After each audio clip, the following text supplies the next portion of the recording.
when I left them, they were deciding whose round it was. It were pretty obvious you didn't want to play a shot there. Do you know, I think they're playing well. It's been really good bowling.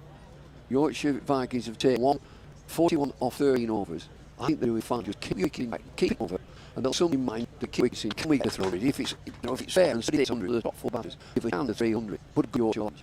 So Ben called at field. I don't like that. Finished his in and won. Yeah, John Taylor's allowed to replace him. That should have straight back. Tall man, right? Take a step forward. I'm not sure they did. It's like rocket per ball. So that again, you know, you're moving on. You the boundary. Keep wickets. Keep busy. Get your singles. Hill again. In again. Familiar. Just a step forward and play defensively. How old is he, George Hill? I think he's early 20s. 23, yeah. Yeah, I think he's good. 5. I think he'll be a 4. Get some hundreds. Learn how to get hundreds. Make yourself into a 4. Comes in again. Medium pace. Full of length.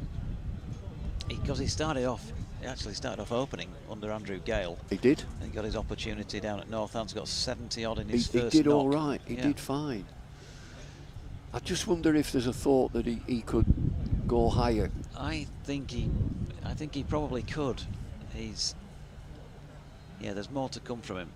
I think the middle order move was because he does like to use his feet, so they're thinking when the spinners are on. Yeah. Forward again as Price traps the ball into his feet, I think. Plays defensively back onto his toes. The field has just been relaxed. There's a deep point now in position. We've got a visitor. And a deep square leg. Got Sharpie. How are you, man? Good to see you. I'm all right. Yeah.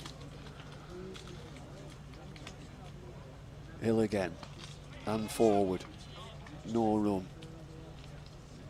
Again, after that boundary 4, it's been good discipline from Hill as he finishes that over. And Gloucestershire are 45 for 1 wicket after 14 overs. So Ben Cord went off the field. He bowled 7 overs, I think, and 7 good overs. So I think that regulation has been relaxed, that you can only leave the field and have a substitute if you're injured. Because he didn't look as if he was injured. And Johnny Tattersall came onto the pitch. And I think he's still on. Is he number 12, Johnny Tattersall? Yeah, so he's going to be off for more than... And I'm hearing that he's a very fine golfer. Johnny Tattersall, I heard the other day. Yeah, I heard he hits it miles off the tee. Which a lot of them do. A lot of these modern cricket players, they have a game of golf. There's some good players knocking about.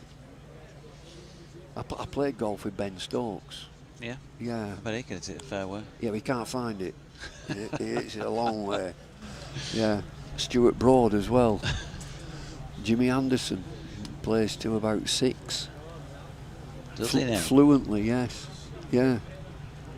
But if he's the Burnley Lara with the bat, why is he with the golf club then? Well, he's sweet. And he's right-handed at golf.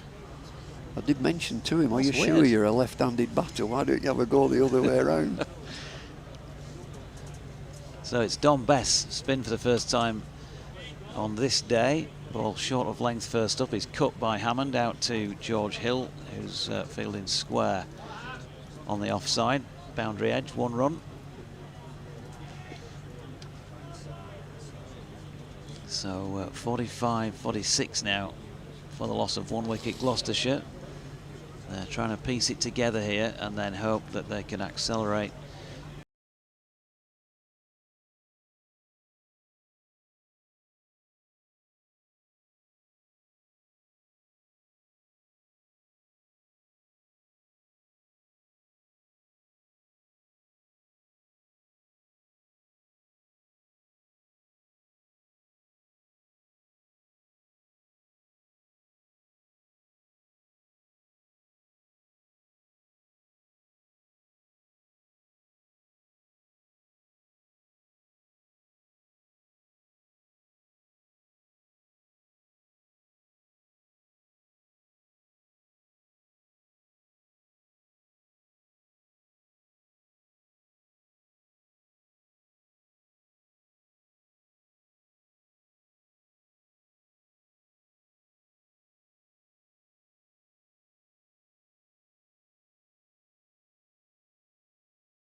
Revis to Hammond, leaning forward, waiting for him, and he tries to guide this one past backward point, but is unsuccessful. Luxton stops it there. And if you go and watch Thornbury, for example, in the West of England Premier League, particularly during Championship times, you might see a Jack Taylor turn out for them. A lot of the Gloucestershire players who aren't involved in squads will go off and play it at that level. Revis bowls to Hammond, who drives. Nice looking shot, but there won't be a run. Mid-off cuts it off. Yeah, I wonder if they're thinking that shot there, it's a lovely shot, and you'd think that's 4 straight to the fielder. We've seen a fair amount of that, but you've just got to stick with it. In the 19th over, you stay in, your runs will come. I mean, it's still close-ish to 4 and over in terms of the run rate. You're only ever, right. Yeah, you're only ever one good over away from accelerating that, as Hammond gets a length ball and strikes it off the back foot through the covers and takes another single, 74 for 1. But I think it's, you know, we were talking about almost old-fashioned 50 over cricket. It is. This is, and I think this year, in the competition with the ball moving about more early, it's forced teams to be more cautious early on. There have been a lot of wickets that have fallen up front. We've seen some quite low scores. Scores over 300 have been pretty few and far between in this comp so far. And I think actually that's a really good thing, because if there's one thing that the modern day batter can do, it's belt the cover off the ball on a flat deck. But as we saw maybe in the recent 50 over World Cup, can you adapt to when conditions aren't like that? Hill again. Worked away into the leg side, down to the fine leg, and the electronic scoreboard is just a single. It is when you've got to work. 50 overs is a long time, and I think there is that formula that if you're a coach, you want your players to be busy, get the singles, rotate the strike, get the boundaries here, and when it's a bad ball, knock it away, but keep wickets intact. Hill again. Play and a miss, and the ball flies through to wicket-keeper Duke. And when you say that is old-fashioned. You keep wickets intact, but you want the board moving. You don't want to be static. And then you're going to be looking from 35 overs onwards, right, we're going to change gear because we've got wickets. And then you put the fielding side under pressure when you're setting that target. It's every now and again, and it's very, very full on the drive, the ball flies through to the keeper. Hill comes in, driven again, straight to mid-off. So the field is set well. I mean, particularly with this Gloucestershire batting lineup as well, you want Jack Taylor to be coming in towards the kind of at least late 20s, maybe into the 30s in terms of overs. You want him to have some time, but he is such a powerful 6-hitter. You don't want the ball to be moving about when he's getting to the crease. You want him just to be able to trust the pitch.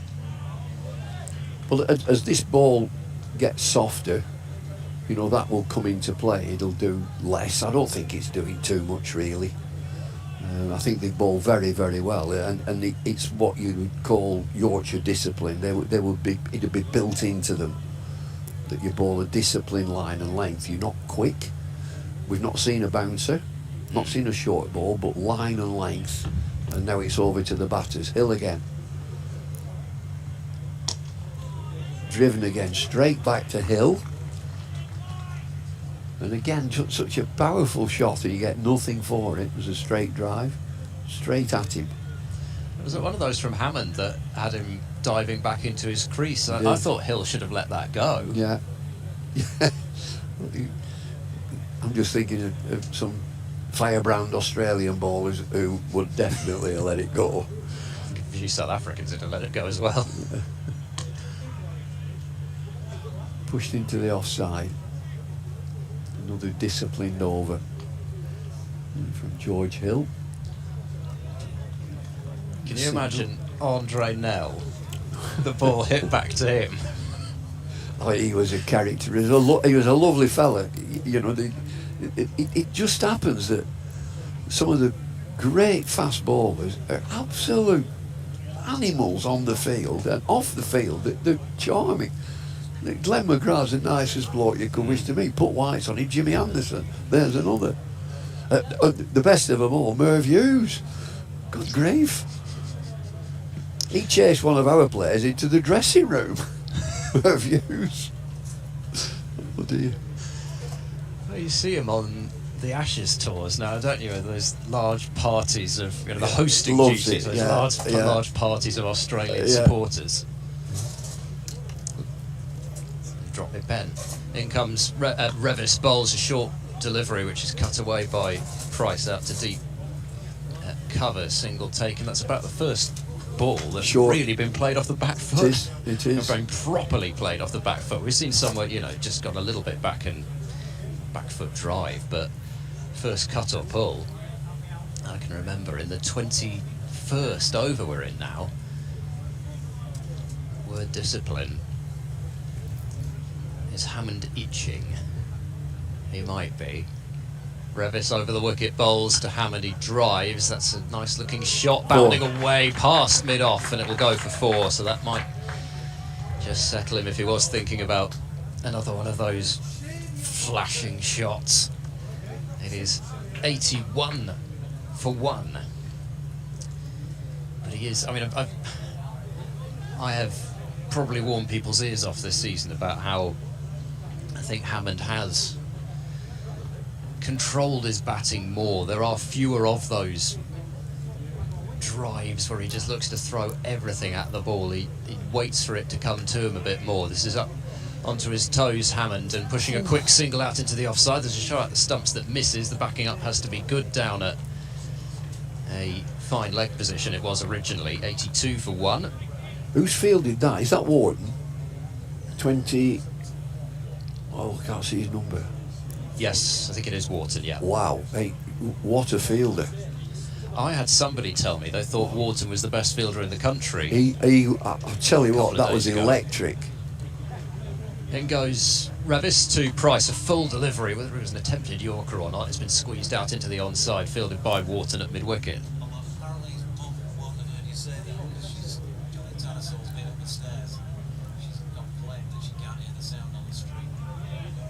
Okay, so we haven't been able to suck up to the parents by saying that, but no, as I say, it wasn't me who said it anyway, but I know I've seen him really sharp in at short leg. I haven't seen much of Yorkshire in white ball cricket. Revis in, Price drives, that's a pleasant shot through the covers. It probably is only going to be the single though as the fielder gets round, sends in a strong throw right into the bowler's mitts. 83 for 1. This is the first time I've commentated on Yorkshire in white ball cricket. Don't see each other at all in the T20s, and the last few years they've not been drawn in the same one-day cup group. In fact, these two sides have not played in 50-over cricket since the semi-final that Gloucestershire won en route to the one-day cup title in 2015. Revis bowls a good length ball which is prodded back to the bowler, and that completes the 21st over, with Gloucestershire still just a fraction under 4 and over in terms of the rate, but they've only lost Cameron Bancroft, who was caught behind by Duke off the bowling of Ben Code for 13. Well, I mentioned that fielding. He's as good as I've seen this year. He was rapid to the ball, threw it on the move like a rocket. Yeah, he's going to be a good fielder. They look sharp, they've looked disciplined in the field, but who do you want to be now? After 21 overs, I want to be Gloucestershire. I think they're in a great position. They've just increased the scoring. They've round about 4 and over. See where they are at 30 overs, double the score if you've got wickets intact. Just seeing on the stream, there's plenty of sun cream. You need it today. I've already put some on myself, even though we're in the Well, shade. I've sun creamed up, and I get that instructions from my wife before I go out anywhere fishing. But there's plenty won't have, and they'll be like carrots at the end of this. Got to change your bowling. Left arm spin, Moriarty. Very famous name. Who was Moriarty? Was that Sherlock Holmes? Was, yeah. Yeah.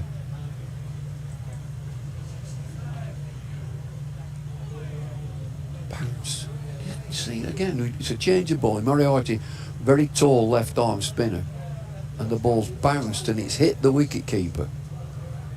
So, spin. Will it spin? Sweep. Just a gentle sweep. It should be 2, it's just a single. Good fielding. Very tall, that time. isn't he? He's a tall left arm spinner, and he's got this Nathan Lyon run up. As he walks, he sets off with a walk, and then his arms sort of move out to the side, and then he gets into a little trot as they're setting the field. Captain Masood just moving backward point finer. So we'll just check him out here, Moriarty. Sunglasses on. There's the walk. Now he doesn't throw his arms out. He does the walk, the Nathan Lyon walk, and then into a little bit of a trot. I noticed that Nathan Lyon, after he finished his stint with Lancashire, went and joined the disabled teams down at Lord's, particularly the deaf team. He's involved with the deaf team. Moriarty walks in and jogs. Left arm spin, quick. Cut away into the offside, should get a couple. If it's good fielding, it's 1, and it is 1. So they're continuing to excel in the field, Yorkshire. But Gloucestershire are building a good innings here, winning the toss and electing to bat first. Slower delivery and fuller from Moriarty, and just push down to mid-on for a single. Wharton again, who... We praised him, so he did that. It's one of these. It's a flashy underarm throw that hits the wicketkeeper on the knee. The wicketkeepers are involved in would have given me heaps. They would. So Moriarty again, around the wicket. Quick delivery and just push forward into the onside, and that's the end of Moriarty's first over. 22 overs have been bowled. It's 87 for 1. Which keepers would those have been? Well, Farouk Engineer was lovely, and I still see Farouk. Fantastic voice. And he's got a mobility scooter that he gets around in. And then prior to him was a chap called Keith Goodwin. Oh, golly. He gave you plenty if you didn't throw it straight into glove, or in fact if you bowled one down the leg side. He's a tough guy from Oldham. They usually are from I was going to say that no more needs to be said. Yeah, they usually are. There comes Revis into Hammond. He's there and bowls, and Hammond cuts through the covers. Just a controlled shot again for a single. He takes up to 42, 88 for 1. So 8 over to the 30, got 4 and over, 4 8, 32, 190, 32, 120, 240, not enough. No, they'll have to change gear, and they've got to go a bit. I think from what we're seeing, you need, on this outfield, you need a minimum 280. Revis into Price, who won't get a single, looking to nudge this one through a gap on the offside, but picks out backward point. Who are the movers, Ed? Who's going to move this forward? Well, you mentioned Taylor. Yeah, Taylor is definitely one. Ben Charlesworth can play that sort of role. He was a championship opener, was Ben Charlesworth, but he's really come into his own in the T20 now. Probably had an even higher strike rate than Jack Taylor in that competition, so they can certainly perform those sorts of roles. A shorter ball pulled by Price, hits it firmly but straight to deep backward square. 89 for 1 with a single. Yeah, James Bracey due in next. He had been opening the batting last year. Good cricketer, James Bracey. Yeah, and he's having a resurgent year this year as well, which has been great to see from a Gloucestershire point of view, especially. Would you say he's a better player now than when he played for England? Definitely. A bit wiser? Yeah. Definitely from what I've seen this year, and technically better as well. Revis bowls, Hammond drives, good shot towards mid-off, but again the fielder can get there. And just a single. The other chap, I watched Lancashire a bit, the one that's improved out of sight since he played for England is Jennings. Looks a wonderful player, Keaton Jennings. and he's a far better player than when he did play for England.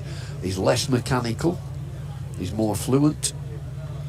Yeah, I think you'd probably say similar about Bracey, actually. Yes. In goes Revis, bowls, and Price drives, but picks out short extra cover. There's no run. He's also got a lot better, I think, off his legs as Bracey. He still is quite an offside dominant player, but it's just something that was picked up a couple of years back. I was on commentary on a Northamptonshire game, and their former second 11 coach Phil Rowe was on with us.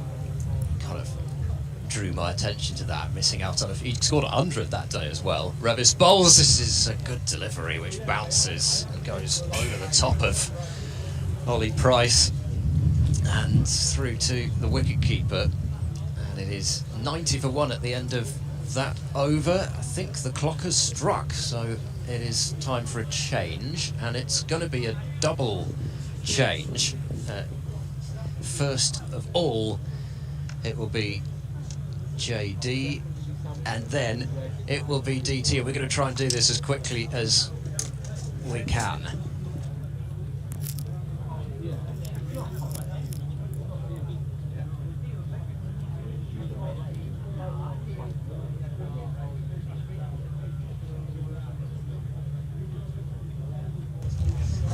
Moriarty then, from the Rawcliffe end, bowling to the left-handed Miles Hammond, who pushes the first delivery of the over back to him. More to come from both Ed and Bumble as the day wears on. DT is going to step in for a half hour or so. Good delivery from Moriarty, down on bended knee, appealing for LBW. Jack Shantry signals that is a leg bite, but not out. 91 for 1, and Hammond on to 43. Ollie Price on strike, right-handed, is on 28. He's bubbling up nicely here as we approach the halfway stage of this Gloucestershire innings. Good piece of fielding by Revis, backward of point. No run. Afternoon, DT. Afternoon, Georgie. We've seen this before here, haven't we? The steady start.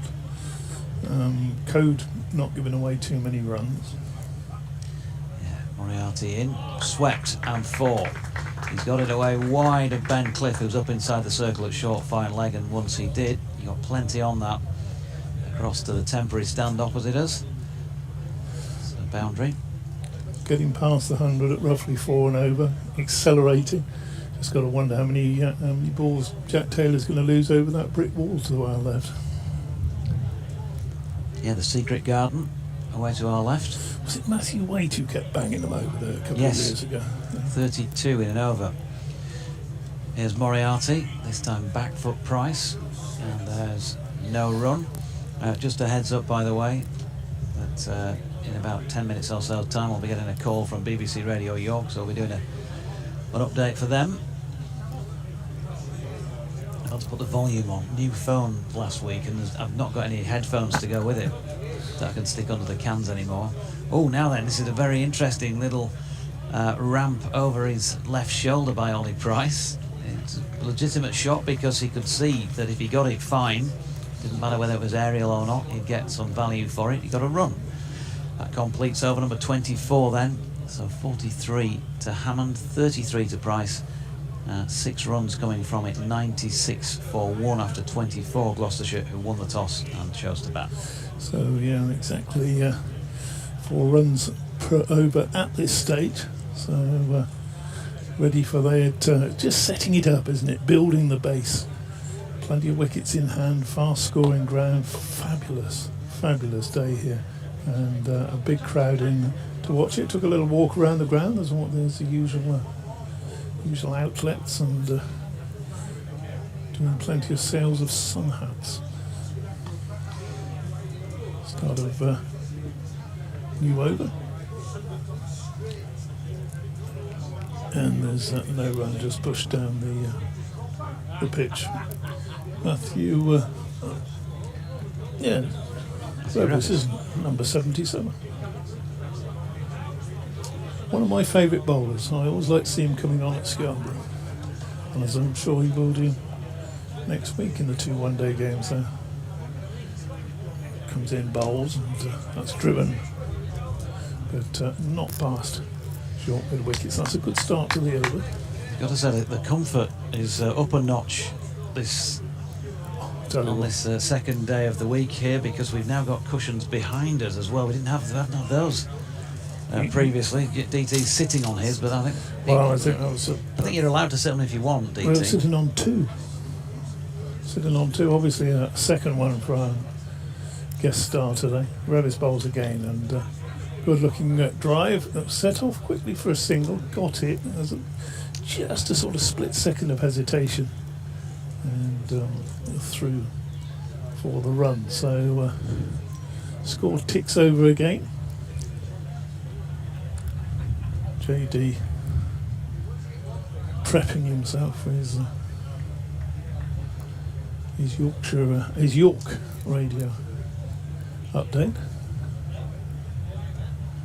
Revis runs towards us, bowls, and just away there from diving gully. There's one run to be had for Hammond. He moves on to 44. Good afternoon to Richard Robinson, groundsman of course, who says, started a wall of fame in my shed. Only 2 Lancastrians allowed so far, Vaughan and Bumble. I think he's jumping over Farouk Engineer in this photograph. Go on, Yorkshire. Yes, sent me a photograph. Lovely flick there through mid-wicket by Price. That's 4 runs, runs away very quickly. That brings up the 102 for 1. So he's got Bumble on his wall in the groundsman's shed, is he? Yeah, presumably at Headingley, and it's been signed by Bumble, who is vaulting Farouk Engineer by the looks of things. There are several Lancashire players doing vaults, several others acting as the vaulting horse. Revis bowls and pushed defensively to the end of the over. That's a halfway stage then. 102 for 1 after 25 overs, and far be it for me to be pedantic, Georgie, but Michael Vaughan's not really a Lancastrian, is he? He's born in Sheffield. He's a Mancunian, isn't he? He was born in Manchester, and I think grew up in Sheffield. But he was certainly born outside of God's own county. Yeah. Whereas David Lloyd, Bumble, as he's known, having drinks here at the moment, is an Accrington, a man from Accrington. Exactly. If you've read his autobiography, I'm sure you have, Lloyd. You Last in the Tin Bath. This is amusing read. And the great man. Round the World in 80 Pints as well. I think that's another of his books. All good sort of easy reading stuff for the cricket fan. Yeah. 102 for 1. Classic cricketing literature. Yep, so we have the drinks break. As I say, we'll have an update just, of course, typically as they'll get back on for the next bit. But I think it's been pretty good bowling so far from Yorkshire, despite the fact they've only taken the 1 wicket. It's been pretty well disciplined, as it has with the bat from Gloucestershire. So I don't know how to call this one. I think there are talks of 300, so they're going to have to score another 198 in the remaining 25 overs if they're going to get up to that sort of level. And for all they have wickets in the tent, don't forget always that take another wicket, somebody else has got to come in and start, pick up another couple. You might have 2 new starters out there. Things might change a little, but it's sort of feeling as though it is playing just that bit better than it did on Wednesday, as Gauss, the groundsman, mentioned to me, or of the ground staff. So I'm going for somewhere between 310 and 320. Okay. Well, funny, the other day, I mean, as I said, Johnny Tattersall came on commentary after the halfway drinks and said that they'd had a chat and they thought 260 would be a decent score, but that would be they'd have a chance of defending that, and they got 261 and did defend it. But I had other spectators around the ground thinking they'd come up anything between 20 and 50 short on Wednesday. Clearly they didn't. So, yeah, Gloucestershire will clearly want to get as many as they can, but will it be 300? Well, we'll see. Just need someone to get in, doesn't it? We've seen it. We were just talking a minute ago about Matthew Wake a couple of seasons back. You know, there's that short boundary. It's a good pitch, and wickets in hand, hitting through the line later on. Can't see anything but a decent score. What are you going for then? Let's have a little Doige prediction. Well, he's feeling a bit better. 300. I don't know, for some reason, still feel like that might be a bit of a tall order, but you might be sort of 280, 285, something like that. I'm going to go somewhere between the two. 280, 285. That's your spread, is it? So, good man. Yes. We'll see. There you go. Colours nailed to the mast. Well, we might even ask Ed to give us a figure down there. What do you reckon? What do you reckon, Ed? Prediction for a score? He's ruminating. So. I thought I looked in pain. Is this your over or mine? I don't know. It's yours. Is it? Or is it mine? No, it's to mine, you. isn't it? It's Yeah, Dom. Moriarty, first ball, turned into the leg side by Hammond for 1. Ed's trying to... 283 for Ed. Oh, dear me. Well, I said 280 to 285, so I've got a spread. You've gone for exact, so I've got more chance of being... maybe more chance of being right than you. Sweep shot played this time by Ollie Price, up to Bess, who is out in the deep. With his floppy hat on, they get a comfortable single. Good buzz about the place. It's a glorious day, it really is. We've moaned so much about the weather this year, and with good reason on many occasions, but these 2 days here this week in York brought cricket to life again, if you like, in that respect. It feels like a couple of proper cricket days to come and play, to watch, for us to broadcast as well. Another dot ball there from the hand of Moriarty to Hammond, and he's turning and coming in again. Shades in place, Moriarty, and just pushed rather than driven down the ground, timed it well. James Wharton's in off the long on boundary to field, 1 run. James Wharton, clearly impressing Bumble. He's impressed me on numerous occasions this year. He really is quick in the field, got a very good flat arm. Moriarty in again, and that's just eased out into the offside by the right-handed Ollie Price. George Hill does the fielding, 1 run. They're a good fielding side, this lot.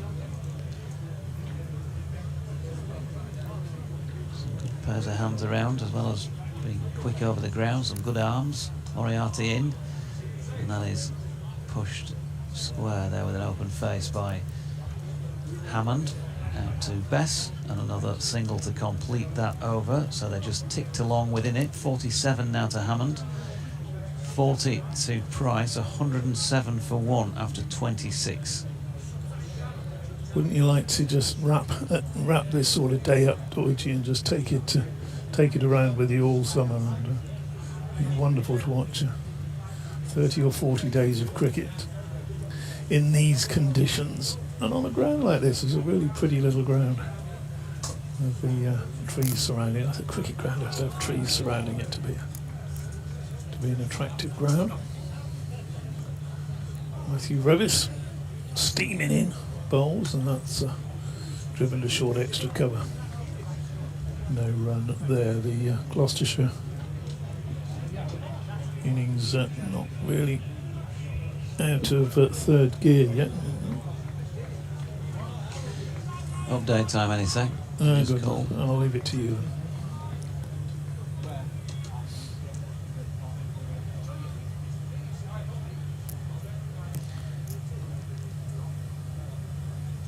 Okay, as Ben Code bowls, and Miles Hammond pushes this back, so not Ben Code, Matthew Revis bowls, Miles Hammond pushes it back to him, no run. Yep, update coming for BBC Radio York any sec. And 107 for 1. Again, that is just bubbling up nicely in this, the 27th over. Here is the update. Revis into Hammond, another dot ball. Yeah, and a lovely, very, very lovely, pleasant day we have here for all those present at Clifton Park, York. 107 for 1, Gloucestershire in the sunshine. 47 runs to opening batter Miles Hammond and 40 to Ollie Price. Just the 1 wicket to have fallen today, that of Cameron Bancroft, who was caught behind by Harry Duke off Ben Code for 13 from 20 deliveries. And it looks as though they have lost me at that point as Hammond pushes one out into the covers, and Revis, in fact Hill I should say, does the fielding, and they get a single. Oh, weren't any fun with your technicals today. I'll leave it with you. Thank you, George. You go and sort out Radio York. So 48 to Hammond, Price on strike, he's got 40. These two building the platform. Revis to Price, and Price just tucks up round the corner. No sign of acceleration at the moment from Gloucestershire. They're content just to tick along. We're in the 27th over, 109 now for 1. I think if the scoreboard ticks over, it does.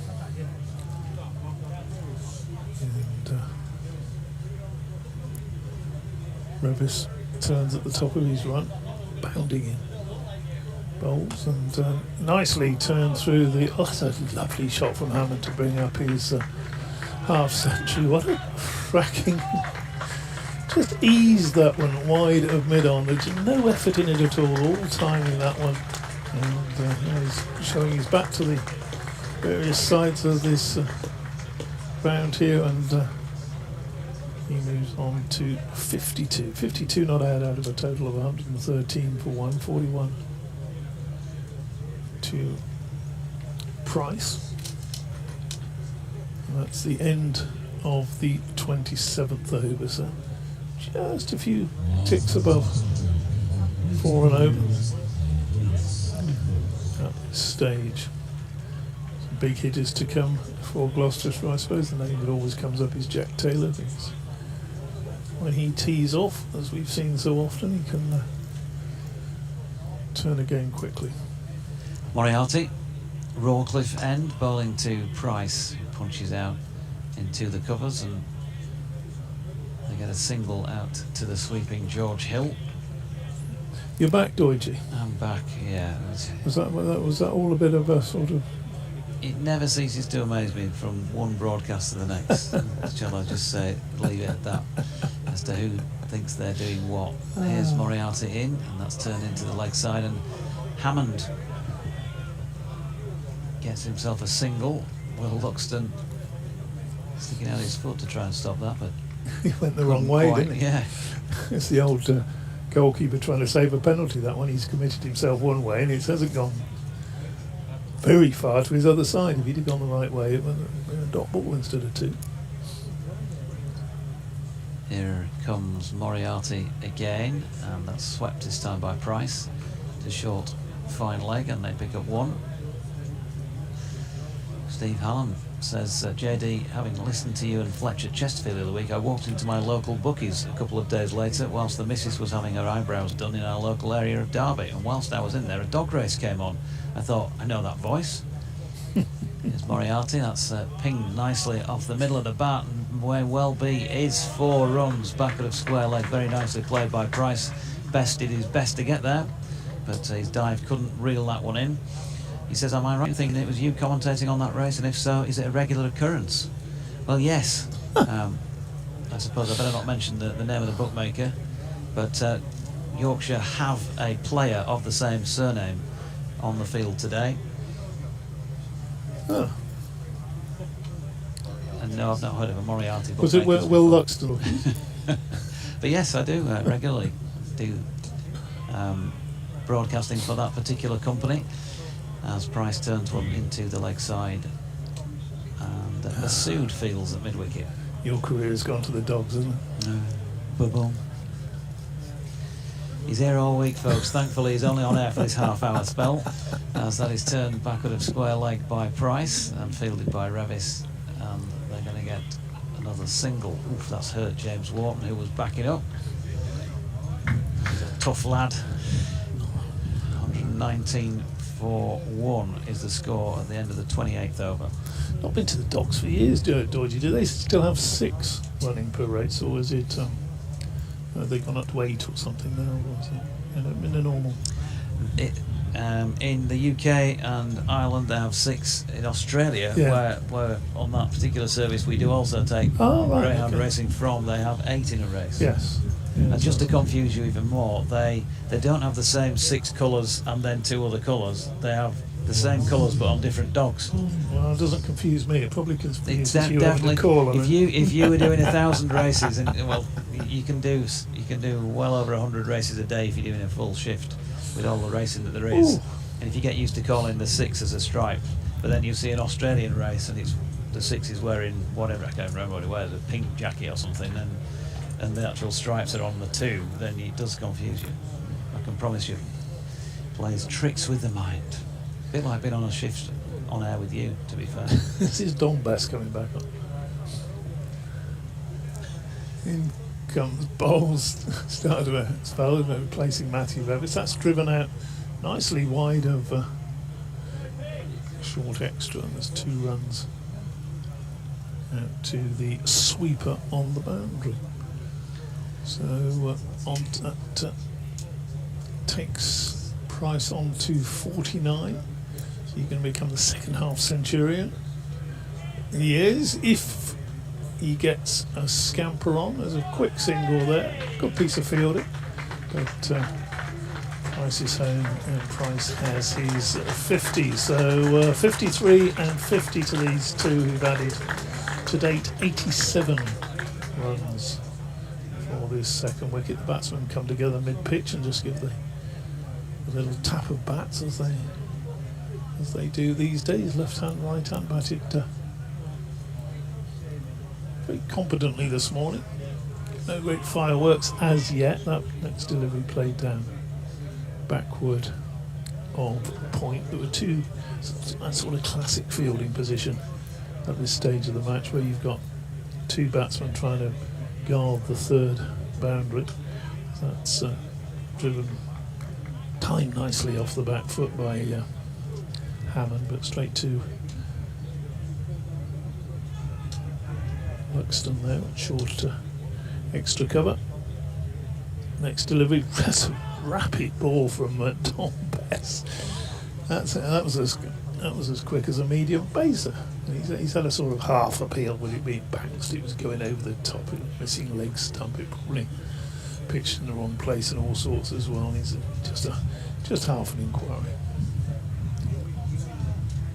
Bowls again, and that's driven off the back foot, pushed right square of the wicket for 1.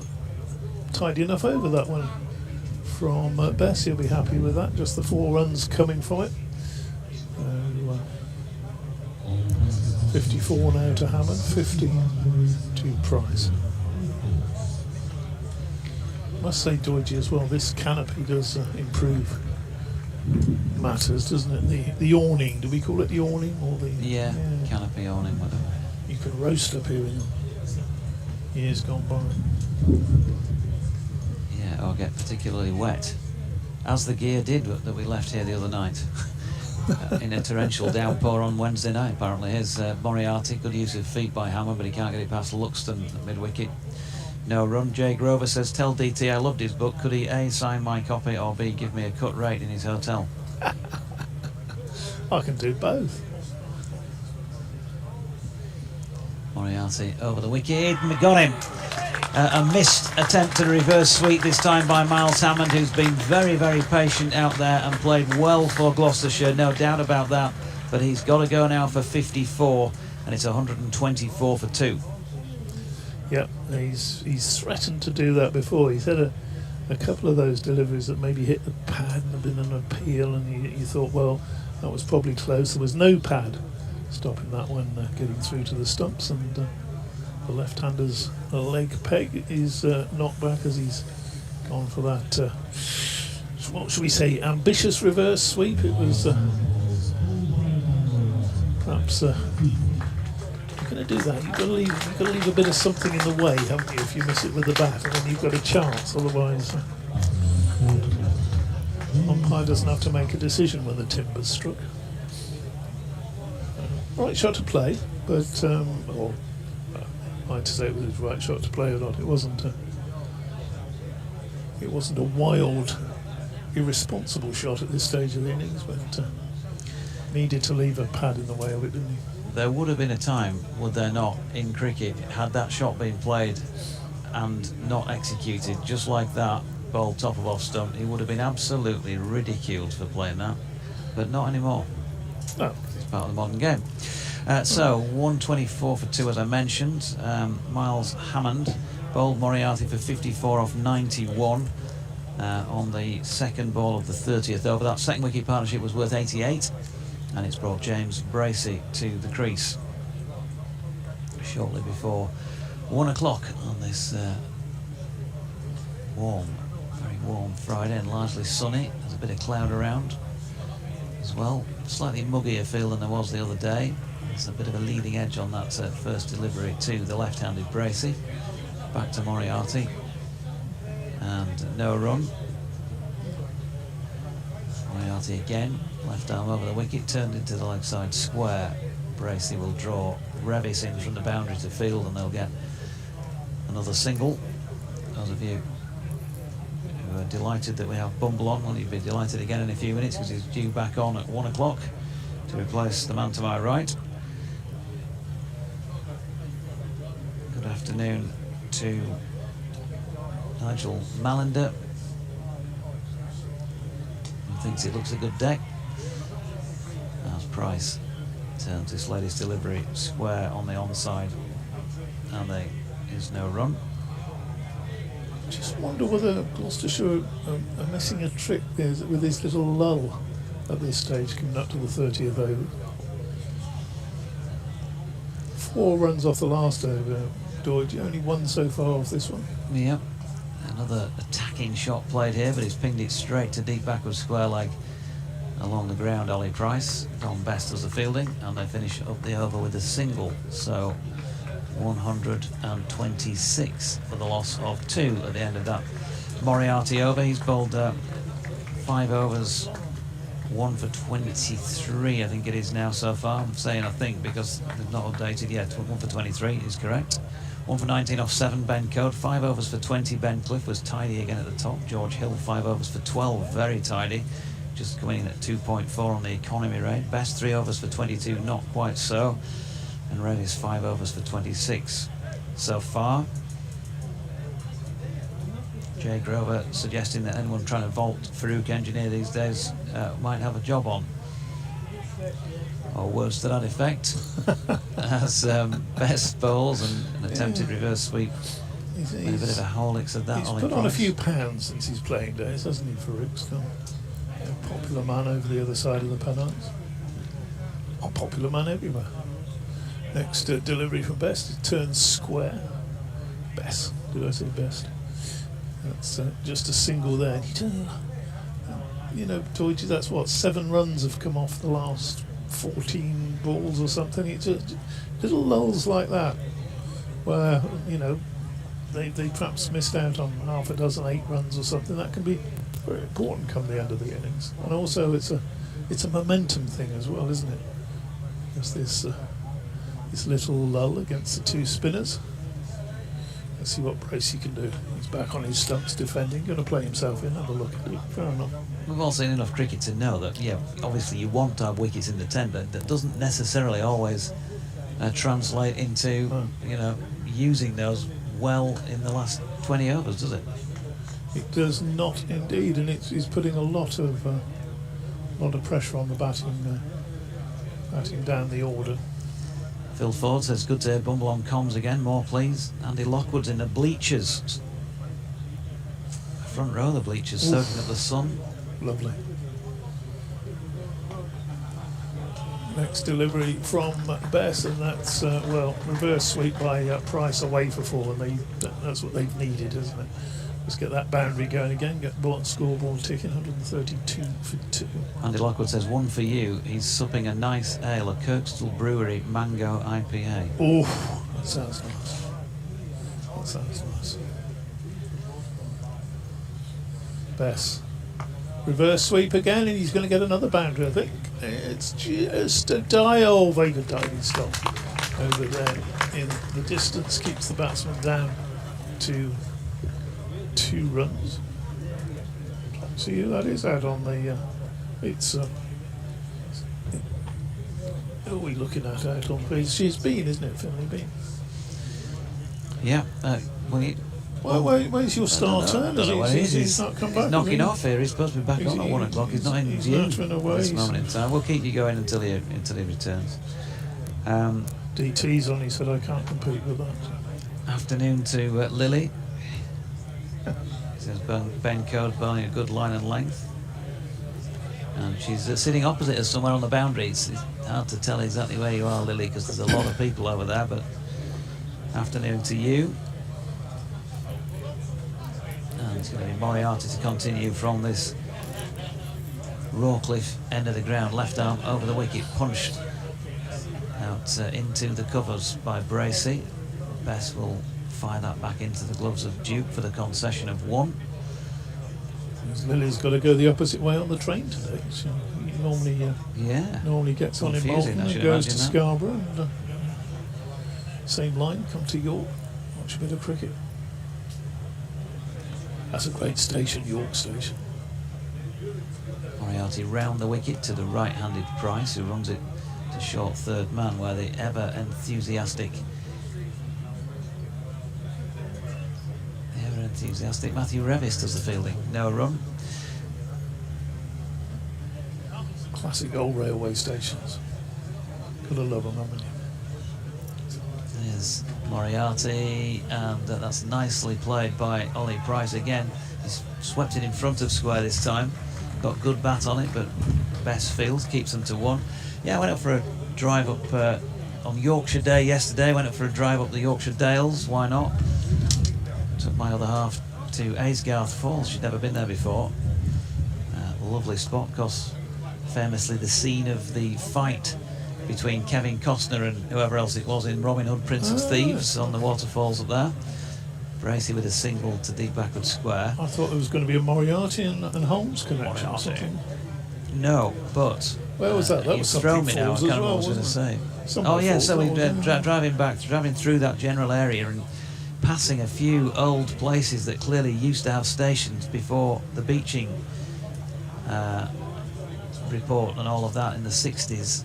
Missed sweep off the final ball, leaves Gloucestershire at 137 for 2 after 32. So, what was I saying? Yes, so yeah, just Bolton Abbey up that way. You could see he drove under a viaduct, and the railway overhead up the top of the embankment was all overgrown and all that, disused. And then coming back on the way down through Massam, I think it was Massam, where there was a place called the Station House, which clearly looked like there's no railway anywhere near it. So I was trying to work out, as you do when you're flashing past in the car, which way the railway would have been running. But there's some really good walks along disused railways around, isn't there? So I believe. And you sort of wish that they'd not done all that, because travel would be quite a lot easier now, wouldn't it? Yeah. But who knew back in the 60s, I guess? It certainly would have been. Well, then it was all sort of cars, wasn't it, coming online, and these days, the cars are not as environmentally friendly as the railways are. You'd think the railways would be coming back and we'd be making a bit of money. We got a concussion check here, just briefly. Ed might get Bumble for us. Probably having a chat with somebody in the clubhouse and has lost track of time, no doubt. Everybody wants to talk to him, of course, so why would he want to come and sit and talk to us? Oh, good job, Ed's a young bloke. He's struggling to get out here. Look, don't think you or I could. Young bloke with half a clue, I think, as well. Isn't he? Yeah. Well, concussion check sorted, and Moriarty is bowling here to Price, who swept that one very firmly. Bess had been moved backward of square, and he's pinged that one through mid-wicket and picks up 4 runs to complete the over. I thought it had been completed previously, but it's 141 for 2. That final delivery now having been bowled. You can get in touch at Sporting Lives 1 at DO_cricket. There's also at NCricket6 and at Bumble Cricket. Or BBC West Yorkshire Sport at gmail.com. Loads of tweets coming in today. Thanks very much for all those. If we don't get to read them out, it'll just be because there have been so many.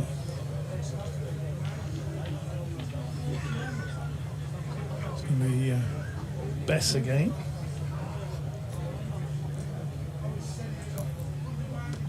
His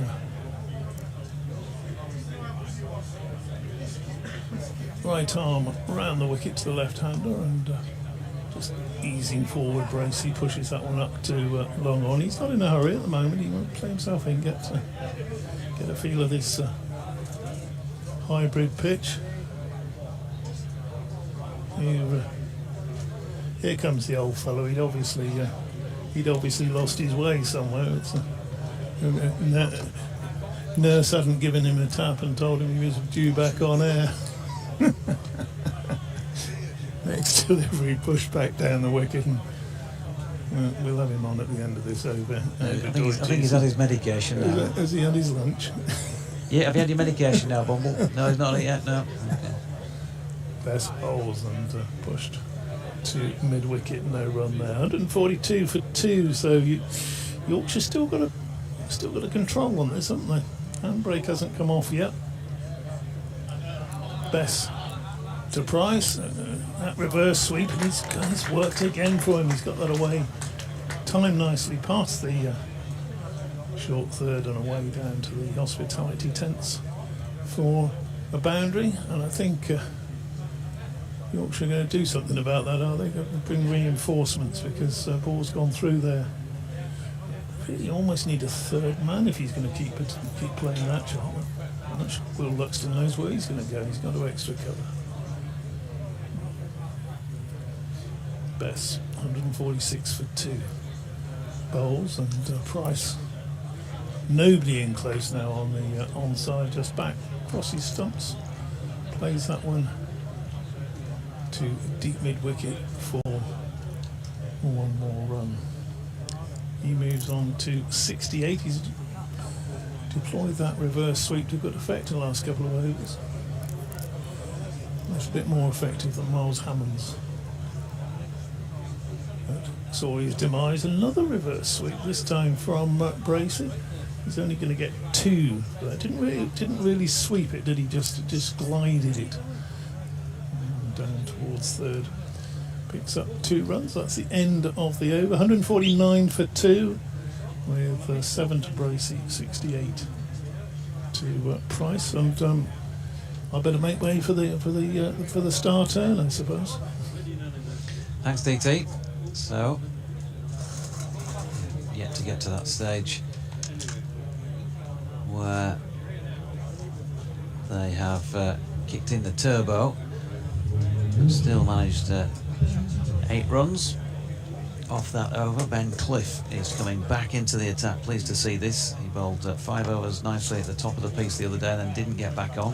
He bowled another 5 overs today at a cost of just 20, and he's going to get a second go from the Rawcliffe end of the ground.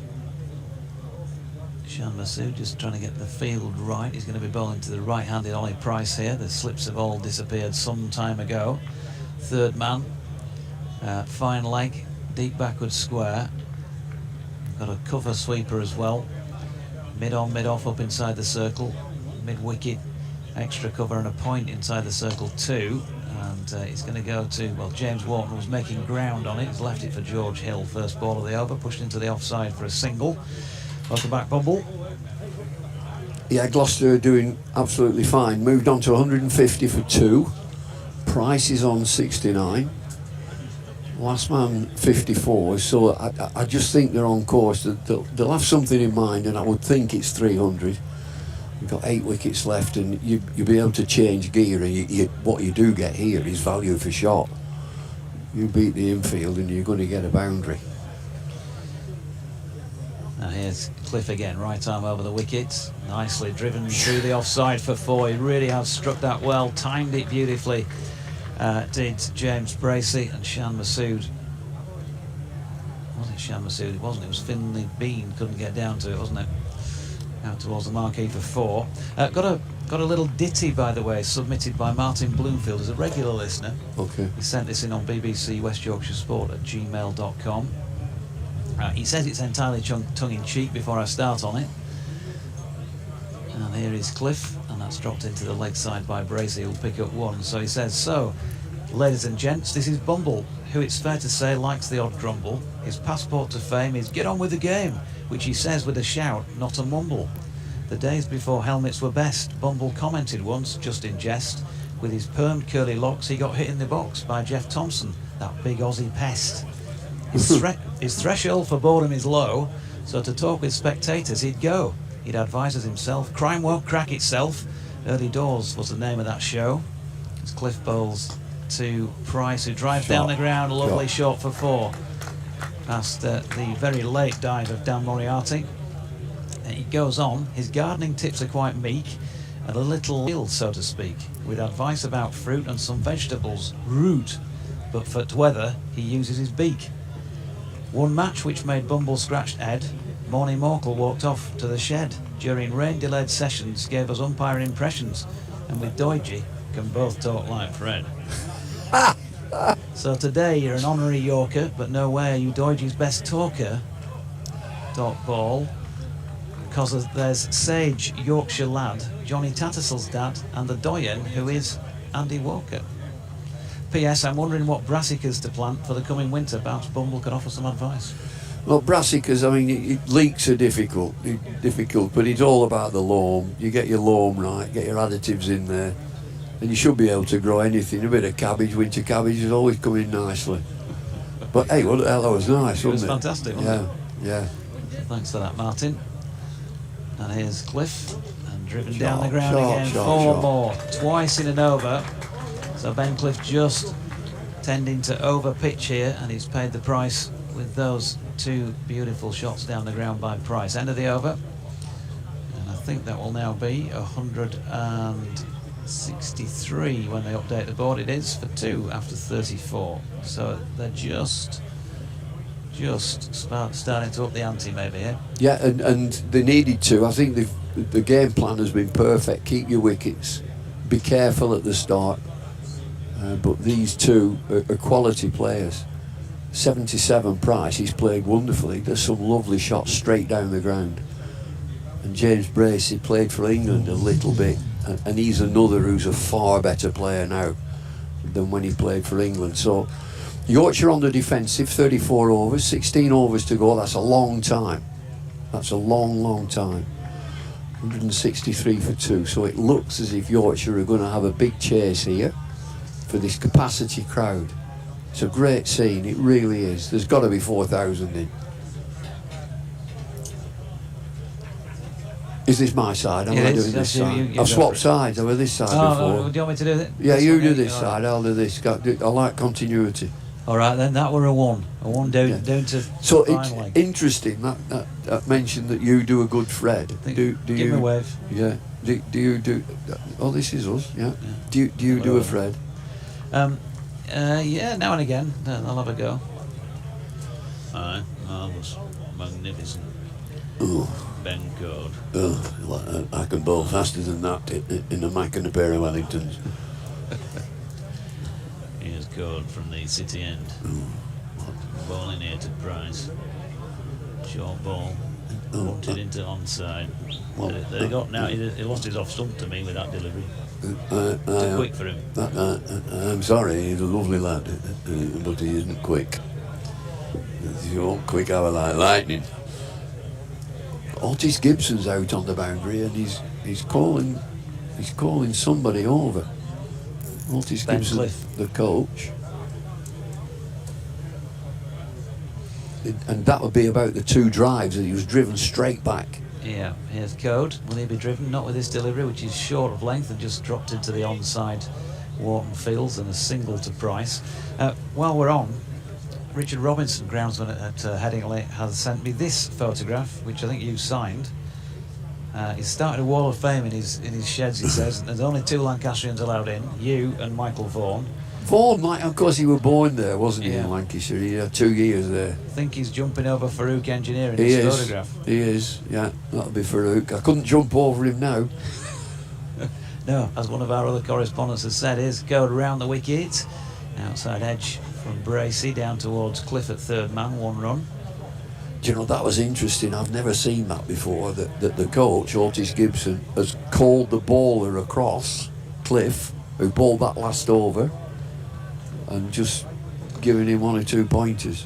Yeah, it's not uncommon actually. Isn't it? No, I I wouldn't say it happens every match or anything, but it's happened a few times with the odd player, yeah.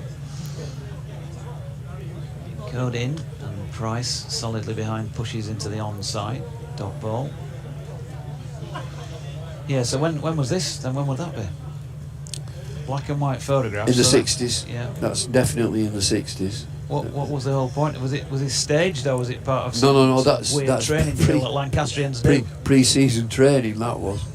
And the tracksuit, of course, had not been invented at that stage. Everybody was in the whites. And you know, at school, you used to vault over somebody who bent over. Yeah. Code over the wicket, Price pushes into the offside Beanfields, and that is the end of the over with 166 for 2 on the board. So just 3 runs coming from it. Another typically tidy Ben Code over. So this is at Old Trafford then? Yeah, it's at Old Trafford on the practice ground, which is now the car park and the nets. So that used to be the second ground. Lovely ground to play on. And in the picture also are Frank Hayes and Peter Lever and Ken Shuttleworth. Peter Lever did a couple of dinners with him. A lovely fellow, wasn't he? Yeah, good bowler. Yeah, outswing. Quick outswing. So now then, I'm intrigued as to what Otis Gibson has said to Cliff, the bowler. Now Sham Masood has had a word with him, and in comes Cliff now. He's going to drag his length back a little bit, I think. Hit the pitch, and he's hit straight down the ground. This is going to be, I think, the first 6 of the innings. They're just starting to motor now, and it's a full length ball, and the confidence of the batter just to go through the line. Powerful shot, and it just lands over deep mid-on, into the crowd, into the deck chairs. Right, look out in the crowd, it's coming your way. So Cliff, he's just under the pump here as he comes in again. Bowled him! Inside edge, onto the stumps. Cliff gets his reward. Did he drag his length back? He's had a word with Otis Gibson. He's been pumped for 6 over mid-on, and now he gets his wicket. Yeah, just going to say between deliveries there, Bumble, that you've got to learn quickly on the job sometimes with these sort of games, haven't you? You don't get a chance to breathe. He was quickly back to his mark. He kind of didn't, you might have expected an old stager to slow that down a bit, but he wanted to come straight back in and bowl again, get it out of the system maybe, and he's found a way to get his man. It's an inside edge onto the stumps, and it's a timely wicket. And Gloucestershire were just beginning to push on, and they should do. 35 overs have been bowled, so this is a time when you've got wickets intact. Last 15 overs, let's push the fielding side back, and they've started to do that, but a timely wicket as he gets James Bracey. 19 to him, 172 for 3 in the 36th over. I've just stressed there's a long time to go in this innings, a long way. Break that partnership, get a new batter in. Charlesworth is the new batter. Price is on 78. But if you get a wicket, you just slow things down. The new batter is the one you want to bowl at, and he would be quite defensive usually, feeling his way into the game. But I'm fascinated with what you say, that it's not uncommon for Otis Gibson, the coach, to have a word. And the lad, Otis Gibson was quite animated in getting his point across, and the lad Cliff listened intently. You know, you could think of some bowlers had just bin it. You're not doing that. So in he comes again, bouncer, first ball bouncer, and it's dispatched. It's pulled away in front of mid-wicket. What a way to start. There's me saying he'll be defensive, he'll be looking to work his way into the game. He smashes his first ball. Yeah, in all fairness, it was a more or less a half-tracker one. It's had plenty of time to look at it and get over the top of it. Bouncer last ball, he'll be full length this time, I should think. He's up there and he's pushed into the offside, which is fielded well. Yeah, they've fielded well collectively, haven't they? They have, very good, very good. Nigel Mallender, chairman at Chesterfield CC, has been on. Lovely ground. I'm going to ask you this on air, which may be unfair, but he says, we put together a brochure called Queen's Park Life in 2023, including pieces on the likes of Dusty Miller, Jonathan Agnew, Nick Cook, Ray Julian. More in a moment. In he comes again, Cliff. Driven into the offside. This could be 4, but it's well fielded, right out on the extra cover boundary. Yeah, Don Bess with the dive. So he says it was well received, this Queen's Park Life 2023 brochure. They're looking at doing one next year, volume 2. I know Bumble got a list A and Champo ton at Queen's Park. Did he? Wondered if you'd mind doing a piece for next year's magazine with them. But get it done, yeah, absolutely, no worries. In again. Full length, drive, Nick, gone! Oh, runs are coming, but wickets also. It's Charlesworth who's trying to drive. Went for that big drive, he's played a couple, and he thins it. He bashes the ground with his bat. He just lands to Harry Duke, just about right by his ankles. Charlesworth just looking for that big drive. Now then, there's a good player coming in now, Jack Taylor, hitter. It's a perfect time for him as well. Just coming 36 overs, 15 to go. I thought he looked dangerous, Charlesworth, there. And Cliff's had that word. He's had that word with Otis Gibson. He's gone for a 6 and a 4, but picked up 2 wickets. Yeah, as I say, it's not uncommon. At Headingley, you know, when we've got a sea of people around the ground here, when you've got that test ground feel, but only your 1,500 there watching a day's Champo cricket, and Otis will sometimes venture out and you'll see him wander around the boundary, and he might speak to a couple of people on his way around, and you can feel those bowling chats in particular going on. So well done to Ben Cliff. He started to cost a run or 2 after a tight opening spell, but I'm glad they've brought him back and given him a go, because you've got to learn somehow about coming back on in these sort of games and what can you produce later on, and he has at least picked up a couple of wickets, and that just, as we know, stymies progress. He certainly does. 178 for 4. So a quick innings from Charlesworth. Brings Taylor to the crease. This is Jack Taylor. Big reputation. He can play some big shots. Price is still there on 78. So that would be, you know, one for Yorkshire. If you get that batter out, the batter who's got the runs on the board becomes a different story altogether. 178 for 4, 15 overs to go, 15 overs. Just conservative 6 and over. You get more than that, should do. 6 5s to 36, 90, 92, 72, 80. 280, 300 is what they should get. Accrington Secondary Modern? Accrington Secondary Technical School. Oh, right, okay. Here's Moriarty then, left arm spin. He's switched to the City end for the first time today, and Price drives into the offside where Masood fields. And they've got a coffee just in the pavilion here, and a chap came up to me, and he usually it's that line, you won't remember me, but he was at the same school. He went to the same school. Moriarty in again, lobbed, is it? No, crowd catches, banged it into the deck. Nearly had me there. 178 for 4 still. 2 years younger than me it was, and it's such an embarrassment when he gives you the name. Did you remember me? No. Moriarty round the wicket and helped on its way around the corner by Price for a single. Yeah, you kind of, because if you go with a yes on that front and then they start to ask you things more specific about, do you remember this and that, then you kind of... Well, he mentioned a couple of people which, again, I didn't know. Then I mentioned two, and he knew them. And it got Jack Simmons, who people might remember. Jack Simmons played alongside me at Lancashire for a long, long time. Was chairman of the club for a little while. And he went to the same school, but he's a bit older than me. Flat Jack, that's him. What an appetite he had. I've heard there's one or two fish and chip related stories. Here's Taylor pushing forward. Pudding chips and peas with a fish on top. That was his, you know, he'd have that twice a day. Pudding chips and peas with a fish on top. Wow. That's him.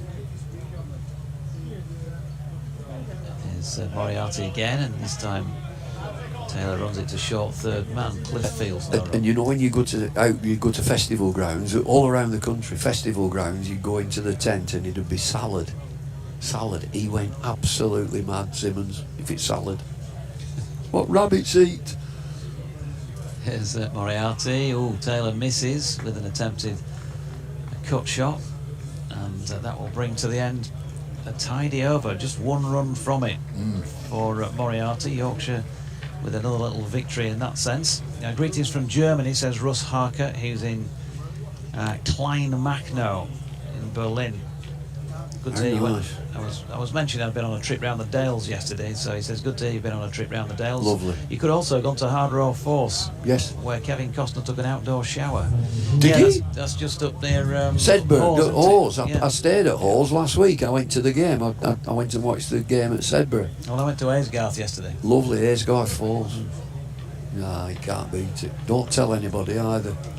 Just keep it to us. He says, question on behalf of listeners which may be of interest, where did the name Bumble come from? Oh, not that again. In the 1960s, Michael Bentine had a programme on the TV which was little caricatures called the Bumblies, and apparently I look like them. Not that question again. Now change of bowling again. So ringing the changes, Sham Masood and Yorkshire. This is Ben Cord, is it? It is. Coming back, and it's a change of ends for him. But it'll be that same discipline. We saw Cliff get the couple of wickets, so he's out of the attack. 37 overs have been bowled, 179 for 4. Good campaigner. He's Ben Cord. He's accurate. And there again, that full length. And a feature of these bowlers that are on view today for Yorkshire is that they're all quite whippy and tall. And so they'll be hitting the pitch. You get some bowlers will be out and out swing bowlers, but others will be seam bowlers who just try and hit the pitch and get movement off the seam. Cord is one of those today as he comes in again. Yeah, Price trying to charge him again. Where can he hit him? If he's charging him, the mid on and mid off are inside that 30 metre circle, and so his opportunity is to come down and hit him straight down the ground, over mid on and mid off. And I keep watching the captain. We mentioned it earlier. Sham Masood, he keeps massaging his knee, keeps flexing his knee as Cord comes in again. Defensive shot played, back to Cord. Yeah, he's not feeling great nick, is he, by the looks of things, Sham Masood? No, I just... We saw him in practice and he had a big brace round his knee. And now he's sort of... I'm not saying he's hiding himself in the field, but he's tending to feel where the ball won't go. Ben Cord.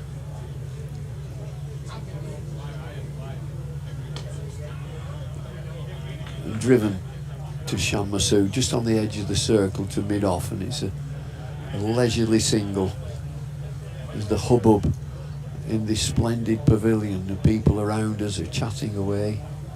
I noticed that your cap is the Racing League bumble. We know you're a racing fan. You've been to some Racing League fixtures then, or is that... I did one, and I was actually working on it while I was working in TV. And it was too much for me. They were asking me to do too much, so I only did that one. But I thoroughly enjoyed it. As you say, I like racing. Called again, and another wicket. Oh, this is great stuff from Yorkshire and from Masood, getting the right bowlers into the attack. I think this is another nick on. We've seen two. I think this is the third. Just an inside edge, nicked onto the stumps. As Cord comes in, and it's Jack Taylor who inside edges it. He takes a little step down the pitch. He looks as if he wants to play a big drive, and then hesitates and stops into some sort of defensive shot. Inside edge, and Castle, the bails comes off. They're just disturbed. An excellent time for a wicket, another wicket. These are timely wickets for Yorkshire.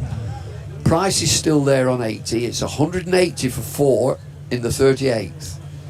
Yeah, Ben Code completes his ninth over with 2 for 22 against his name. It's another, just a really good exhibition of how to bowl in white ball cricket. You can still bowl tight overs. You don't have to be going all around the park. You can pick up wickets, and it's the pressure that he's able to withstand from when the opposition come at him, but also just to put pressure on them from the start. And I was saying the other day, if you bowl 10 overs for around about 3 and over in 50 over cricket, it's almost like taking 5 overs out of the opposition's innings, isn't it? Well, and it's giving you control. Your 10 overs have controlled the game. They haven't got away from you. So his figures are splendid so far. If he's got through 10, he's got 1 over to go. And now the game itself is swinging slightly towards Yorkshire. 180 for 5, a new batter in. Price is still there. He's on 80 and he has played so well. Well, we won't have a seamless change between overs because I've missed the boat on that front, but the first ball of Moriarty's over is a missed sweep by Price. And I will do a quick swap with Ed and put him into bat for the remainder of this over, and I'll see you shortly. So it's Moriarty at 180 for 5. He comes into Price. Price on the sweep and down to deep backward square leg and gets a single.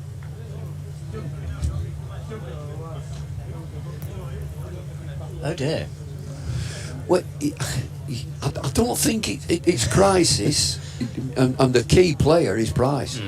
So what about Van Buren? What's his game? He can certainly bat. His instinct normally is to try and counter-attack, but that might be troublesome. Moriarty into him, and he pushes in defence first ball. But this is the last really specialist batting partnership for Gloucestershire. They've got bowlers who can bat to come, but that's it. Taylor, Smith, Goodman, Singh, Dale. Moriarty into Van Buren, who's cutting past backward point. There'll be at least a couple of runs here. Should be the sum of it. Indeed it is. 183 for 5. Van Buren's somebody who has batted up as high as 3 in Championship cricket. Gloucestershire's red ball captain, but he is usually a fast scorer in white ball cricket. He's not looked in great touch this competition so far, as there's hesitation here for a single towards backward point. In the end, it's held on to by the fielder there. Cliff didn't feel that the backing up was quite there, so didn't let loose. They come through for a single. Van Buren was run out a couple of matches ago. Well, he ran himself out against Essex, pushed one to sort of short wide mid-on. It was slightly fumbled and he thought he could be alert and come through for a single, but was still run out. This is defended towards Moriarty, towards his right hand side, and far enough away from him they can take one. 185 for 5 at the end of over number 39. They've just not really been able to get their teeth into the spin of Yorkshire either. I can't remember one time where they've used their feet really and tried to hit straight against the spinners. It's all been sweeps, reverses. It's been sweeps and reverses against the spinners. but they've got static. Gloucestershire have gone static, and at a time when you'd think 2 wickets down you're going to push on, so they lose 3 wickets pretty quickly. Now they've got to regroup, because that 300 that was on 300 is now, I think Yorkshire will be saying 250. Yeah, 250. So it's up to Gloucestershire now.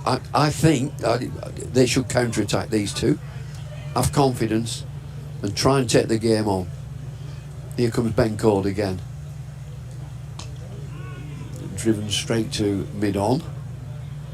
And so if it's their instincts, as you say, with Van Buren and Price is 82 not out, so he's settled.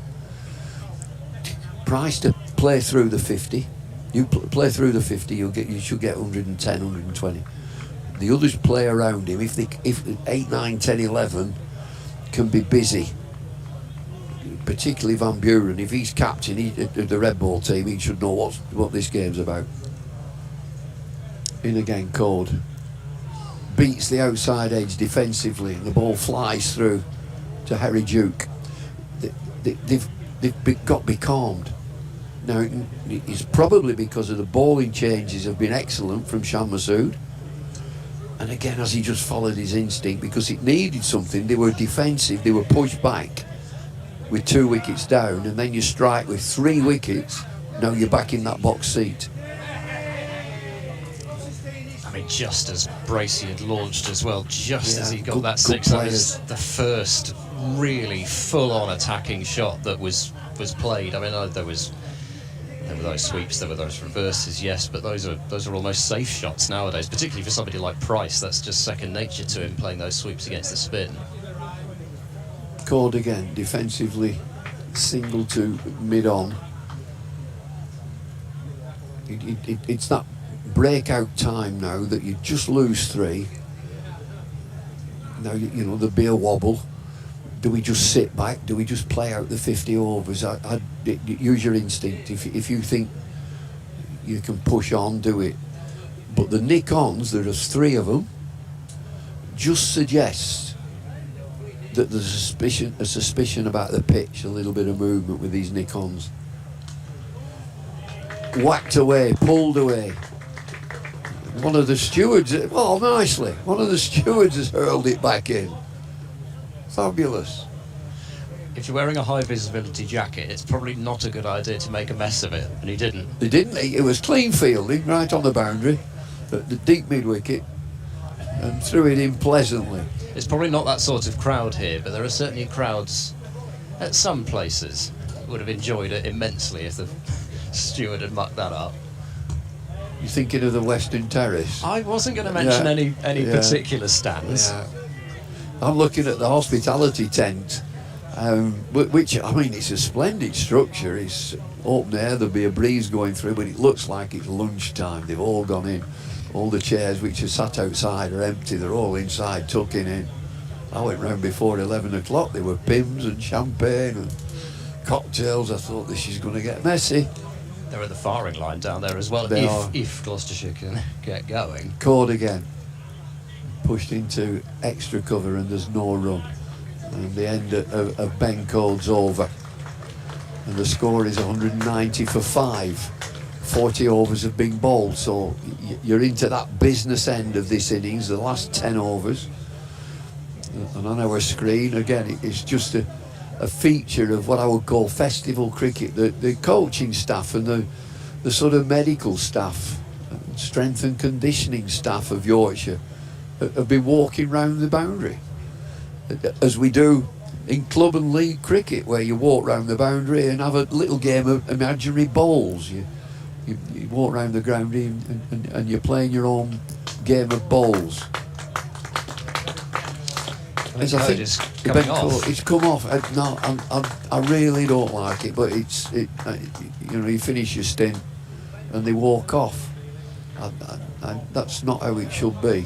I'm afraid. No, and it's not just Yorkshire, as you say. Crikey, it's just regular. I can guarantee you when Singh Dale has finished his opening spell that he will go off for a bit. Moriarty to bowl to Price, who's forward defending. They'll take a quick single. That's well judged. 191 for 5. So Codes figures 10 overs, 2 for 27. Excellent. It's almost just average for him. Yeah. As ridiculous as that sounds. 2 for 27 in this competition. And in these conditions, I think he's bowled splendidly. Yep. Gloucestershire seem to be limiting the damage early, but the damage has come towards the back end. Moriarty into Van Buren. There's another drag on. He's tried to play it late down fine on the offside, and he's chopped it onto his stumps, and Gloucestershire are in a heap of trouble now. 191 for 6. Will they even bat out their 50 overs? Somebody's going to have to stay with Ollie Price if they're going to do that. Nobody's staying with him. They're just losing wickets, and critically at the wrong time of the game when they were bossing the game at 2 down. And it's another nick on. Now that one I don't think has anything to do with the pitch. He's looking to make room, moving away to the leg side to dab the ball down to third man, and all he's done is a quick delivery from the left arm spinner, and it's not going to spin. He gets tucked up for room, inside edge, back into the stumps. They're in trouble. When they were, just how a game changes. This was 300, nailed on 300, and they've lost it. Gloucestershire have just lost the game. They've got to regroup and get something out of these last 10 overs or so. They're in trouble, they're 6 down. Well, the fact that Tom Smith has come out at number 8 ahead of Matt Taylor suggests that at least the think tank below is thinking, well, we've just got to send out somebody who's going to stay there. I'm not saying that Smith won't get out, but that's a move less to try and attack and to just have somebody stay there and bat. Smith won't be too bothered about strike rate. He's not a big hitter of the ball, but he's more of a nudger and a nurdler. And he's still got Price at the other end. Gloucestershire are collapsing. Has been a feature, unfortunately, from their point of view of this campaign so far. Pushed up towards mid-on by Smith. He'll take a single first ball. 192 for 6. So Price is the dominant batter. He's on 84. So he's just stood and watched as wickets have fallen around him. So he's sort of got to grab hold of this game if he can take most of the strike. Moriarty into Price, turn towards square leg. They'll jog through for a single as the keeper comes out from behind the stumps. So again, just in these 2 deliveries, with Smith coming in, gets a single, Price gets a single. That is so important. Just to you've got to keep it ticking. Just get your singles. You'll have to bat very well to get into 250 from this point. Moriarty to Smith, and that is turned into the onside. Pad thought was involved, and there is no run out towards mid-wicket. Hasn't been a great deal of turn for Moriarty, but 2 for 38 in his 9th over. Gloucestershire have had trouble against Moriarty in white ball cricket before, like in his Surrey days, and Smith will not get a run there as he props forward and plays it straight to Luxton at short mid-wicket. 193 for 6, 9 overs to go. But really in basically every game Gloucestershire have had a significant wobble. They've found it difficult this year to stop clusters of wickets from falling, and it is in such stark contrast to last year where the batting just absolutely carried Gloucestershire through. They won 6 of 8 games, won their last 4 in a row in the group stage to see them into a home effective quarter-final playoff game, which they won. They had 6 different batters score 100 in the competition last year. That's good. But only 1 this year, and even half centuries haven't been as many as they would like. Price is going to have to get to 100 plus here on 85. George Hill.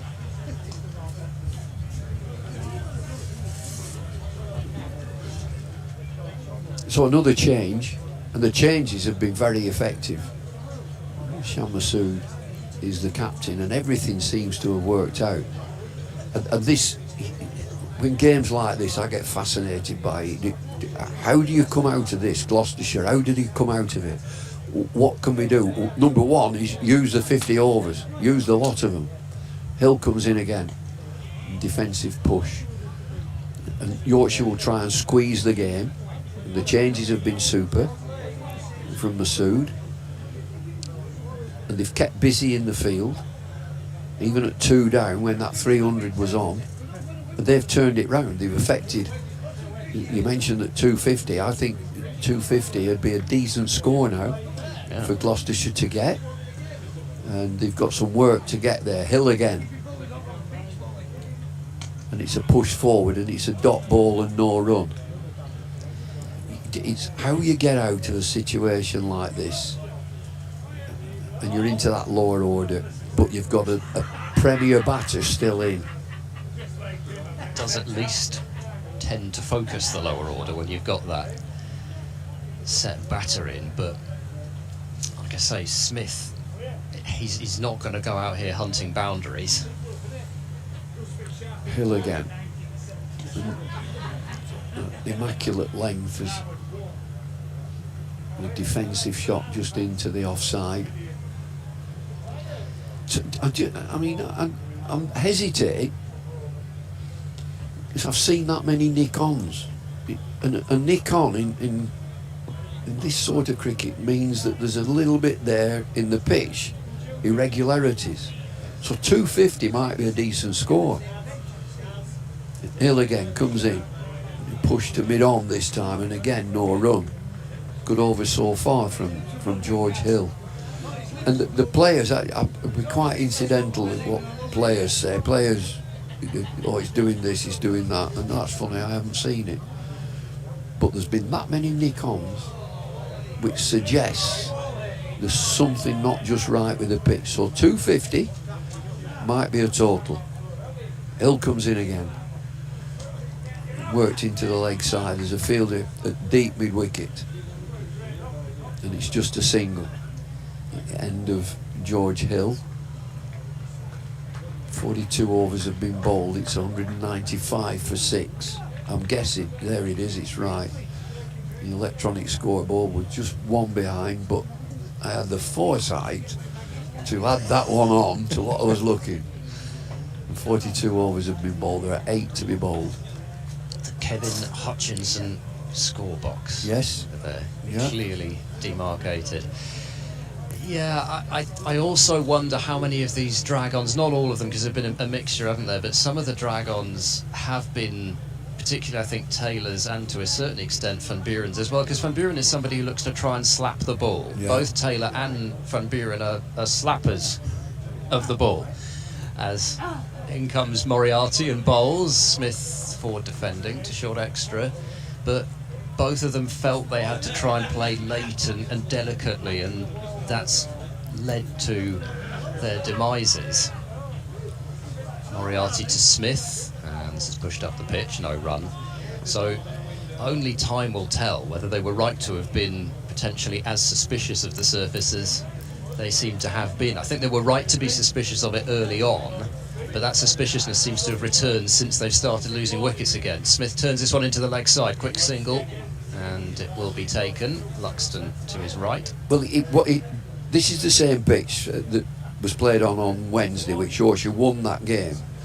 And I went out earlier, and there is wear and tear, there is, but it's one of these hybrid pitches where they're expecting it to stay the same all the way through. Now, there's been little bits which are peculiar, I would say. Moriarty to Price, who's forward tapping this one to the bowler. So it is a hybrid surface. Yes. Right. That's I must say I didn't realise that was something that many clubs had. Posh, here. So well, exactly. There you go. Get that put in. Yeah. Goodness me.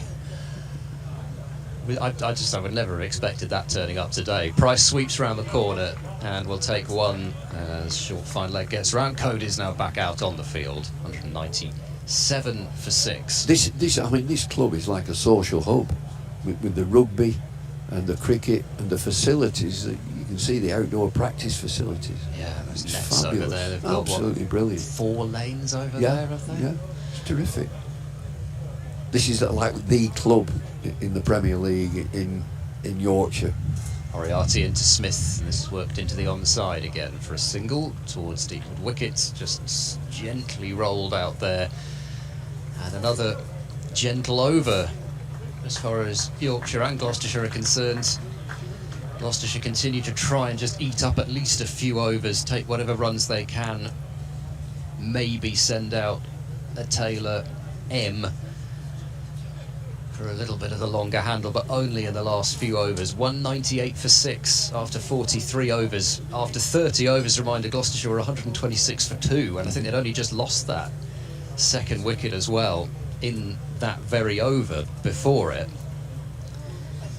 And they've when they accelerated between overs 30 and 40, they tried and lost wickets in the process. And again, that lower middle order of Gloucestershire's has yet to fire as it can do in this competition. Just been downstairs and had a chat with my pal who's come along. I've got a few pals that have come along. There's Butcher Jeff, Butcher and Farmer Jeff. He's down there. A couple of builders that I know, Paul Redshaw and company. They're down there, and my pal Keith, who he gets very thirsty. I was going to say, yeah, he gets very thirsty.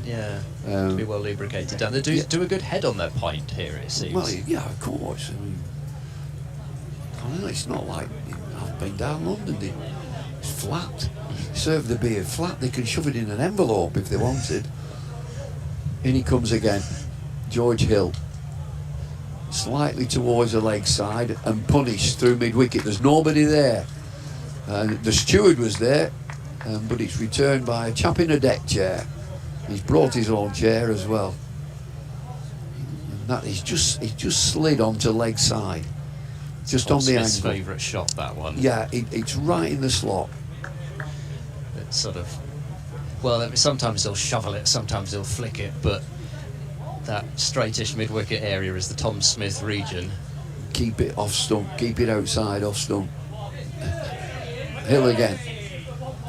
It's a better line as it's just eased down to third man for a single. And behind us we're in the clubhouse in the top bar. That's getting a bit lively. There's loud already. Yeah, there's a bit of Olympics on. I think they're watching that, and they're watching this telecast as well, the stream. It's on in the Olympics today. There was some diving, I think, wasn't there? And not Premier League footballers. No. Sorry. Hill again, wrapped on the pads, half an appeal. The ball careers out to backward point. Bit of BMX racing this evening, I think. Well, I think certainly my kids used to have BMX bikes, and now it's in the Olympics, isn't it? And skateboarding, I think you can have a do at that. Oh yeah, surfing. Yeah. Break dancing, that's still to come, I think. The break dancing. Break dancing, okay. When they spin round on the floor, yeah, I'll have a go at that. Yeah. George Hill, leg side again, driven to mid-on, and there's no run. Yeah, break dancing, it's one of those things that it's not Morris dancing, is it? Not. That should be in the Olympics. Wouldn't it be brilliant? Get that in. Next time it's in the UK, get that in the Olympics. Well, I've got to tell you, I was up at Cartmel and went into that, I can't remember, Devonshire Arms or Cavendish Arms at Cartmel with the racetrack is, as George Hill comes in again in the 44th over. Price down the pitch and just pushes it for a single into the leg side. And the Morris dancers were there at the bar, and they got all the regalia, all the tassels, and it's 203 for 6 at the end of that over. 43 overs have been bowled. And I said, "Oh, sorry, have I missed it?" He said, "We haven't started." He said, "You don't think we do this sober, do you?" And off they went with the sticks, and the banging sticks, aren't they? And loads of tassels. But they didn't have a couple of sticky toffee puddings before they did Cartmel that. stick is famous for sticky toffee pudding. 44 overs have been bowled. I got it wrong. 204 for 6 after 44. 6 overs. Come on, Gloucester. What have you got? They've just started again. Price is 88. Smith is 9. 204 for 6. 6 overs to go. Revis back because Moriarty is also bowled out. 10 overs, 2 for 42. So Code and Moriarty are done. Yeah, I think Gloucestershire's spinners will do well to match that. Well, man at the non-strikers end, Tom Smith will look to do that later. Revis bowls a short ball. Price pulls it away in front of square out towards the boundary. Excellent piece of fielding by Wharton. He gets to his feet in a flash and slings the throw in. 1 run taken. That's a big shot for one, isn't it? It is fabulous fielding. That's Wharton again, isn't it? Yeah, and they're not long boundaries. You think that's hit as firmly as that away from a fielder. You're getting 4, but not to be. Price to 89. 205 for 60. Mid-wicket coming up now for Smith. They don't have to have 5 inside the ring, but they do for Tom Smith, who's on 9. Revis bowls to him on the pads and clipped away backward of square on the leg side, just backward of square past umpire Shantry. And the single is added. 206 for 6. Going to have to bowl well, particularly up front. I think get a couple of wickets with the new ball. Gloucestershire, I mean, any total, as we've seen from the One Day Cup this year, you might have a shot at defending. There are a couple of scores in the 160s have nearly been defended. Warwickshire only got home against Sussex by 1 wicket. That sort of score, back of a length, Price drops it down into the ground, but on a couple of bounces straight to backward point for no run. Revis is the tallest of them. They're all tall and whippy, and he's the one that will bang it into the pitch. He bowls a shorter length, so it looks as if he's the quickest of the Yorkshire pace bowlers. Yeah, I think Singdale will be the quickest bowler on show, but he's a bit more skiddy pace than somebody like a Revis. Dom Goodman will probably be the more likely comparison in Gloucestershire's side. Pulled away by Price, that's 4 runs.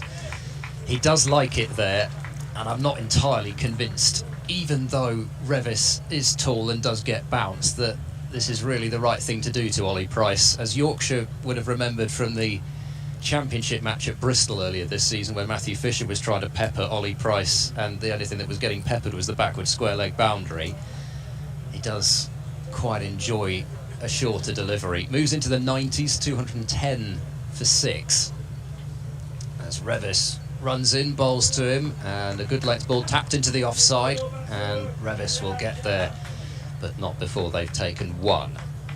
They're coming back into the game, Gloucestershire, and I've mentioned about the pitch. It's been played on before, so that 300 has gone now. That's not realistic, but 250 is, and that'd be a handy score. And so these two are playing sensibly. Smith is 10, Price is 94. And he does have the ability to switch gears if he can stay there for long enough. Price, he's shown a different side to himself in the T20 this year. Revis to Smith, who nudges to backward point. There won't be a run, but it's not the end of the world because Price will be on strike for the next over. 5 overs to go, 211 for 6. Before the start of the T20 this year, Ollie Price had hit 2 sixes in his professional career. Came out against Somerset with Gloucestershire needing about 13 runs per over. You know the side at Derby, it's keenly contested. 13 runs and over, and Ollie Price in the space of 7 balls hit twice as many sixes as he'd hit in his entire previous professional career. He looks a good player off this innings, and as you say, he's been very comfortable on the short ball. They've tested him out a couple of times and he's knocked it away for 4. Here's George Hill again. I think they're playing well, these two. They've just sort of turned things around when it got really static. They've got the board moving again. 45 overs have been 5 overs. It's a long time, 5 overs. You get 30 deliveries. You never know. You can change it around with 2 batters in. And a bit of a conflab there between George Hill, the bowler, Shan Masood, the captain, and somebody else, Ben Corder. They're going again, they're chatting again. I think it's Ben Corder who comes across and gives his 2 penneth. But in comes George Hill. Skied in the air, there's nobody there. This will skip away for 4. Perfectly between the two fielders behind square on the offside, and another timely boundary. It's quite typical Tom Smith. He scores a boundary through the offside, but he was still looking to go over mid-wicket again. I think he's got a round back there. He's looking over mid-wicket and he's flown down to backward third. I'm off in a minute, aren't I? I think so. 2 o'clock. Dodge's 2 move o'clock. back Going with intent. Intent. Yeah. Like the schoolmaster, he's coming bouncy, he's let go and it's okay. He's one for the over. I'm just walking round and having a chat with so many people. There were so many cricket clubs represented here today. We're on BBC Radio Leeds, and I wonder what cricket clubs from Leeds are represented. Settle, that's not far away, up Skipton way. All the whole Easingwold. Settle's beautiful. Lovely. I've been there. And that'll be 4 more. As it squirts off something, might be pads. No, he's hit it. Inside edge. That's your man Smith again. Yeah. Not a clue where it's gone. And it's flown past the wicket keeper, and he gets 4 more. Yeah, and I don't need to say where he was looking. Mid-wicket, and he's gone behind the keeper somehow. Yes, all the teams are Easingwold are here, Stamford Bridge are here, Clifton Alliance, they'll be here, Woodhouse Grange, Scarborough are here, seen them represented. There's a dot ball from George Hill. They'll be up at Scarborough Festival will be coming up soon.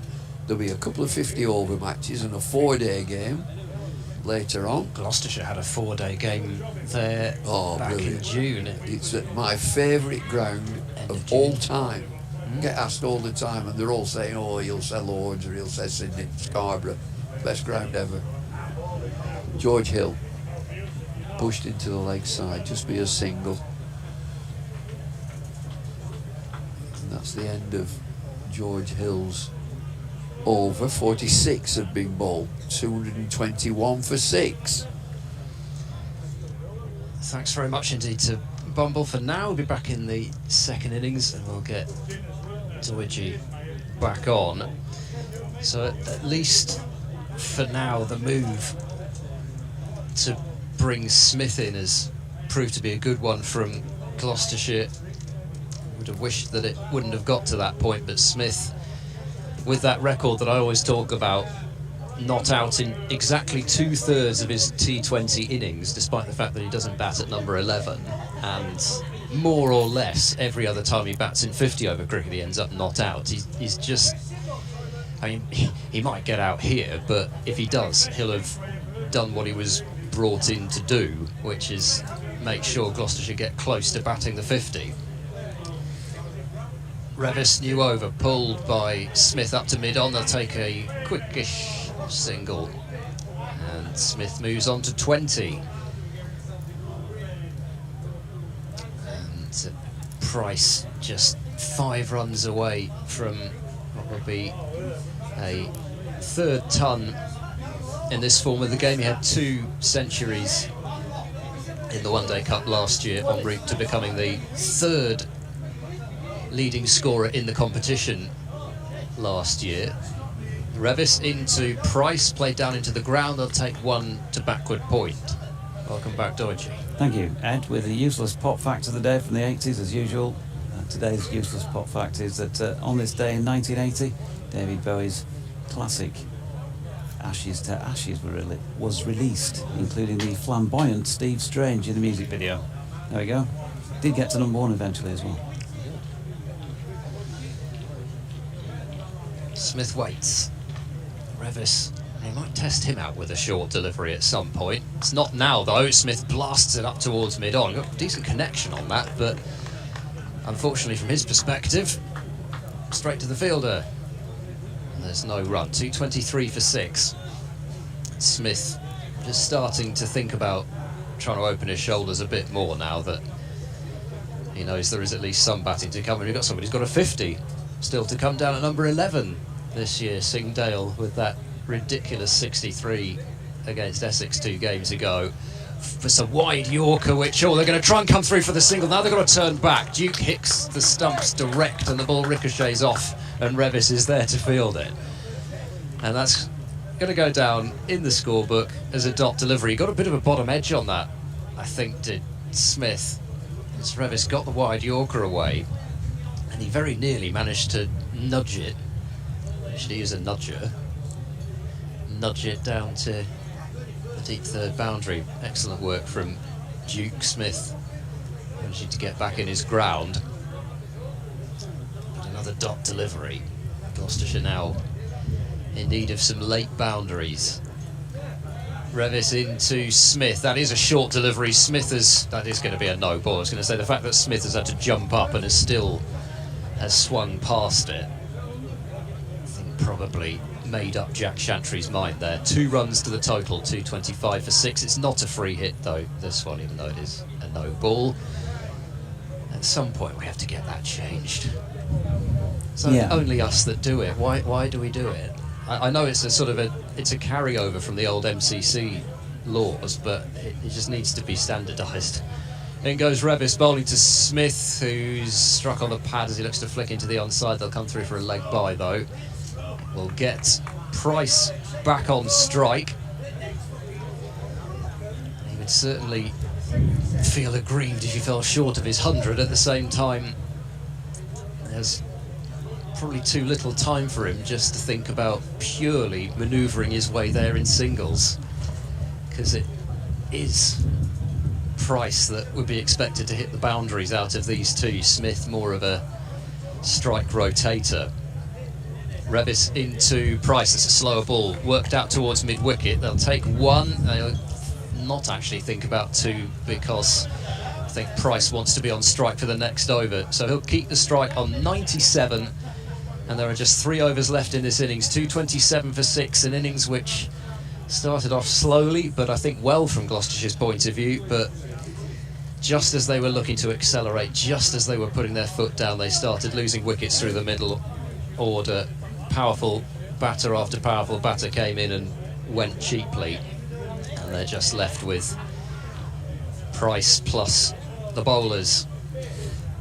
But before you concede, as it sounds in your tone that you're about to do, Yorkshire defended 260 odd quite comfortably the other day. I was saying to Bumble before, sides have nearly defended 160 in this competition a couple of times. Yeah, it's not terrible by any stretch. As Price advances, tries to pull, and is struck on the glove by the looks of things. I thought it was just body, but it looks like there's a bit of glove in there, so it's a single to get him to 98 in the end, as he just can't get that pull shot away. It was too low for him in the end. And Smith just adjusts his gloves, maybe for a late onslaught here. 20 against his name. And George Hill at the Rawcliffe end of the ground then. Flapping in the quite considerable York breeze. He's got onto this one and leaving it up over the top of Ben Code at mid-on, and will pick up a 2-bounce 4. Probably could have struck it a little more cleanly, and had he done so, he may even have carried the boundary, but either way, he's got a boundary for it. 24 to him, 232 for 6. Been rare 6. In fact, it would have been Tom Smith's first list day 6 if it had gone all the way. And he's 36 going on 37. In comes Hill again. This one chopped into the deck, has gone down towards leg slip. Duke out to field. They get through for a single. 25 to him now, 233 for 6. And with Ollie Price needing 2 to get his ton, I'll leave you once again with Ed. Thank you. Just the 1 first class 6 and 2 T20 and for Tom Smith, as I mentioned, he's not really a big hitter, but that was an intelligent shot, and that is Tom Smith all over. Long on sent back, Price on 98 in the 48th over. In comes Hill and bowls to Price. Down the pitch, he's bowled! Hill gets his man. Price falls too shy of 100. It is still a magnificent innings, because he's been pretty much stranded by the rest of his middle order. It was an excellent partnership between him and Miles Hammond to lay the platform. He's seen it through nearly to the end, but he'd really have fancied not just getting the 3 figures, but clearing the boundary rope a few times. But he will still get a really warm reception from this crowd at York, which is magnificent to see and hear. And he will still raise his bat to the crowd, as he should, as that is a fine knock. Out for 98 though, 233 for 7. Yeah, fine knock, and I think also fine delivery by George Hill, who I think leg stump yorked him, did he not? Or got through, and it looked to have knocked back the leg stump.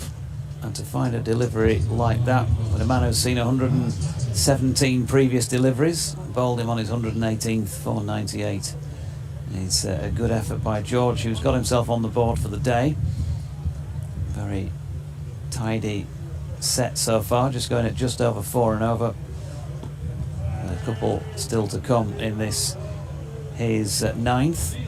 So 47.4 overs have now been bowled, closing in on the end of this Gloucestershire innings. 233 for the loss of 7 wickets. I wish it just stayed there. Price for the wicket delivery came charging down the pitch, and I mean, Hill probably did see him coming, and he dragged his length back a fraction. So is Hill again, and that one flicked off the legs by Taylor, and he's going to pick up by Smith, I should say, one into the leg side. Single first ball from Taylor. But yeah, I think if he'd just stayed where he was, but like I say, Hill might not have bowled that length. He fired it underneath the bat, and it was beautifully bowled. So another bold dismissal, and that is now 5. Yeah, 5 of 7. Although most of them have come with the aid of the inside edge, or more than not anyway. Matthew Revis to bowl a new over. Smith flicks this one round the corner off his hip. He'll take a single. That's all they'll be able to get. Code tracks across from fine leg. I think still, despite that strike from Smith over mid-on, good captaincy from Shan Masood to have both deep third and fine leg back for Smith. As much as he might strike you over the top for 4 down the ground, he's also very likely to try and nudge a 4 fine somewhere. Taylor M more likely to try and strike it straight. Revis in and bowls to him, and this is flicked away in the air. It'll fall safely between 2 fielders on the leg side, and they will only take a single as Hill sprints round from deep square. They have fielded magnificently of Yorkshire. Must have saved a good 10-15 in the field, and that could well prove to be the difference between a match-winning score and not. 237 for 7. Revis to Smith on 27. He's in now and bowls, and Smith flicks this one into the air. He's going to be caught at deep mid-wicket. A simple catch for James Wharton out there, and as easy as they come, he pouches it two-handed, palms down, and Smith, his strength not really clearing the boundary, and he just chipped the catch out there in the end. A wicket for Revis. Smith goes. He's done a fine job though there. 27 doesn't look like a great deal on the board, but if he'd not done that, Gloucestershire could have been all out for only just about 200. With a couple of late blows, maybe Gloucestershire can still get up to 250, but it's going to take Singdale getting his eye in like he did a couple of days ago against Essex. It's 237 for 8. And it is a promotion in the order for Singdale.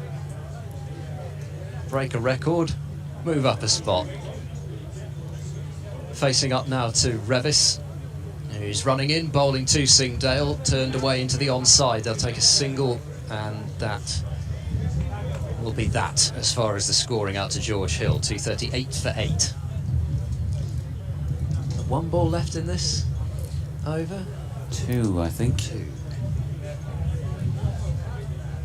Taylor back on strike. 27 off 32, by the way, for Tom Smith, 4 fours. Half hour or so out there in the middle.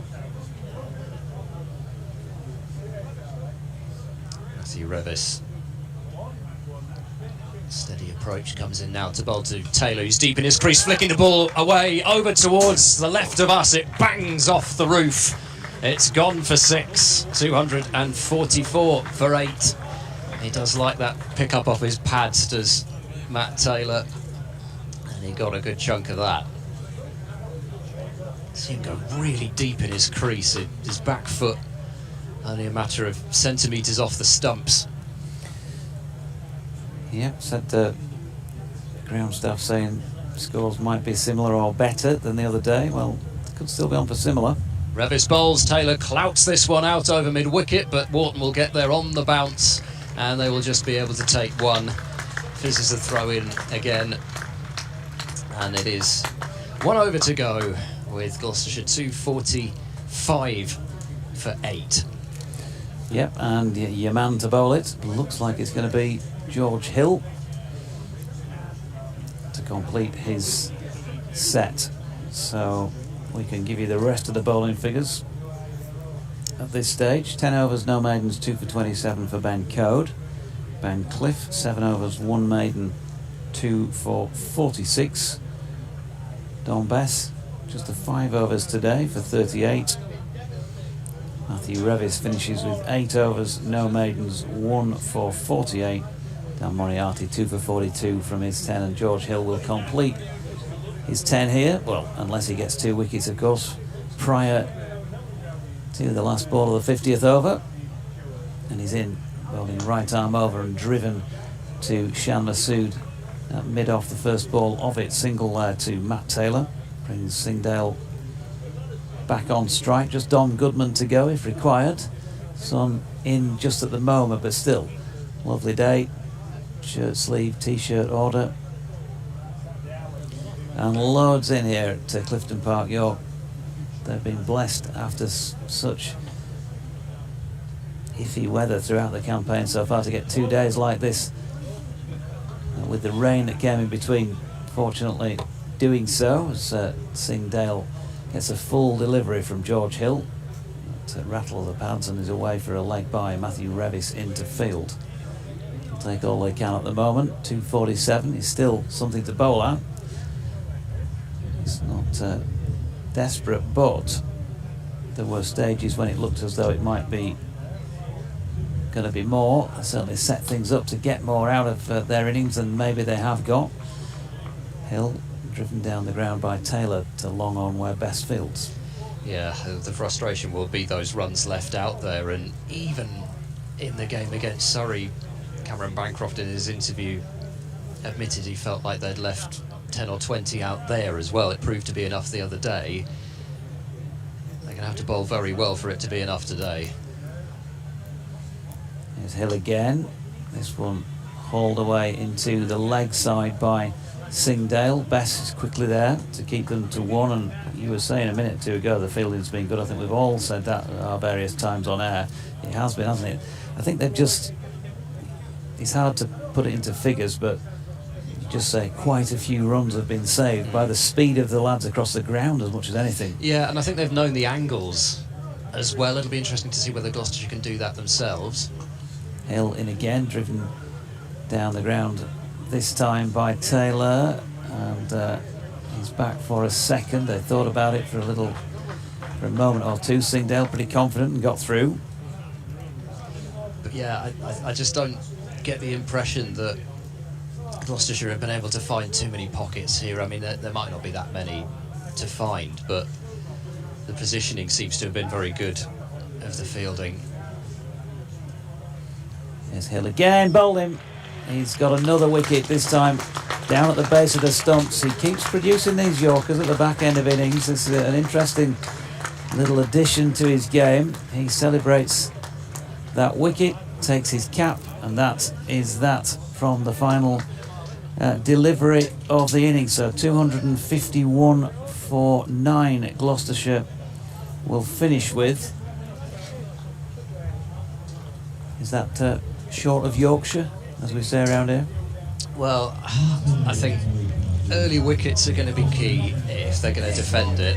I think they're going to need the new balls to really pay off. The two men walking off, Matt Taylor and Ajit Singh Dale, who will have that new ball, suggest we'll have a lot to say about the eventual outcome of this match. If they can make some inroads into that top order, yes, Yorkshire do bat deep and there's every chance somebody can get you from lower down, but if they can get into that middle order earlier than Yorkshire did, then maybe they might just buy themselves that sort of wiggle room. The run rate is not going to be taxing for Yorkshire. Gloucestershire will have to bowl extremely miserly, in extremely miserly fashion, to have the run rate really come much into it. It's going to be about taking wickets. Of course, they're still going to have to try and squeeze through the middle overs. They'll need Tom Smith, Graham van Buren to replicate the sort of bowling that we saw from Dan Moriarty, where he found a way to pick up wickets and they couldn't really get after him. We still didn't see, I think, a single time a batter try and use their feet and hit down the ground against any of Yorkshire's spinners. So will Yorkshire come out, having had knowledge of batting on this surface especially, will they come out looking perhaps a bit more proactive than Gloucestershire were at times? I think, as I said before, they were right to be a little bit hesitant up front. And maybe as soon as they tried to be proactive, they'd say, well, we lost wickets. So that shows you that actually, if we tried to do that earlier, then we'd have just ended up with even fewer than we got. But only time will tell. Yeah, I suspect needing just over 5 and over that Yorkshire will, as the expression goes, play cricket, really. I can't see them going mad at the top. I think they'd rather take a more measured approach. That would be my reading of the situation. We shall see. George Hill, the only other bowler I hadn't given you the final figures for, finished with 10 overs, 1 maiden, 2 for 43. There were 7 leg byes, 3 wides and 2 no balls, so good discipline with the ball from Yorkshire, 12 extras in total. And Gloucestershire 251 for 9. Yorkshire need 252 to win. We shall be back for more ball-by-ball commentary in just under half an hour's time. We'll leave you with some effects from around the ground.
I was in 5 pairs, so I got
Hey, 150.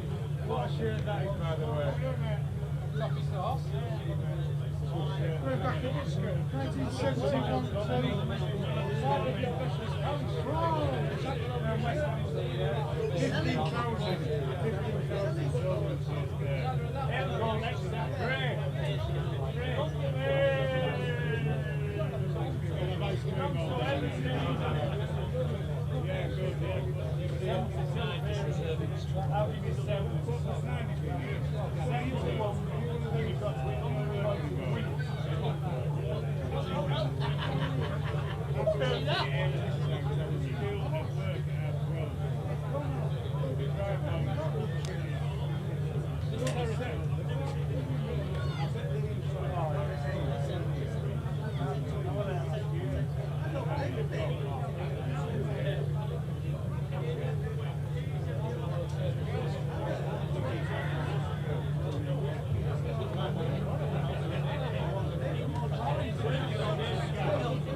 That's the biggest tattoo. Hey, Gas, that's the biggest tattoo.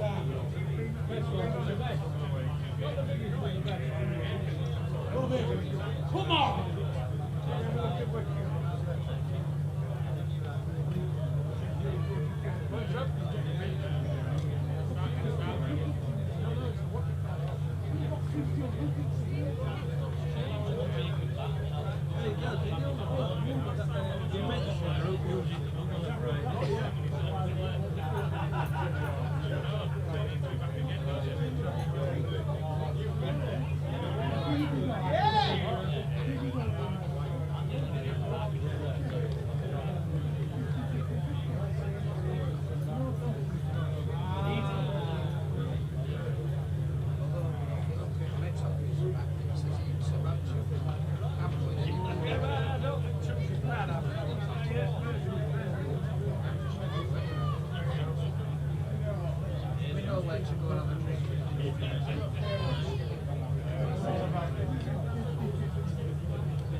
Always get beat there.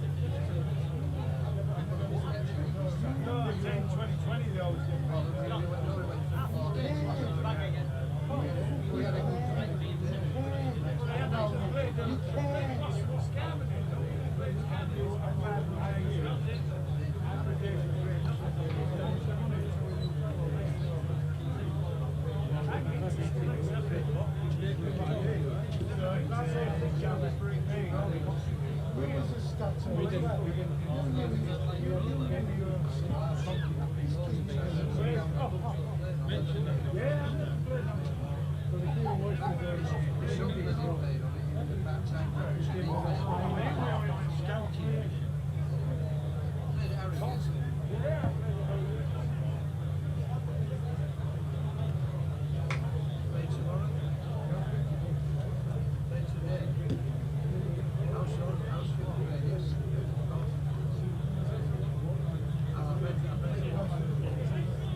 Well,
From brief to built.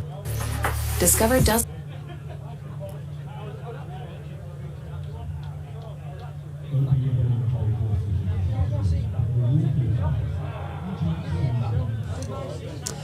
Welcome back to Clifton Park in York, where it is time to get the second innings of this Metro Bank One Day Cup match underway between Yorkshire and Gloucestershire, with Gloucestershire having posted 251 for 9 from their 50 overs, having won the toss this morning and elected to bat. Ollie Price top scoring with 98.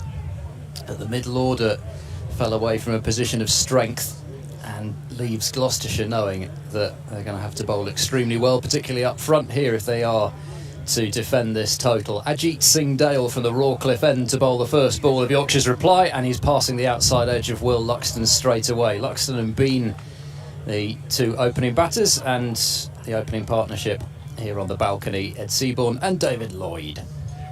What do you make of the position of Gloucestershire and Yorkshire respectively? Gloucestershire, okay, they got to that 250. And, you know, the talk around, when you go around the ground, is the pitch as good as we think it is? And so I think this will be a real burst, this opening spell for Gloucestershire. Singdale runs in, bowls, strikes Luxton on the pad, and not out, says umpire Chantry. Looks down very quickly when he doesn't give it out, does Jack Chantry. Now, this is the first time I've seen Singdale bowl. So he's got a slingy action. Now he looks like he's got a bit of pace as well. Yeah, it's a slingy action, and there's an LBW appeal there. The ball's going down leg side. Just going down leg side. When I said just going down the leg side, because the wicketkeeper never moved. He didn't move from his position. Good start, first couple of deliveries from Singdale, who's running in again, bowling, let go by Luxton outside the off stump. But it's that kind of nagging accuracy that Yorkshire produced. So Gloucestershire going to be able to produce that same discipline. This lad's going to be the quickest bowler on view from what I've seen here. Yeah. And a different type of bowler, whereas Yorkshire's bowlers were quite tall and hit the pitch. Now, this lad races in and he's got a slingy action. It's a delayed action. Skiddy. Here he comes now, bowling to Luxton, who's tucking the ball through the leg side. There'll be at least a couple of runs here. Goodman goes into the slide from mid-on, sends the throw in sharpish, but they're back for 2, so Yorkshire underway, 2 without loss. Yeah, he's quite tall, but he doesn't have a very tall action. No, I mean, just a little bit of Brett Lee from Australia. Just just that last minute little bit of a sling. He has been clocked over 90 miles an I'll hour bet he this has. year. I'll bet he has. Here he comes once more, slings another one down. Luxton drives pleasantly towards mid-off, and Jack Taylor's got a little bit of something on that at mid-off, which will save a couple of runs, but they're through for 2 more. And Luxton has back-to-back sets of 2 for without loss. If I was a betting man, I'd be edging my bets with the score. Batting first, winning the toss, batting first. And they got to 250. It could have been 300, but, you know, 250 is handy. If you look at scores, in this 50-over competition, Metro Bank this year, there's no massive scores. Singdale in bowls. Luxton has a think about playing at that one. That's the one that does bounce just a fraction more. And has to withdraw from a shot for no wicket after the first over. So I've seen him for 1 over, Singdale. So we talked about this slingy action. So he's a little bit lower. I don't think he's going to get much bounce because he's low at the crease. So what he will do is target the stumps. And he's had 1 LBW appeal there by a full length, fast, 90 miles an hour. So if he targets the stumps and he gets a little bit of swing with that action on a swinging day, I think he'd be a handful. Matt Taylor, it is to bowl from the City end, second game back from the 100, and got his first forfeit in List A cricket in the previous game against Surrey. Useful weapon to have available in this competition, given that most sides are missing their better white ball bowlers. Left arm over. I think they're worth the weight in gold, left arm overs. An England red ball team, I'll bet they're scouring the country for a left armer because they've said that Bashir is the spinner. He's our number 1 spinner. So if you've got a left armer that he can bowl into that rough, I think England will be looking for one. And he comes again, Taylor, left arm over. He goes through Finley Bean with a little bit of bounce. So again, I haven't seen Taylor previously. So you don't get many. There are notable exceptions. Mitchell Johnson is one. Rapid left armers. Wasim Akram, rapid. What they usually do is a different angle and a bit of swing. So let's see what he's got as he comes in again. Left arm over, bustling run. There's a little bit of outswing which is left by Finley Bean. Have you seen anything of this, speaking of left arm Johnsons, have you seen anything of this Spencer Johnson from Australia? No. It's not played very much red ball cricket, but there's this feeling that the Aussies might just be saving him up for the next Ashes series down under. They always find one. Yeah. They always find one. And then he comes again. Quick run up. Close to the umpire, which is what they usually do. Left arm overs like to get in very tight towards the umpire. And they do deal in LBWs. I mentioned that you don't get many real rapid. You get, there's the odd one. But if they can swing the ball from a different angle and swing it both ways, they're in business. They really are.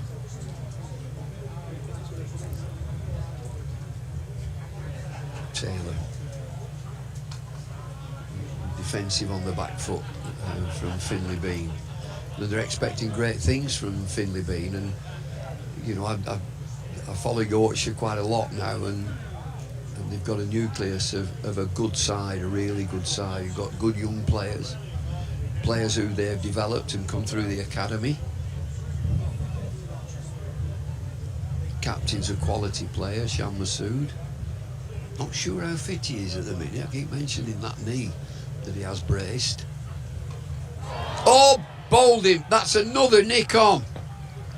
He's hesitated. Does he leave it? Does he play it? First strike, Gloucestershire. Yeah, he tried to leave, didn't he, mostly, but that bat was just at too shallow an angle. We'll have to have a second look at it just to see exactly how straight it was. but Taylor, he's usually there or thereabouts. You know, it's pretty much the perfect line, isn't it? Just a couple of moved away, that one just going fairly straight on, but right on that kind of, I mean, talk about fourth stump, sometimes you exaggerate fourth stump a bit to be more like fifth stump when you're talking about it, but that really was fourth stump, and just didn't know whether to play it, that one, or leave it. And yet another edge onto the stumps, and that is now, I think, 7 bowls total out of the now 10 wickets that we've seen. But it's telling you, this pitch, you've got to be careful.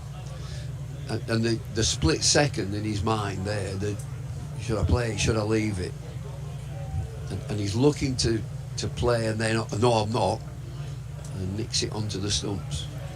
That's one of the key early wickets that Gloucestershire would have been after. Yeah, Finlay Bean scored 100 against Gloucestershire in the championship match at Scarborough in late June. In comes Singdale to Luxton, who struck on the pad as he looks to clip the ball into the onside, and that will be a leg bye out to backward square leg. 5 for 1. Start of the third over. Shan Masood usually will tend to, from what I've seen of him anyway, will tend to play the sort of innings that he wants to play. Will he give Gloucestershire a chance on this surface perhaps by doing so, or does he just decide, having lost that early wicket especially, better just try and see off this new ball? A good battle, I think, Shan Masood versus Singdale.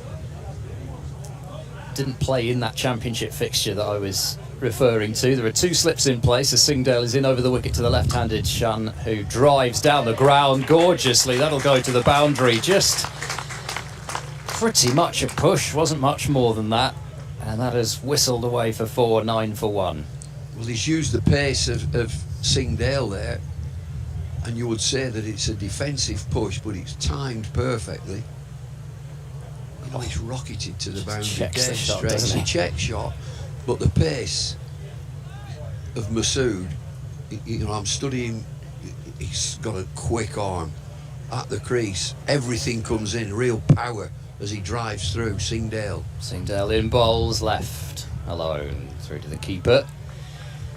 And he's also, he is, for somebody who, like you say, he throws everything at it, there's a lot of moving parts. He does really try and bowl every ball as quickly as he can. I think almost the most impressive thing about him is he's fairly recently turned 24, is actually his accuracy, in that he doesn't tend to spray the ball about a huge amount, and he doesn't get carried away with bowling short either.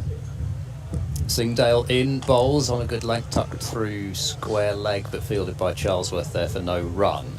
And I mean, his last 10 paces, he's absolutely sprinting, and then the drive in his action and the strength of his action, he's got a quick arm.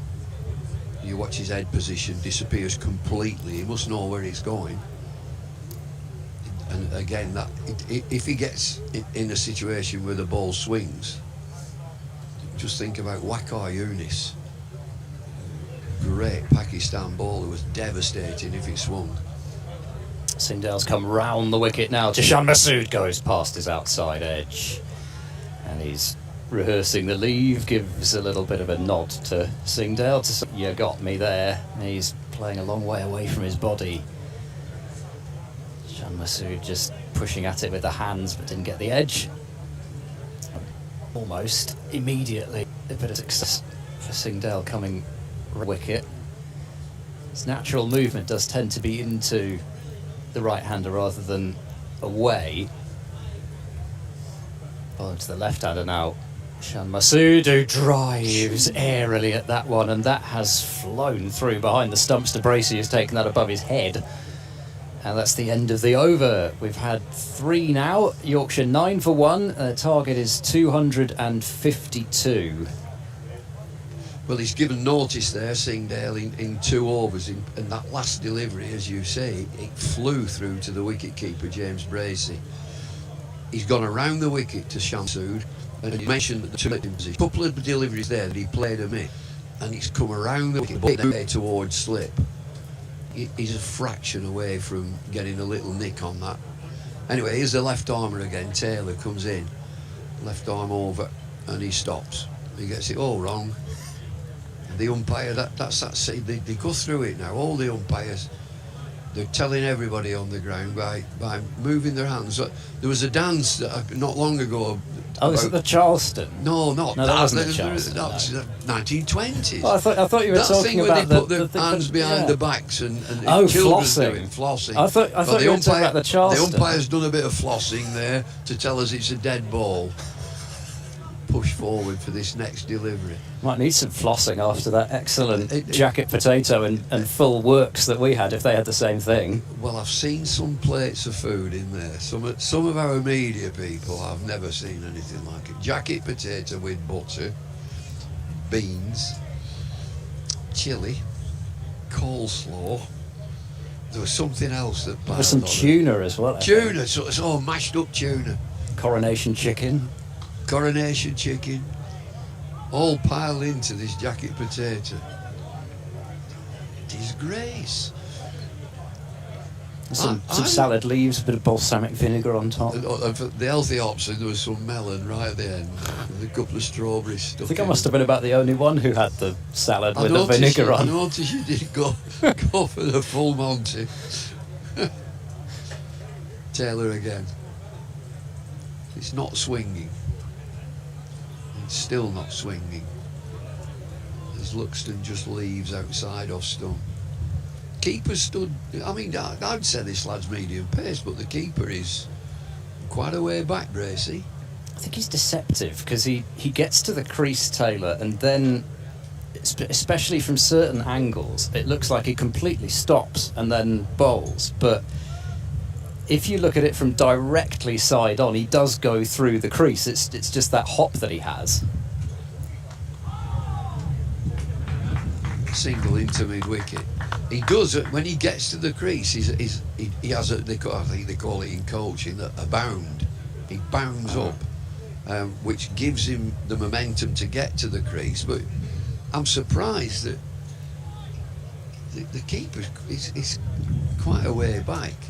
Oh, this awning, we've got one of these awnings. A bit disturbed by us, this. which is,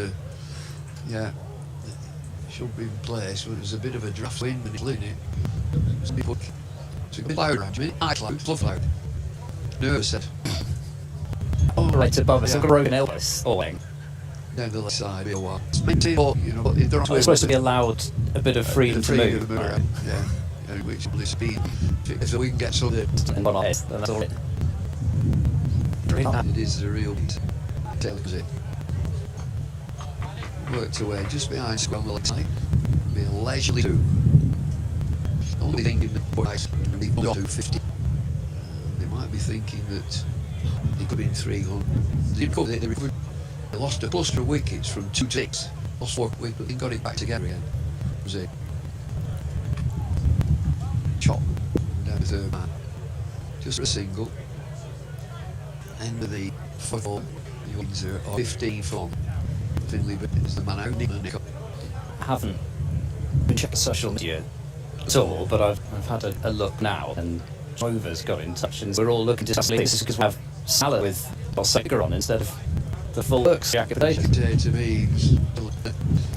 Dingdale started third over as he's in the wicket bowling. Janasudu drives in flow fashion. It's half stopped by Goodman up at mid-off. He does at least 3, and in fact I think they were coming through for that anyway. 15 or what?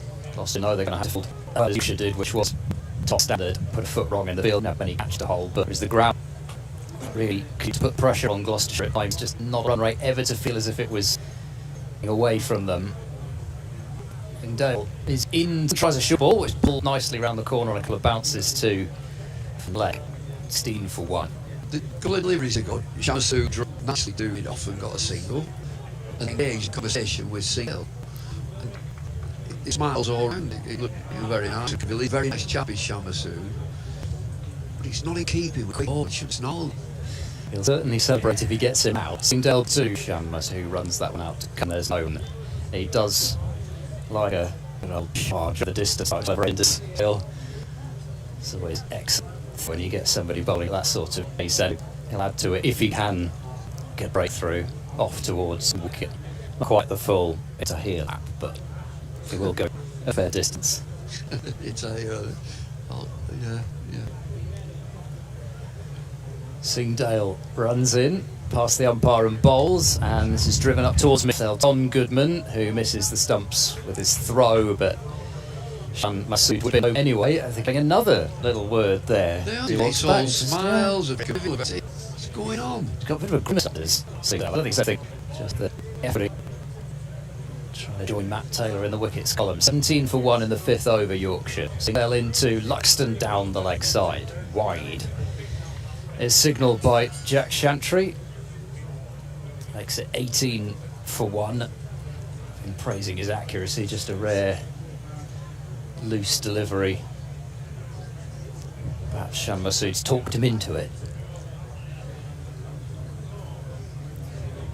Yeah, Gloucestershire getting through the first power play without losing a wicket, but they only scored 35 runs in the first 10 overs, so they don't necessarily always look at comparisons, but Yorkshire will know they don't have to go hard at this total. That's a good delivery from Singdale. There's a late appeal from the bowler and a louder one from behind the stumps, and Jack Chantry says no. They get a leg by towards the gully region, presumably too high. Yeah, he's hit him in the midriff, I think. and it's a delayed appeal from Singdale. Nothing much going for it when you look at the replay. It's always handy if you get a replay. It did look to have cut back a bit. It did. It nipped back on him. First one that's really gone off the pitch this innings. Yeah, with this action, he's better off roundabout to the right hand, just on off stump, and full. With that pace, they've just moved slip out. There's only one slip now, so slip has gone to reinforce that offside. Singdale is still round the wicket to Shan Masood, who's had a waft at that one and missed it. And as he stands there, you can see middle stump, not just leg stump, behind him as he ends up a long way across his stumps, trying to feel bat on ball. And Singdale is certainly testing Shan Masood here, but as yet to find his wicket. 5 overs gone, 19 for 1. This has been a really intriguing 50-over game so far. It's not been your modern day 350 plays 350 type, but it's just been good contest all along.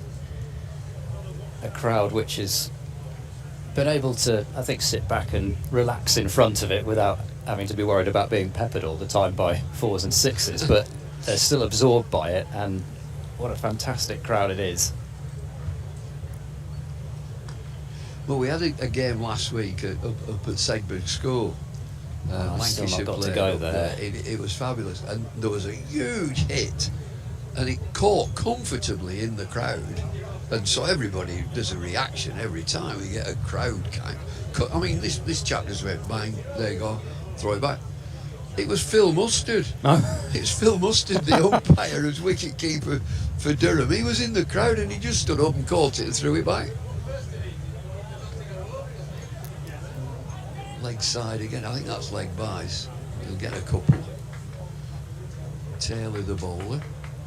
So who's first changed when they change the bowling? Because I should think Singdale at this sort of pace is 4 overs. Give him 2 or 3 spells. He has actually gone 6 this tournament. Whether he'll do that here, I'm not sure. But yeah, Goodman would be on first change. Medium pace. Just faster medium. Short ball, pulled away. And straight to square leg. A metre either side, it's 4. And the other thing that you mentioned earlier, that Yorkshire fielded brilliantly, and that would be one thing that the coaches of Gloucestershire would say, you've got to match that. When we go out, we've got to defend 250, you've got to match that fielding. They were excellent. And they've got to take their catches. There's not always been something Gloucestershire have done this year in the white ball tournaments. Taylor again. Think about a single, but there's no run to backward point. And how many slips? Just one slip again. So they relax the field. Singdale is shouting up to whoever, try and get a reaction. He's down at fine leg. There's a square leg, a mid wicket, and mid on. Regulation, mid off, cover, backward point. As Taylor steadies himself, he's on his approach. Angle back, just dab down to backward point. Just Singdale, he's been after the attention of who's captain again? Jack Taylor. So where's Jack Taylor fielding? A number Mid 10 on, at yeah. mid on. That's the one he's been shouting to. So what he'll have been saying, do you want another? Am I bowling another? I should think he is. Yeah, I mean, I almost think in an ideal world Gloucestershire would bowl the first 10 with these two. Do you know, I'd go the other way, as he's dabbed again down to third man. Particularly with Singdale and that pace, with an option of 10 overs, I would be thinking 4-4-2 or 4-2-4. Yorkshire opening bowlers, I think Ben Cole's first spell was 7. He bowled 7 straight off. But this guy's the quickest bowler. He's 22 for 1 after 6 overs. And Singdale is going to bowl again. Now he is chatting to Jack Taylor. So it's what his option is as captain. Does he want one big spell up front from his big fast man, and does he want to keep him for a middle innings spell, come and get me a wicket, and then finish it all off? 4th over starts now. Singdale in, and Luxton plays this one through the leg side. Smith herring after it towards deep mid wicket and will cut it off into the slide. 2 runs taken, 24 for 1, so 9 to each of Luxton and Shan Masood. So for Gloucestershire, I mean, the only reason I say that, I think one of these two will go up until the 10th, because in general they would want to bring on their spinners pretty soon after the power play. They've been a team, especially of late, that have relied heavily on their spinners to do the damage. But on this surface, Singdale bowls and pushing forward in defence, Luxton. On this surface, they want an extra seam bowler, and if they do, the only person that they can go to is Ben Charlesworth, who has not bowled yet this season. He's had quite a lot of shoulder trouble, but he was bowling in the warm-up this morning, I noticed. Okay. I've only actually think I've seen him warming up bowling a couple of times over the summer, but whether they might use him, but I don't think they would want to use him I certainly wouldn't want to use him in the first 10. Singdale bowled him! Oh my word, that has obliterated one of the stumps. A shard of it has gone flying back towards James Bracey, and that is what happens when Singdale gets it right. 24 for 2 as Luxton goes for 9, and a more dramatic shattering of the stumps you're unlikely to see, given that all 3 stumps, at least what's left of them, still remain in the ground. Well, the stumps have gone flying there. There's a piece come off, or else it's the bail that's flying past the wicketkeeper. The thrill of fast bowling. That is the thrill of fast bowling. He's gone right through him at good pace. And I reckon that's his length. With his skiddy action, slightly slingy, he gets low at the crease, he target the stumps, and he's gone through him there, absolutely through him with sheer pace. So if you're targeting the stumps, you're also targeting that front pad. So LBW is massively in play. Well, you know, that is such a thrill. Stumps flying everywhere. And that is a potency, the potency of a fast bowler with a new ball at the start of an innings.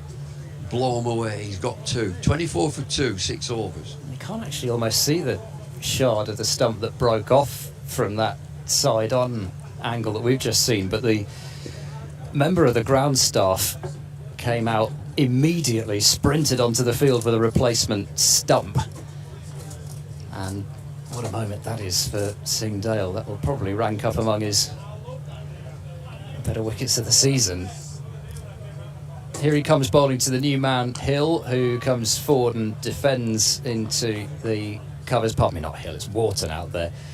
And Wharton pushes defensively first ball, as we have a change here on the balcony. David Lloyd will be back in an hour's time, and alongside me, Dave Townsend. Yeah, good afternoon, Ed. It's going to be a cracker, I think, this one. Yorkshire have got to put together a partnership, haven't they? A bit like the second wicket partnership we saw for Gloucestershire. Sing Dale bowls to Wharton, that's left outside the off stump, 2 wide. 25 for 2 with that extra run. God, it all happened so quickly, and it did cut back through the gate as well. There was one which whether it was the previous over or the one before that Sing Dale bowled, there was one which did appreciably cut in and struck Luxton on the pad, but was too high. Found it on the stream, that broken stump. It's a good thing that didn't go a bit further. Broken shard. Sing Dale bowls another delivery which lifts off a full-ish length and is allowed to pass through to the wicketkeeper. Got a bit of pace about him, isn't he? He does. I don't remember him being quite this quick at Scarborough. But perhaps that's because he was bowling all day. And he seemed to bowl nearly half the overs. Oh, don't give yourself a splinter. Don't do that.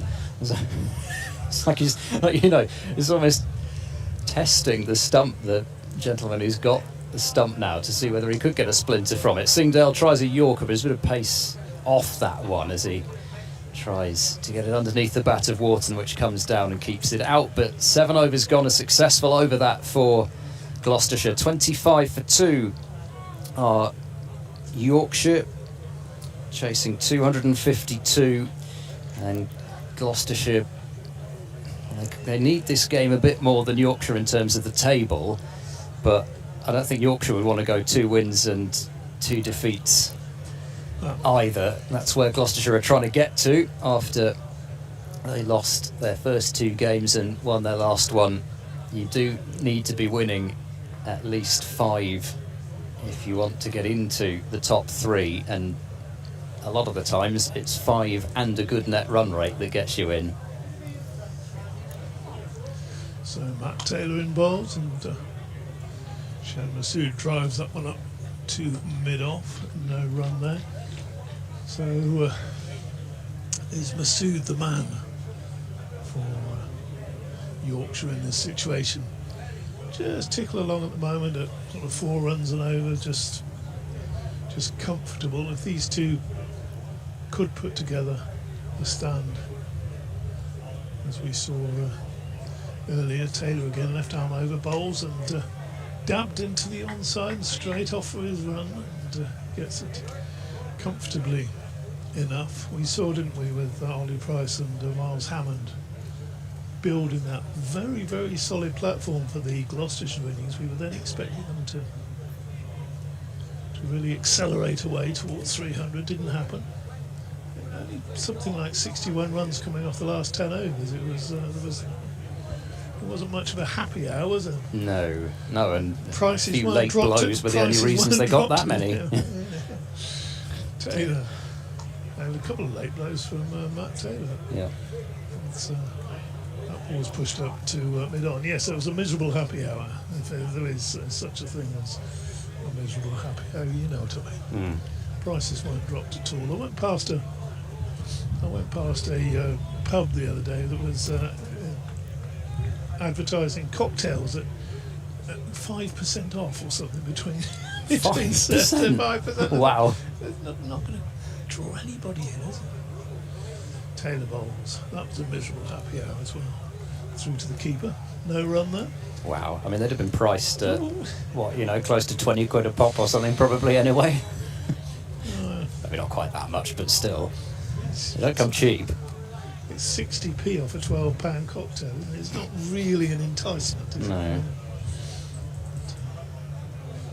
Yeah, I think that's right. I can't really see you being a cocktails man so much, or do you go in for certain ones? It depends where you are, doesn't it? Taylor again. That's played into the onside. No run. Just having a look at the moment. Water. Yeah, it depends where you are. If you're on a beach somewhere, you've got a bit of sand between your toes. Yeah, true. Are you going to be drinking a beer, or are you going to think, oh, a nice little pina colada would go down nicely? Or Just making me thirsty now. This is not mojito. not helping this early on in the piece. Those are my two cocktails of choice, really: mojito or a pina colada. Very traditional. Taylor. Nice looking drive. That's going to be 4 runs. That's a gorgeous shot from Wharton. Just to the right-hand side of extra cover.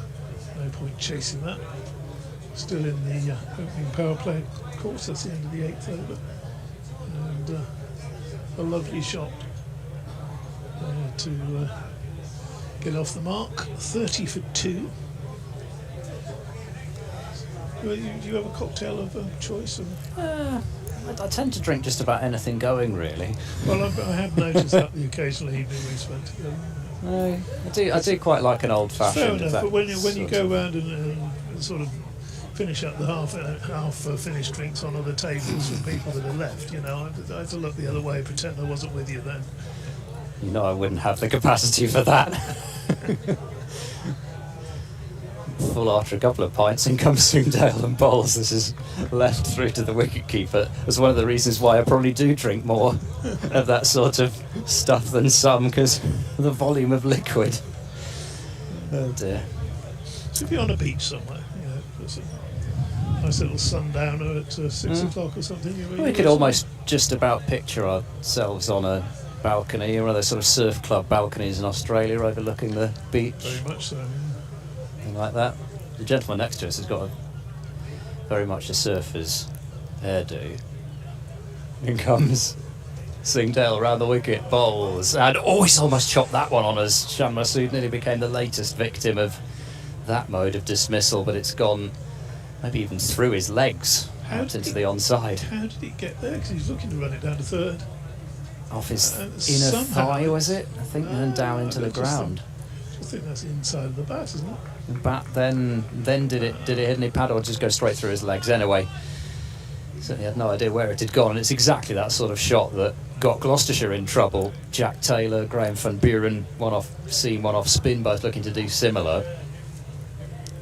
Very similar to Taylor's dismissal, especially. Swingdale runs in, he bowls a shorter delivery to Shan Masood, but he's up on his toes, glancing it down to deep third for a single. 31 for 2. Shan Masood up to 11. Not big scores again around the rest of the competition. Warwickshire the only side to crack 300 out of the 6 games taking place today, although one of them was a later start at Taunton. Floodlit game between Somerset and Lancashire there, but at 85 for 2 in the 23rd over, I don't think Lancashire are going to be getting themselves up to 300. Well, they do well from there. Swingdale into Wharton, who stands tall waiting for him, tucked away up to mid-on, there's no run.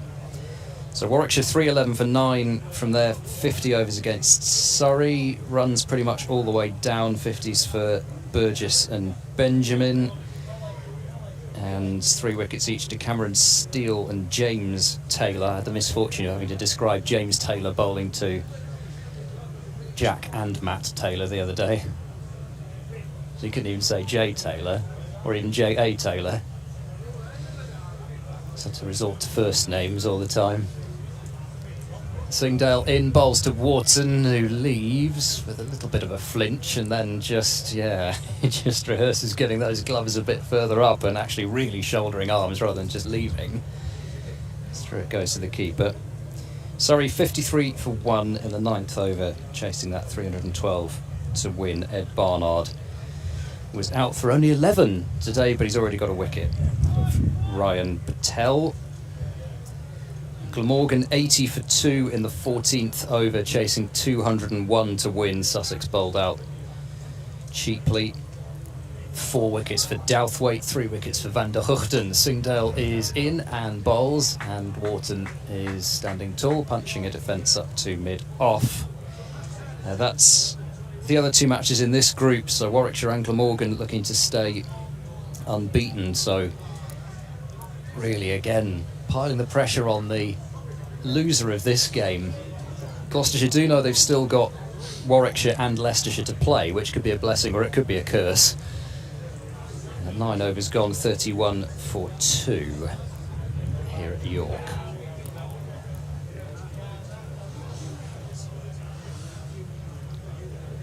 Isn't this competition great though for playing on these sort of outgrounds around away from the big centres? Lovely afternoon in the sun. Packed out here at Clifton Park. Matt Taylor, new over, bowls, and Masood runs up and away down in front of us. He's come back for a second run now. That's very good running there, because Singdale actually ended up on his knees fielding that. And I think Masood saw that and thought, well, he's not going to be able to throw with any great strength from on his knees, so he's going to have to get up, and by the time he does that, I'll be third of the way down the pitch and comfortably back. He went quite hard into the ground as well there, didn't he? Because you'll see the marks that it's put into the ground. Taylor bowls and clipped away square. He's not really timed that. He's going to get another couple of runs. If he could time that, it would have been a ray towards the temporary toilets over that. Oh, is that what it is? Yeah. What do they call them? Looks like a sort of a silo over there. Portaloos or something. Over in the distance. I walked round there earlier. Lots of people enjoying themselves in the sunshine, as you can hear the murmur of voices around the ground. Taylor bowls and Masood flashes and that one outside the off stump. Ooh, that would have been a big loss for Yorkshire. Started to get a bit frustrated that he's not nicked one of those. They've really forced him to go after some of these deliveries. I did off stump, dragged him across the gun, got him play, but on the edge. Tom Grant, wait for this. Sing in, balls asleep, but doesn't beat. Hey, thank you very much. That's a poor delivery. He hasn't bowled money, but that one certainly just sat up and said, it did well. He just helped you around the corner. I think it's enough pace in the service that do, isn't it? And much joy with the shot. You didn't attempt a single short ball until almost the halfway through the innings, I think, and might get lucky. Most of the time, that's going to be the result. Taylor bowls again. Nice looking drop straight up to mid off his run and an appeal. Going to get an overthrow here. Up front, and Dom Goodman comes into the attack. Sun hat, he's gone back to the baseball cap now. Still continues to be sort of 50 in more ways than one. What sense of In terms of actually, you're not stepping out of the pitch looking to belt the ball all the time. You've got a bit of respect crowd for a 4. yeah, I mean, there's 1 or 2 advertising around. One down there, putting a bank. That's the champion of wheels. Yeah. And that's nice to have that. That's their placement during the competition. Yeah, because all the live picture feeds, etc., will pick that every time. Prime position. Somebody's got a crossword on the go as well. Notice that being done. We've got quite a long way as well. Yeah, they've got a 4 start. Should have done it. So Tom Smith into the attack. That's going to be a single sweeper. He's one of 2 men out on the offside. They're going to be long off. Then you have a deep square leg. What is he? Come on, where's the other one? Just step out. It's a boundary for someone. If I wasn't down the first player, just seemed we're going to throw all up. So, one assumption I shouldn't be. He's in the corner. Foxing. Back on, look, we've got. The defence strike to go through them again. More inside the Smith. Out the other. No, Shofford. Ireland and Frank at the end of the year, they'll all change everything. Will they play any? No. Who's gone off? Because Hunter has just come on, but I don't see anybody actually going to come off. I was going to say, it wasn't seeing Dale. We are going to have a fielder, and Phillips come field raced off. Have to come back out again next over to start his second over. Forefront of this competition. As he's over where like one, they should be able to turn this into a Charlesworth throw-in offs and booms up the 50 for Yorkshire in the 13th over 52. And these two just going about their business, and York would like them to go hunting boundaries. They can just Smith for either, as that's on the left side wanted by the umpire, 51 for 2. 201 more runs needed to win. But having lost early ones, starting actually with the way that Shamas is mostly settled, he still looks as if he might a little indiscreet at times outside, just looking a bit more solid. It's good bolster, this is shorted off for a run. Delta going that Yorkshire just with their nose in front moment of quite the 74 for 2. 51 for 2.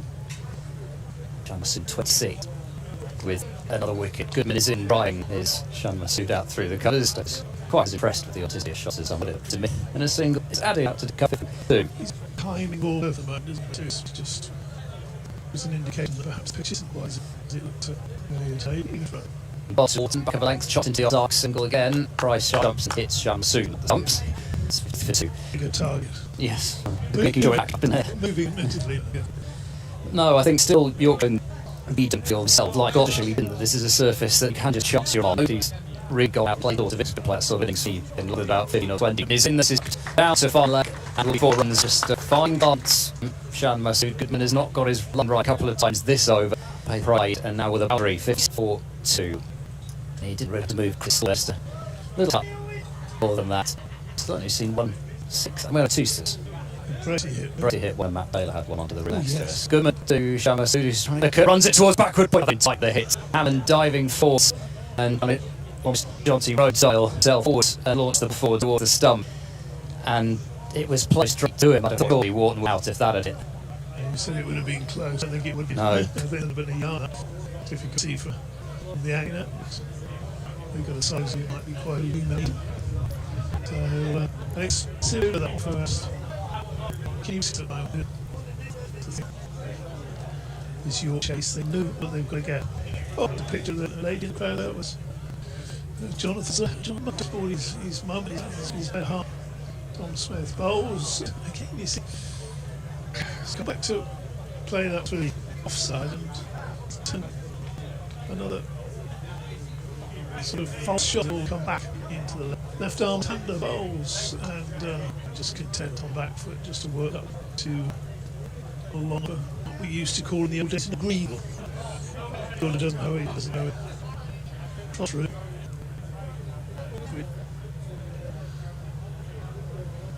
Smith bowl and forward, a long way goes Wharton. There's a bit of pill for LB. Wharton was a long way forward.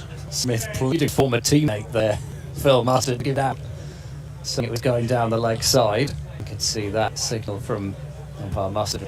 See from replay scene, whether he was right or not. Well, yes, all right. I knew you were going to say that. Wharton up to extra cover and no run. You think you're going to get a level 2 slapped on us up here? Yellow card for Mr. Townsend. Yeah, it's not a bad shout looking at it on the replay again.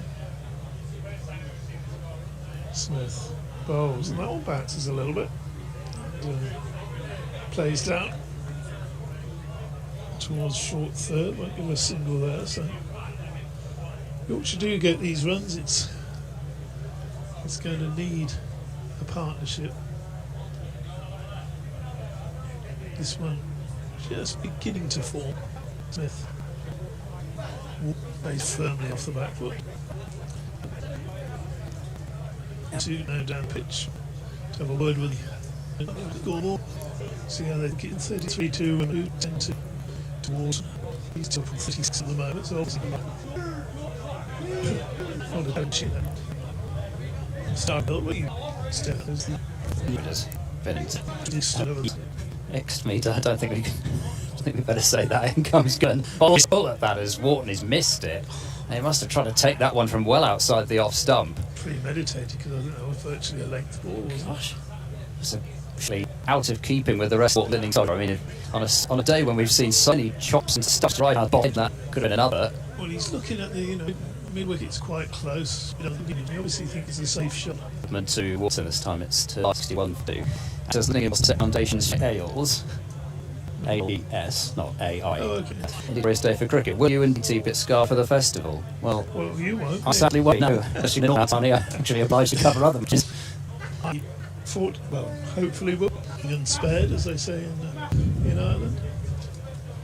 I think I'm going to have this. Oh. Coming round the wicket bowling and form defence into the onside, no run. Yeah, you're not going to catch me out on that one, Andy. Nice try. Yeah, you were up at Scarborough early, but it wasn't Yes. the festival, was it? It was last No, I guess not. No, just Scarborough, not the Scarborough Festival. What on earth is going on next to us? There's a decanting effort going on. Goodman bowls, has striven firmly, well, pushed firmly, really, pushed driven, somewhere in between the two. Straight back to the bowler, fields in his follow through, no run. Deutsch is just getting the perfect consistency on his. Is it not blackcurrant? No. Was it blackcurrant and originally cherries and berries? Squash. Now topping it up with a bit of the same to finish. 2 doses of water out of cups and then 2 doses of squash. This is played by Shan Masood. Leighton from the crease down to deep third comfortably for a single. 62 for 2, 190 more runs required. Some strange humming down below us.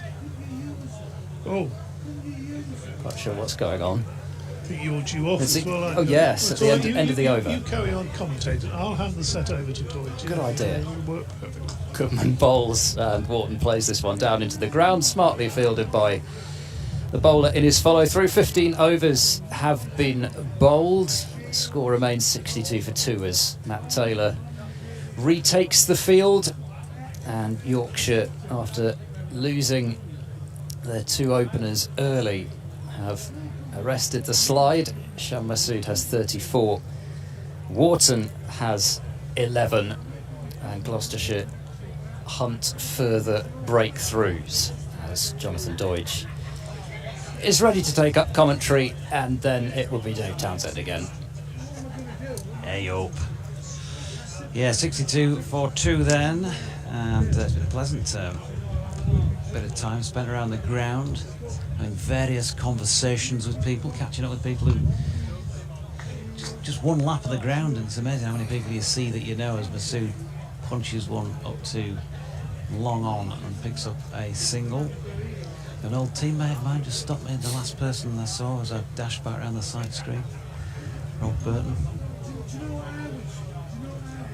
And he comes then, left arm round the wicket, and Wharton drills that one up in the same area, this time long off to the right-hander, and picks up another single.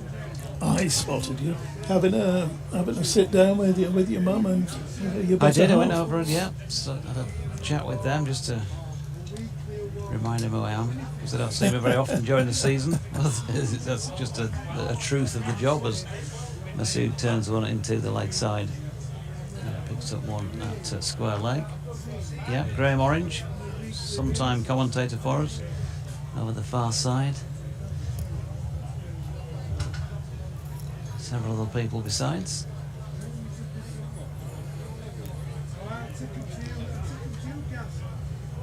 Here's Smith again, and Wharton pushing forward, opens a face, and sensible push just out to the sweeper on the offside will pick up another single. You didn't walk round clockwise, did you? I walked left. Oh dear. It's right for run. Left, yeah, right for run, left for wickets. isn't it? Are you trying to take wickets? No, absolutely not, but 2 did fall, I can't deny that while I was doing the rounds. Driven here, this delivery by Smith to Masood. We'll pick up another run as a result. It doesn't feel like it's quite as many beer's been sunk just yet today, as there were pro rata on Wednesday actually, as Wharton drills one out towards the cover sweeper. Masood thinks about a second. He thought about a second the other day and ended up taking it and then walking back to the changing rooms. Today they decide to settle on the one. So I reckon that 16 overs gone. 16 overs gone. And it is 68 for 2. Has Fred made an appearance yet today? Yeah, he did. Made a brief appearance, both the Bumble Fred and the JD Fred. Oh, right, okay. Well, and that simultaneously.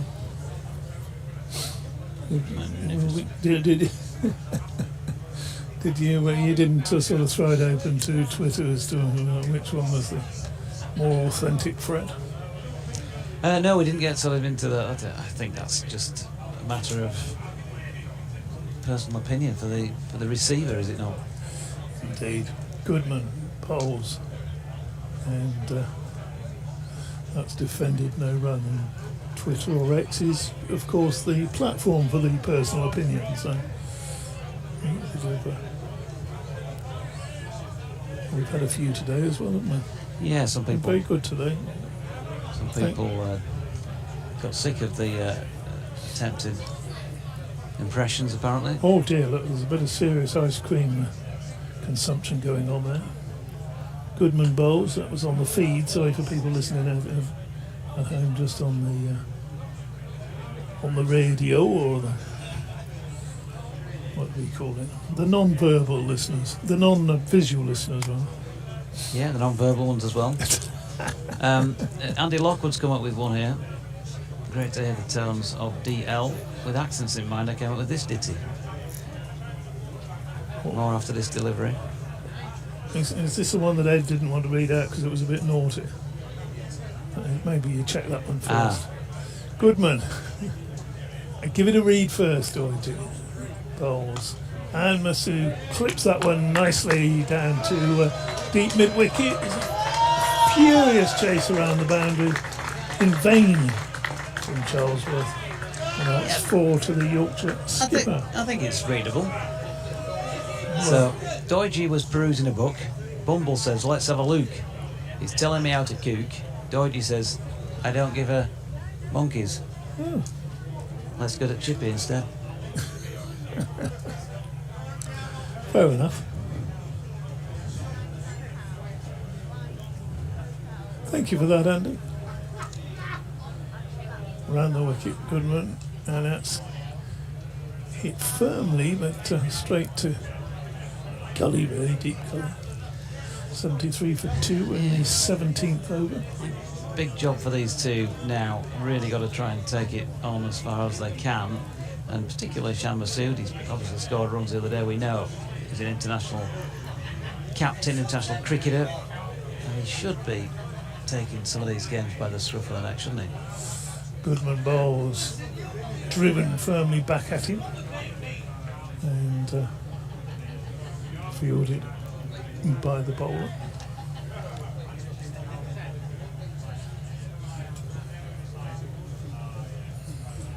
Buzz around the ground. Tends to get louder during the day, louder with the consumption of amber fluids.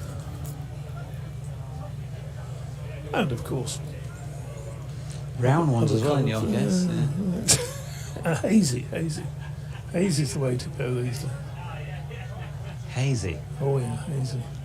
Goodman bowls, and Masood plays that firmly square, and he's going to get 4 runs for that. He hit that very well, just behind square.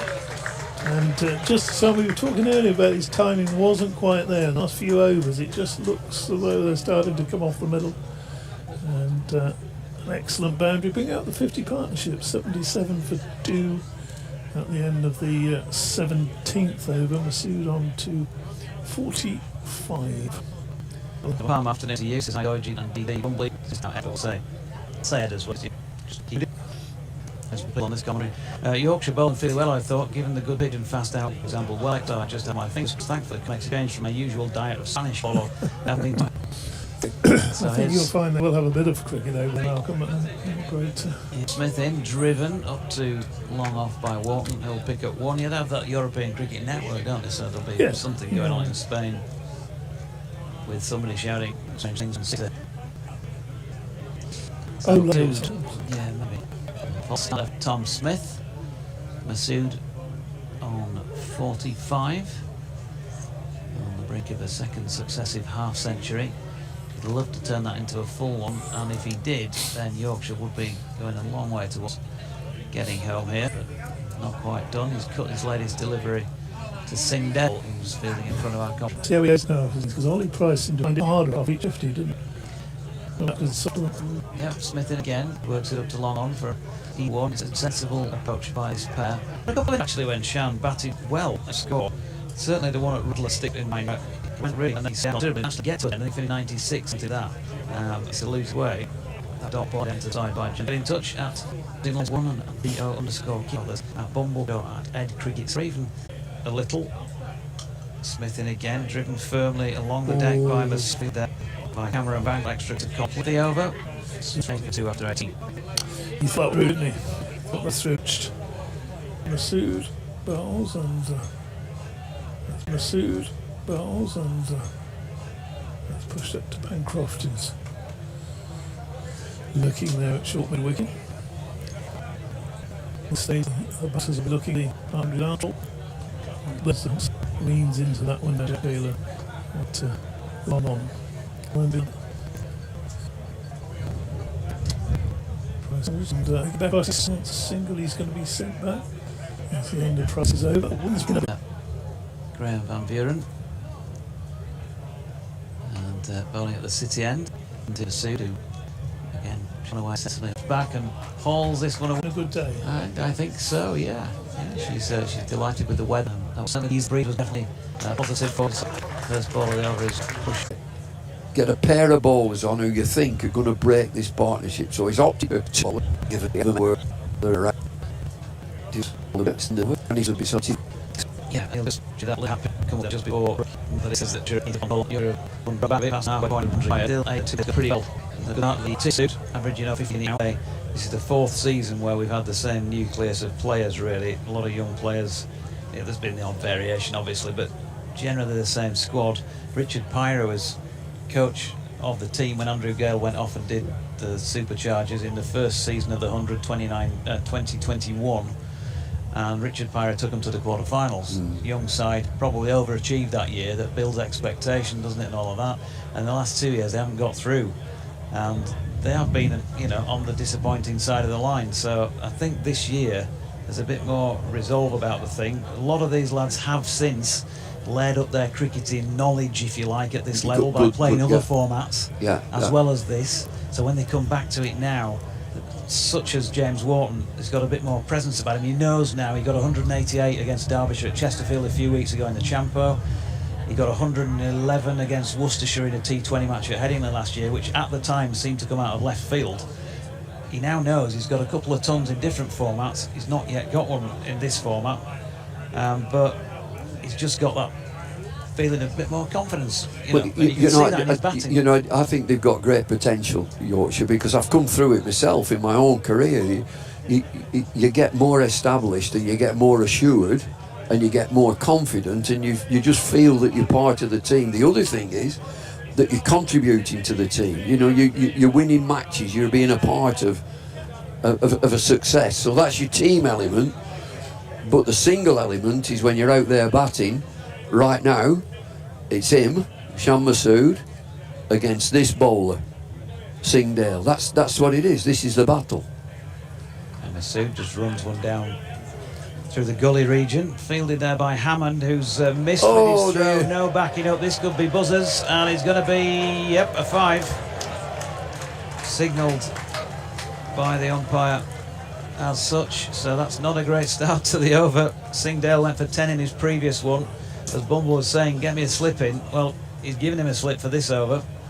The horse has gone. There's 3 fields away. Oh, I love that. Buzzers! There they go, 5 of them. First ball's gone for 5. He's coming out of slip. He's put him in slip and he's brought him out.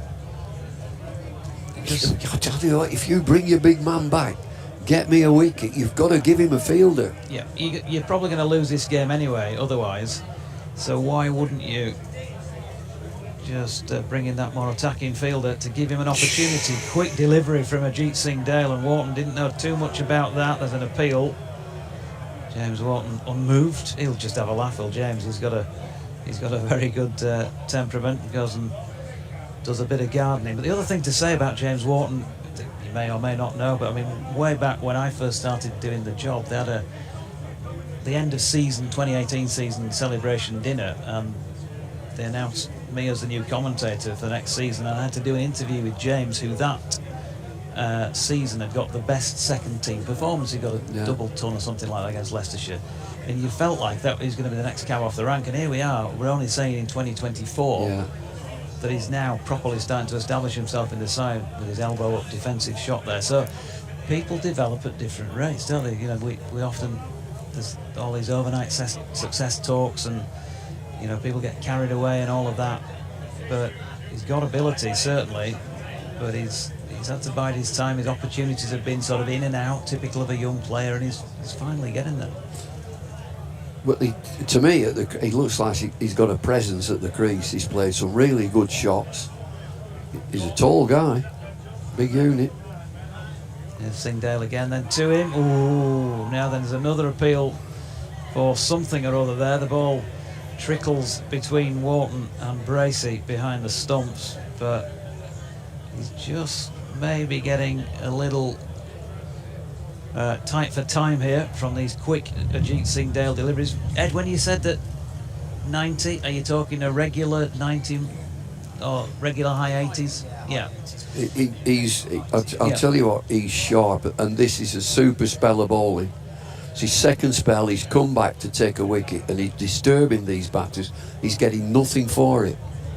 Another big appeal there for LBW, not out. Here he is again. Wharton once more anchored at the crease. He's clearly doing something for him off this pitch, as well as that pace not helping James Wharton at all here. So he's 43. He's been out there quite a while, but he's going through a few difficulties. He rings the left hand. Maybe clattered against the glove. That's going to hurt. Trapped against the bat at that sort of pace. I mean, this is quick bowling. I'd love that speed gun. We should get it. We need a petition. The speed gun on the ground. Let's see how quick they are. We used to have it years ago. Story was going around earlier that there's some England attendance here today. Yes. I've got a good view of this as this latest delivery sees Wharton able to leave, and I think he'll feel a bit more comfortable about that than some of the deliveries in the over, which is completed. 26 now gone, 5 off that over, with that 5 off the first ball of it. 135 for 2. Ajit Singh Dale, 7 overs, 1 for 31 now. Yeah, the presence that you talk about is pretty regular. I think they've got it well covered. The England potential players, where you're always looking for the potential, who's going to be there. And it's Ray Baker today who opened the bowling for Surrey, and his oppo doing the same job is a lad who I've played cricket with for England, Jeff Arnold, who's a good age. And there's nothing better than experience at that level, and they look for potential quick bowlers, and look right down to the Bunbury Festival. Taylor again, left arm over. As Captain Taylor, who's he moved? He's moved deep square leg to more of a mid-wicket position. But I just think he's missed a trick. You brought both your opening bowlers back, get me a wicket, but he's got a defensive field. In comes Taylor, sprints in. A huge appeal again. Umpires unmoved. They haven't given a decision today. They haven't needed to. All part of being a good umpire is calmness. Just stay calm. Jeff Arnold. Yeah. A month and a day from now will be 80. Yeah, he's lovely. Horse. G.G. Arnold, nickname Horse, obviously. and steeped in cricket. Absolutely steeped in it. Taylor again, left arm over. False shot from Masood. Ball trickles out. Just a backward square leg with wicket-keeper Bracey just trots after it as the batters trot through for a single. You'd have played against him a lot though, wouldn't you, Jeff? Jeff Arnold, he would bowl me out with a bath sponge. There were two bowlers. I just walked out and thinking, I wonder how many deliveries I'll last. And Chris Hold was the other. Just that left-handed batter, just like nagging length, just in front. Do I play forward, back? And I was at one of these back and across merchants, so it just needed one to nip back and hit me on the pad, and no reviews, just walk off. You just know you're out. Although we all, I mean, I'm speaking for everybody who's listening to us on BBC Radio Leeds. I speak for every one of us, male and female. We were never out LBW. Never. Never in a million years were we out LBW. The umpires got it wrong. You're plumb, you're absolutely plumb, but in your mind you're never out. Taylor again. Flashing drive, huge appeal, and gone. He cannot believe it. Shan Masood stands there. Umpire gives him out straight away. It's a huge appeal. Get the breakthrough. They've done that. Shan Masood was motionless at the crease there. He's given out, caught behind. Not happy. He's shaking his head. That's un-Shan Masood-like, I've got to say. He's not a man for reaction. Lovely fella. He takes things with good grace, but he's clearly doesn't feel that he's got a touch on that. But he's had to go for 76 off 68 deliveries, 7 fours and a 6. He's done a good job for his team, but they ain't across the line just yet. No, they've got the breakthrough. Bring your opening bowlers back, get me a breakthrough. They've done that. The umpire gave him out straight away. It's a huge appeal.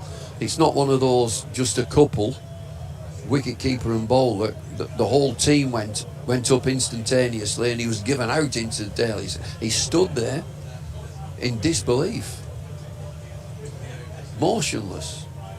You had to prize him. He had to be prized away. He shook his head, so he clearly thinks that he might not have got a touch. I'm just not sure whether we'll see a replay, as the new batter is George Hill, GCH. It's a bit of a secret, is this? George Hill, good young player, George Hill, good young cricketer. As Taylor comes around the wicket, he is round the wicket to Hill, who's immediately on his toes, back foot, eases the ball down to third man. It's 138 for 3 after 27 overs. And so Gloucestershire did get that breakthrough. They've got Shan Masood out, 76 to his name. Wharton is still there on 44. 138 for 3, chasing 252. Yeah, that partnership for the third wicket, 113. 2 wickets for Matt Taylor, 2 for 24 from his 7 so far. Ajit Singh Dale is going to continue for his 8th, and the way he's been bowling this spell so far, even though he's had pretty much zero luck, would suggest that you'd want to keep him on. A reminder once again, by the way, if you are struggling with the crackly commentary apparently on the stream, then you know where to head. BBC Sport website and app, and look for the BBC Radio Leeds broadcast of Yorkshire versus Gloucestershire. You can marry them up together with a bit of tweaking. As the first ball of the over there to George Hill was a dot. I was just talking to Mrs. Hill actually when I was off air. I said, what was your dad called? With the cat? Ken Hindley. Hence George carries the Hindley name as part of his Christian names. George Christopher Hindley Hill. Ken Hindley said he was a fast winger for Cass. Full-time, pro? Well, he would have been semi-pro, wouldn't it, in those days, I suppose. George's granddad. Next delivery. George, I'm not sure whether he left that or when he was beaten from this angle. Didn't look too perturbed by it, wide of off stump. And of course, it is Leeds Rhinos, aren't they? They're the big team in Leeds. Of Of course. Over here we've got York City Knights, who are striving to get into the Premiership. We were chatting earlier about the pubs in Leeds. Good. It's a good night out, Leeds. Like Leeds.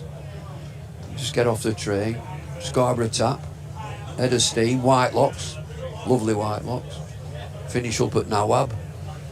Brilliant. Yep. Nawab on Wellington Street. Singdale to Hill, who's turned that one nicely through mid-wicket. There's a chase on for Ben Charlesworth. He will make it, and they'll settle on 2. Yeah, Whitelocks used to go in there after work. My first job was in town centre, so I'd often nip in there Friday night. Oh, there was one close to the City Varieties. I forget the name of it now. Was it Orson? There is. Trumpet? I've been in that Orson one there, Trumpet. and there's a couple up on the Head Row which are good pubs. The people who are tuned in to us, and I'm really sorry that it's not right on the stream. What's going on? We're crackling on the stream. Delicious. To Hill in. Hill gets the ball short of length and guides it down through short third man. We'll pick up 1. Yeah, the Queen Vic as well, just round by on Great George Street near the LGI, near the back of the town hall.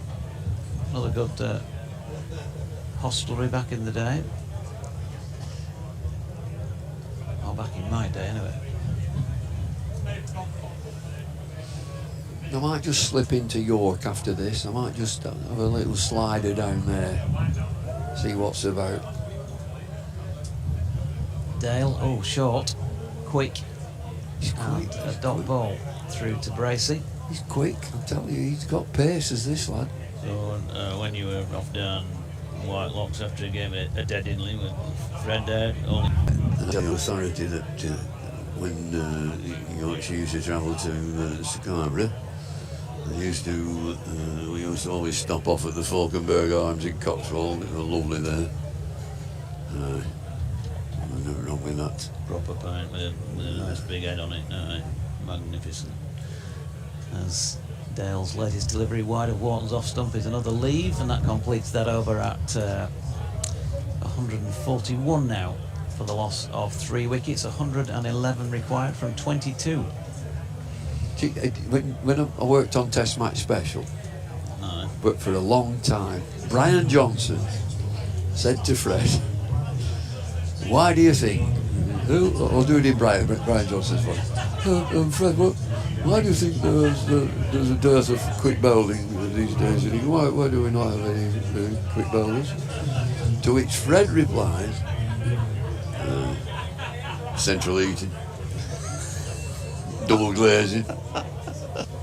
England with central heating and double glazing. right.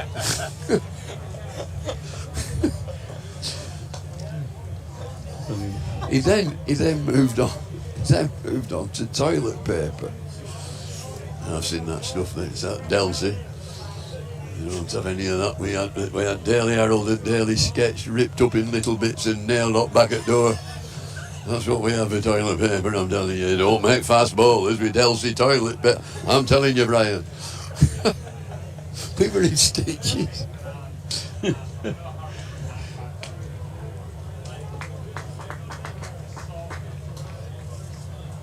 Wonderful character, you know, Fred. It could be all sorts. Could be outrageous, curmudgeonly, generous, hilarious. Never knew what you were going to get.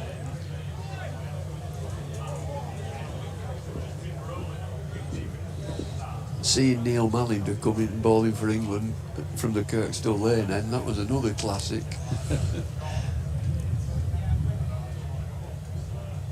Who's that bowling from the Kirkstall Lane end?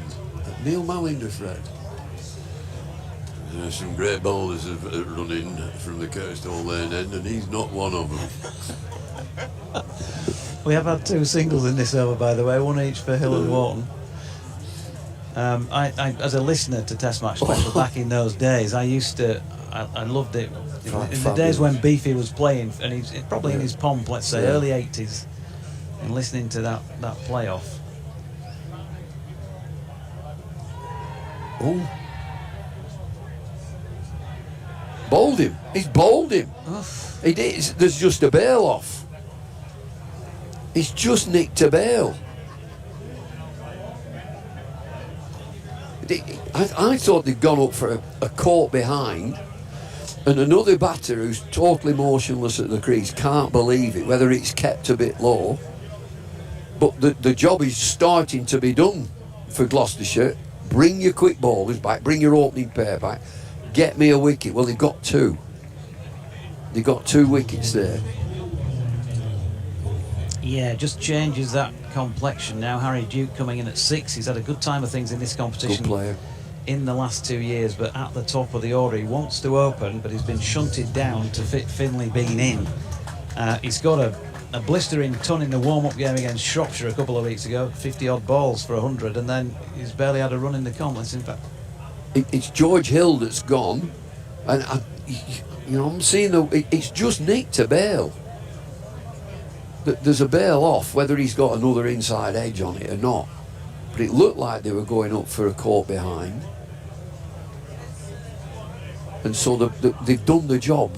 Get me to... Now, how does he keep them on? Yeah. How long does he keep them on? Does he take them off and then bring them back at the death of the innings, at the end of the innings? 143 for 4, chasing 252. We're in the 29th over. So Harry Duke, 3 innings so far and has made just the 38 runs. So one more than that. It's got a lovely 90 odd here in a match where Yorkshire beat Surrey by 1 wicket. Very tense finish last year. 91 not out.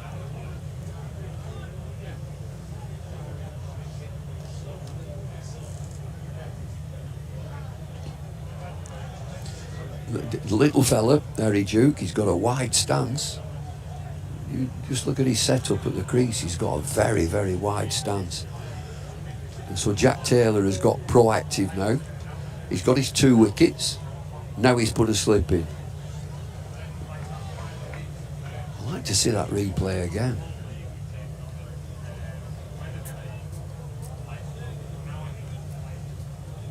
Taylor around the wicket. Harry Duke gets off the mark. They'll look for 2s. Just settle for 1. They were thinking of 2, but they settled for 1. At the end of the 29th over, Yorkshire Vikings move on to 144 for 4. So listening in to those Test match special days, and when Beefy will be being talked up by the commentators, and you can almost feel Fred railing against it. Yeah, he would do. And of course on the commentary team at the time was the great Trevor Bailey. It did say Trevor Bailey, one of the finest all-rounders this country's ever produced. On this commentary team, both of them, it fit to lace his boots. That sort of thing, wasn't it? It felt like he was going to stick up for Trevor until the bitter end, and he could hack it with any all-rounder in the history of the game, according to Fred. And maybe he could. Here's a change of bowling again at the City end of the ground, and Harry Duke quickly on the sweep to that Tom Smith delivery, left arm round the wicket. Missed out with the sweep, but he plays that well. He's a good player. Square of the wicket both sides is that deflective type player, Harry Duke. He'll play a few ramps, a few paddles, that sort of thing. He did surprise me with that knock against Shropshire, because it's certainly the furthest I've seen him hit a ball. Cleared the boundary on several occasions, and he plays straight back down the pitch to this latest Smith delivery. And there's no run. You've got to be careful. You've got to just steady things down. Lost those 2 wickets. And so he's taken the quick man off. He said, I want to keep you back. I want to hold you back for a little bit. So he's put left arm spin on. Singdale's out of the attack. Yeah, he's still got a couple in his pocket if he needs Singdale, as Duke pushes one into the onside, no run. What you've still got from Yorkshire's point of view, 108 off 20 and a bit. You've still got loads of time, haven't you? No panic. No, I mean, there's so much time left. 50 overs is a long time. You've not really got that scoreboard pressure. You've just got just play sensible cricket, Duke, with a sweep straight to Singdale. No so you're playing sections now. We're into the 30th over. Right, this is how we're going to play. We're going to look busy, take the singles, bad ball will come around, knock it away, see where we are at 40 overs. They're not chasing a massive total here, 252. Duke driving straight back to Smith.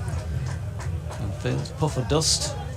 No surprise really after the bright sunshine we've had for most of the 2 days that we've had here this week. It was pretty hard, I thought, the pitch when we went out this morning to have a look at it. Floated up this time, and Duke maybe eyes lighting up, bit of bottom hand coming through, doesn't quite catch that as he wanted to. End of the over then, 144 for 4 and a maiden for Smith on his return. Yeah, a good over. Exactly what you want, just keep things calm, keep Duke quiet. He's on a single. Wharton 44, 144 for 4. There was another Yorkshire commentator at that time in what I would call vintage test match special, was Don Morsey. Yeah. Don Morsey was a fabulous commentator. Absolutely.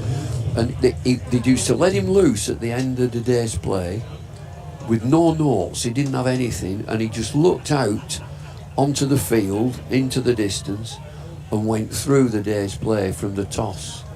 And then, you know, with a polished good evening at the end of it, and the transmission went off. Now then, we've got to change a bowling again. So Taylor out of the attack. Who's this that's coming to the attack? This must be Goodman. Very tall, and again medium pace. So tactically, take your 2 quick men out, just leave them a little bit, just get yourself a bit of insurance. As Goodman comes in again. Another with a straight run up. Just played pleasantly into the offside, and there's no run. And I mentioned earlier about Taylor and the reverse swing. It is such a breezy day. There was no evidence. It was round the wicket, bowling left arm around the wicket. And you can't see any of the fielders working on the ball, so I would suggest there is no reverse swing as Goodman comes in again. Just into the leg side and ease down to fine leg. It's another single. I think the crowd have been, well, it's what you'd expect in York. They've been very polite. It's a demise of the game, you know. There's no barrackers. Every ground used to have a barracker, a chief barracker. There's a couple of Gloucestershire lads over the far side. When I walked round the ground, I could hear them up in. They were trying their best to get above the Yorkshire contingent. Yeah. Goodman again. Pushed into the leg side, no run. But every ground that you went to, there would be one chief barracker whose voice would boom out above everybody else's. We've just had a few from close by us. In the members' stand, Yorkshire. But we haven't had a 6 for a while. They'd probably pipe up again. Goodman again. Bar behind us getting lively. We're about 3 or 4 metres from this bar. We're outside, they're inside, and they're just getting a bit lively at the minute. Depends what the tipple is round here, what the tipple would be. You like that Theakston's, don't you? Round here, you get a fair amount of that Theakston's and John Smith's. As Goodman comes in. Back foot, just leg side and no run again. So another excellent over after the 2 pace men come out. You get your change bowlers on and they've both done a job. No real runs coming. 145 for 4. Ward is on 45. He's been in the 40s for quite some time. Harry Duke, new to the crease, he's got a single. Runs required, 107. Getting interesting. 19 overs, 107. 4 wickets down. So Wharton back on strike. Message for those of you watching the stream in a moment, because he's going to come in bowl this. Here he comes. around the wicket. Wharton pushing to short extra cover. There's no run. Yeah, those of you who've been having a moan that the stream has been a disaster apparently today. I'm not quite sure what that is, and it's not, as I always say, it's not a BBC thing. It's the Yorkshire County Cricket Club who run the stream, and they take our commentary over the top of it. So I'm not privy to the technical nuances of all of that. All I do is plug a piece of kit into the back of mine, and that's it, and it normally works fine. So I'm not sure what the issue is there today. You're not taking any responsibility for Not that, at are all, you? no. Another dot ball there. But what I will say is that if you use your initiative, folks, as Wharton goes back foot, opens the face and punches it square on the offside for one. If you use your initiative, you do know, of course, that we're on the BBC all the time covering these games, so you could just head for the BBC Sport website or app and get the commentary on there, which I'm told is absolutely fine. And you could even sync it to the commentary on the pictures. What do you mean? about The that? sound is fine, or the quality of The quality of the sound is fine. I'm not sure the quality of the commentary is That's fine, what but I'm the trying quality to of get the at. sound's fine. Here's Smith again, a little dink round the corner by Duke, and there is no run. Andy Lockwood says, old style protection, Reader's Digest for the thigh pad, Yorkshire Post rolled up for pads. Yeah. Surely some use for some cardboard, maybe for crown jewels, a box. Well, 146 for 4, and Duke drops it into the offside. you know that I've played recently for the over 70s, and I didn't have a box, I didn't own one, and I thought, so I put a pair of socks down my underpants. And then when we play, there's nobody fast enough to hit you there. Can't get it above knee roll. Here's Smith. Duke plays firmly into the offside, but straight to extra cover to complete the over with just one off it at 146 for 4. Good afternoon to Phil Ford. Phil Ford? Also, not Phil Ford, the former Leeds and Bradford winger, a Great Britain Rugby League player. Ben Crossland as well. The Town Hall Tavern on the Headrow opposite the Crown Court was a favourite watering Yes. for lawyers, press and defendants back in the day. Remember that one? Graham Colley, our sometime colleague as well, says exactly the same. Well, that's it. We've opened it up now. The pub crawl round Leeds and surrounding districts. And I've outstayed me welcome. I better hand the cans to Ed. And then there'll be a pub somewhere in Leeds that's notorious for scrapping. Turn up. Oh dear. Ed's back. Are you back? I am now. We are. I don't know whether you were privy to that conversation. The street. It is becoming harder and harder to hear what you're saying because of what's going on down to our right. I know they're getting lively, they're getting thirsty, but the stream's not working as well as it should. Am I doing this side? Oh, and go you do the on other? then, yes, you started, so you might as well continue. I started, so I'll finish. Yeah. Who said that? Magnus, Yes. and that's it. Taken over by John Humphreys. All right. I don't turn the telly on that often. But I think I don't know who's doing it now, where somebody has probably taken over from John Humphreys since I was watching it. Goodman in, medium pace, bustling run up. Harry Brook is out of his crease in his stance, and they've just got the shackles on, and it's turned round since Gloucestershire put the 2 pace bowlers back on. They get 2 wickets. Now the game's stopped. He's still in the 40s, Wharton. Been in the 40s for ages. 47 at the minute. Harry Brook is just a single. So Gloucester have stopped the game. Yorkshire Vikings are not scoring. They are now. Put it straight to him. The pull. Short ball. Everything's turning out right for Gloucestershire here. Wharton stands with his hand on his hip, leaning on his bat. Harry Duke never got going at any stage, and he pulls it straight to the fielder at short mid-wicket.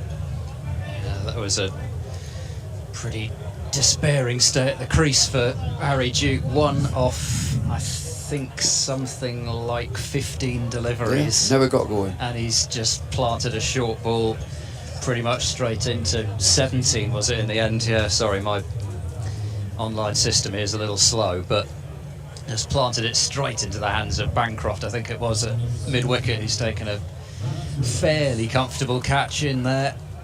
So there's a real change round again in the game. That on top now, Gloucestershire definitely.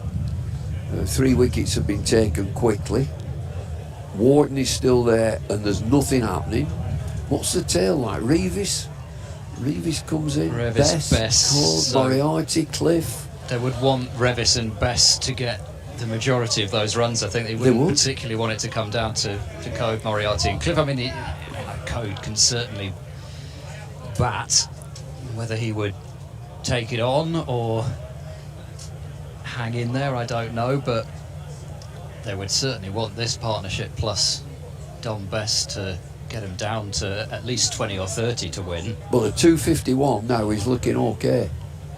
It's looking okay. 147 for 5, and they're going nowhere at the minute, the Vikings. The biggest thing in Yorkshire's favour, though, is there's still got to be 5 overs left of Gloucestershire's 5th bowler. They've still got to get through 5 overs between Price and Van Buren, who've both been expensive.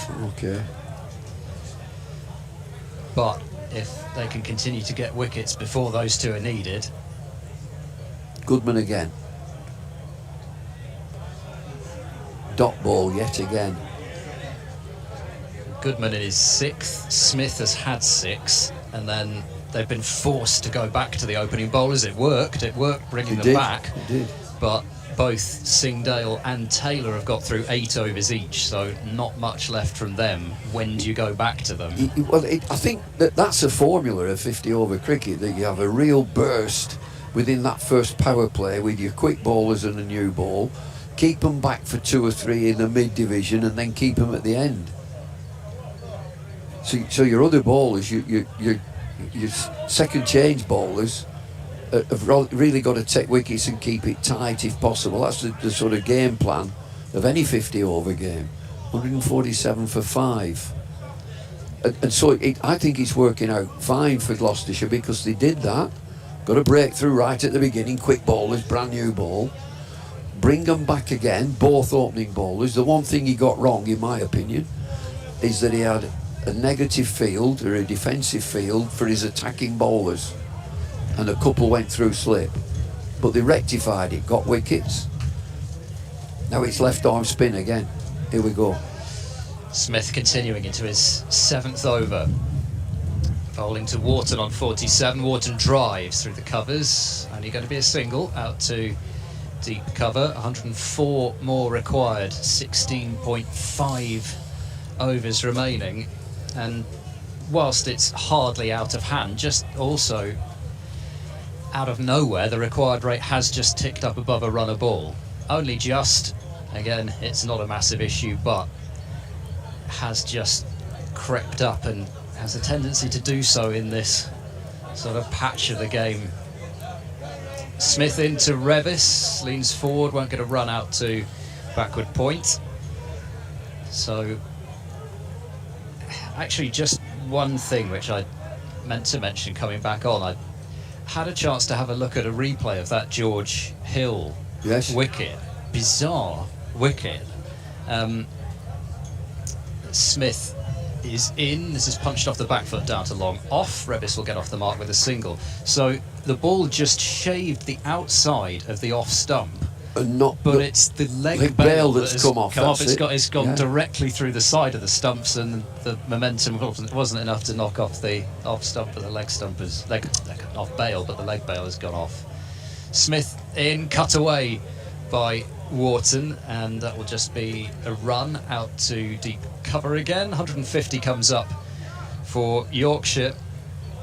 It's not exactly a rapturous round of applause for the... There isn't. There's absolutely nothing. Not a murmur. No, there they are. When the game's over. Yeah. 2 or 3 people have put their hands together. Smith into Revis, driven, and magnificent fielding by Hammond, who was also doing a bit of the front crawl along the ground to try and stop that one at short extra cover. Gloucestershire hunting dot deliveries now. All of a sudden, it's not just wickets that they're thinking about. Can also think about trying to build this rate up as well, build pressure. Full delivery, driven by Smith. He tries to reach out in his follow-through but can't get there. And a single down to long on. 5-1 for 5. So you push them back, you push them back. That's the end of the over. It's 151 for 5. So get it a runner ball, get it above a rubber ball, get it into sevens. And if you nick a wicket as well, that'll be 6 down. I think they're controlling the game. Again, you're looking for control. Even in a red ball test match, it used to be, I don't know whether it's any different now, it probably is. If your bowlers are going at 2.5 and over, you're controlling the game. So under Baz ball, if that's the right term, and I know McCullum doesn't like it, if you go at 4 and over, Australia in the 1990s under Ponting, 4 and over, you're pushing the opposition back all the time, making them more defensive. So I think they're controlling the game here, Gloucestershire, as Goodman comes in again. Ball's dead straight. The one thing, do you know, Ed, about all the bowlers today at this pace, is, you know, the medium pace, you might call 1 or 2 medium fast. The line and length has been immaculate. Just that push, you've got to keep pushing forward. Very rarely have they been driven. Goodman again turns, very tall. And skipping to his action, and it's a thick outside edge that goes down to 3rd man. And he's gone for 4. Let's see, that's not, is that catchable or not? Do you think that's catchable? I thought if you did have somebody in there that it might have been, yeah, but I must admit it's getting towards the stage where it's a bit tricky to see exactly into the stand over there. I'm just looking at our stream that we've got, which I'm not sure there are any replays at the moment. No replay. We've got technical issues. I certainly haven't seen one for a while. Goodman again into the offside, and there's no run. Yeah, Singdale with the valiant effort. The previous ball, just possibly somebody not 8 overs in might have got down there, but you're always going to be having one of your fast bowlers probably at that position at this stage. Got their best fielders in the ring still, Gloucestershire. Bancroft, Price, Hammond, trying to stop those singles. On the back foot this time. There is a saving fielder, and it's just a single. Bancroft being a good signing for Gloucestershire. He came from Durham, and he's a good player. Yeah, well, it's such a luxury to have him across all formats as well. He's been a key part of... He's committed, isn't he? He's a committed player. He has. That is very much the word. He has committed himself to Gloucestershire. He's back next year, same basis, whole season, all formats. Oh, that's cool. Enjoys it in Bristol. Single. Brizzle. All right, give it a Brizzle. 50 for Wharton. Gets there, having, as you mentioned, found it a little tricky through the 40s, but he has made it there from, I think, 78 deliveries. Double check that in a moment. 3 4s and 2 6s. That is certain. It's Goodman again. Outside off stump, and the ball's going through nicely to wicket-keeper Bracey as the over ends. It's 157 for 5. 35 overs have been bowled. You got down Bristol way recently? No, not recently, no. Sort of when I was in TV, we would get down to Bristol a little bit. There was talk about moving the ground and having a new ground built somewhere. I don't know, you may know where, yeah. Well, I mean, the idea had been certainly floated initially to the members, and then it's at sort of the exploration stage at the moment. There's a lot of people saying, oh well, that won't happen, and it may still not, but the idea would have been to move it out towards the motorway, South Gloss kind of area, so just off the M4. New junction has apparently been floated for the motorway, that it would joined to, but everything is pretty hypothetical at this stage. Smith in, and this is clipped in the air. Is that a dropped catch? I think it is from Tom Smith, and his follow through dive down to his left. And Smith, he's taken some absolute blinders off his own bowling over the years. You get two hands to that. I thought he'd got two hands to it.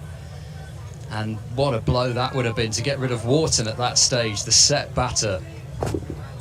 Smith has got to go again. He hasn't got a wicket yet, but he's going at about, well, in fact, just under 2 3/4 and over. Smith into Wharton bowls, goes back this time, just blocks it away. Safety first. But yeah, I think there's a bit of trepidation about, you know, is access going to be as tricky as particularly at the start it was at the utility bowl? It can still be pretty tricky getting in and out of there. It is. Only one way in, one way out. But also just, you know, people concerned, will the history of Neville Road carry over to the new place? Will be a different feel, but equally, Smith bowls, back foot punch, straight to backward point, no run. You'd adapt very quickly. If you think, you know, Manchester United, such an iconic club, are going to move. They're going to move that ground. And you know, that becomes part of the history. And even here in York City, the football ground has moved from Bootham Crescent to the community stadium. Smith in bowl, slog sweep, it's gone high down the ground, wide of long on, 6 runs. Wharton opens his shoulders. Smith, I guess it was what he sort of wanted him to do in a way, but he didn't want him to hit it that well. Forced the big shot out of him, and then back come the Yorkshire. Behind us, they're right behind us. It's a super shot. There he goes. 163 for 5, 89 more required. Smith in, this is looped away in the air. He's caught at backward point. Graham van Buren takes the catch, and Wharton can't believe what he's done. He's gone lunging after it, and it just ballooned up in the air out towards backward point. It's 6 and out for James Wharton. Smith has his first wicket, 163 for 6, and 2 batters will be out there in single figures.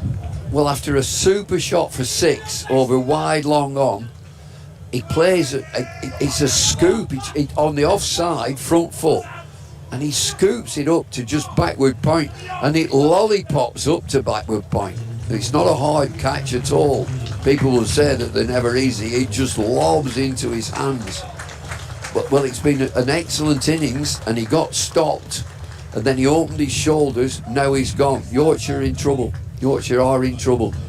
They need 89 to win, so they've got a job to do. New batter, Don Bess.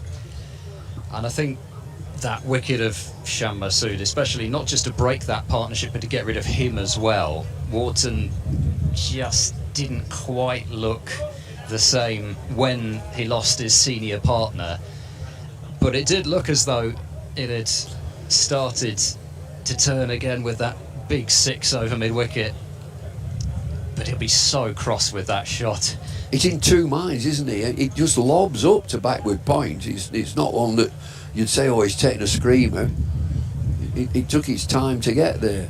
But I say they're in trouble now. You know, you've got a game to win. You need 89. You've got 4 wickets left and 2 batters who are new to the crease. So your job to do at home. So you've got your home pressure on this. It's gone quiet. 89 required from 85 deliveries with 4 wickets in hand. Smith, last ball of this over, bowls to Bess, a slow delivery to call the pace off that one, and Bess just reaches forward, turns it into the onside.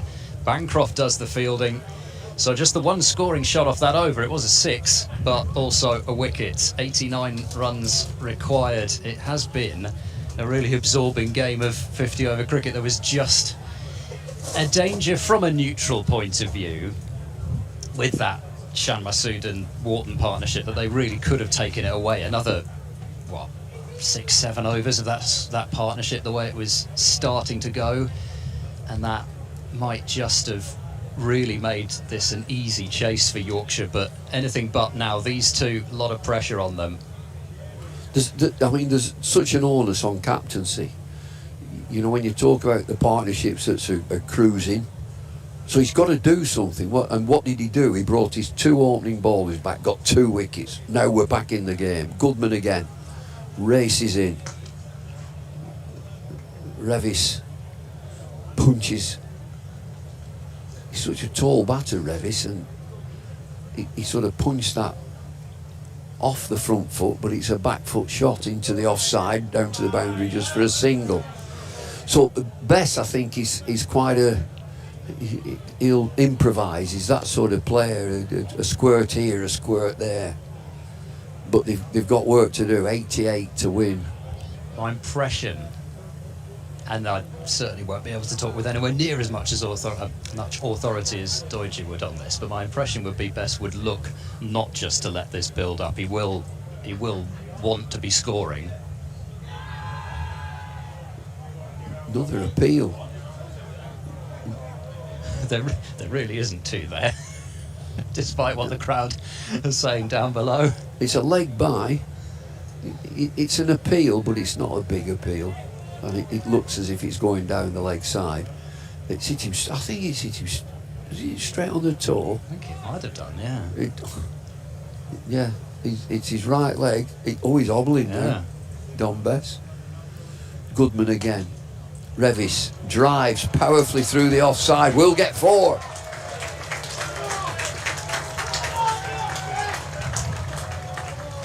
Every boundary they get back going again. Price put out a forlorn hand at short extra cover, but just timed too well. Fraction full, but you can see why he wanted to bowl it there. But I mean, again, when you look at, he's struggling. Look at him hopping. He loves it though, does Don Bess. He loves being in the wars. Oh, does he? Is it? Oh, yeah, it's one of those sort of, if the kit doesn't come back completely caked in mud at the end of the day, it hasn't been a good day. Revis again, off the back foot, well fielded at backward point, and there's no run. But there's a tall batsman in Revis and a small batsman in Bess. Bess is hobbling. He's got smacked. I think he's straight on the toe. So they've just got to be careful with the running. Revis looks like he can hit a ball a long way. Works into the leg side and he'll just get a single. Oh, they come back for 2. He's not hobbling now. What's up with him? Oh, he is now. He's just sprinted there twice. And now he's hobbling. It looks like, does he like a bit of pain? I think he might do. I think he's that sort of character. Oh, gosh. I think the family are electricians, the Best family. I think they're electricians down in Sidmouth. Yeah, I've seen the vans. I've been down Sidmouth. It's not a bad place to play cricket. Nice, lovely. Goodman into the leg side and worked for a single. It's the end of the over. It's 172 for 6. 37 overs have been bowled. Physio's coming on for Don Bess. Drinks are coming on for somebody. A change of hat for James Bracey. He's putting a helmet on. Don Bess, well, he's hurt his foot, but he's having a drink. He's having a drink. I'm watching this carefully. He's got the physios out with him. He's got, he'll probably have a couple of pills, won't he? Have these, a couple of, I don't know, aspirins, Danadins, paracetamol. What else is there? There's loads. Ibuprofen, Nurofen. Yeah. All for headaches. Paracetamol. Have I said them? Panadol. Which is the one for the pain and which is the one for the swelling? Well, it's inflammation that it takes away, so there's your swelling. I'm on every pill going. I'm like a walking chemist. I can't begin to tell you what I'm on. They wouldn't let me on air if I told you what I was on. Now they're coming off. The drinks and the physio, they're coming off. They're ready to go. It's a good over, that last over from Yorkshire's point of view. just what they required. 80 needed from 78 deliveries. As Smith continues and bowls, and Revis works this one down the ground. Single to long on. When are Gloucestershire going to go to these overs of Van Buren and Price? Are they going to wait until the absolute last possible moment?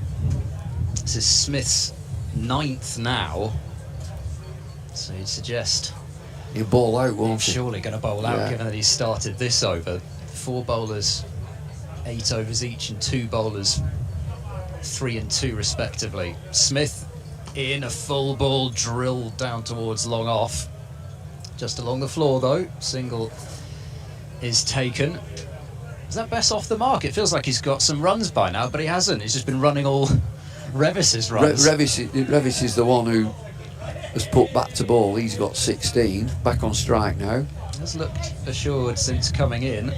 Smith into him, leans forward, bat and pad close together, plays it back towards the bowler. What a gorgeous afternoon. Yeah, I must admit, I'm starting to feel a bit of the force of it on the end here. What, nearer to that lot down Well, there? there is that lot, but the sunshine is Oh, of course, yeah. blazing down now. Smith in, bowls, another full ball, which is poked up towards a straight mid-wicket, no run. I think that, you see, we're just on the outskirts of York here, so we can't see the Minster. I mean, it's dominant in the city, so when I finished here, I might just pop down into the city, see what's occurring. Yeah, I had a bit of a stroll round when I arrived yesterday. Smith bowls, a full ball driven out towards deep cover, and another single. Went to the National Railway Museum. Brilliant, for the first time since I absolutely was a kid. brilliant. That is fantastic. Yeah, I go down there a bit.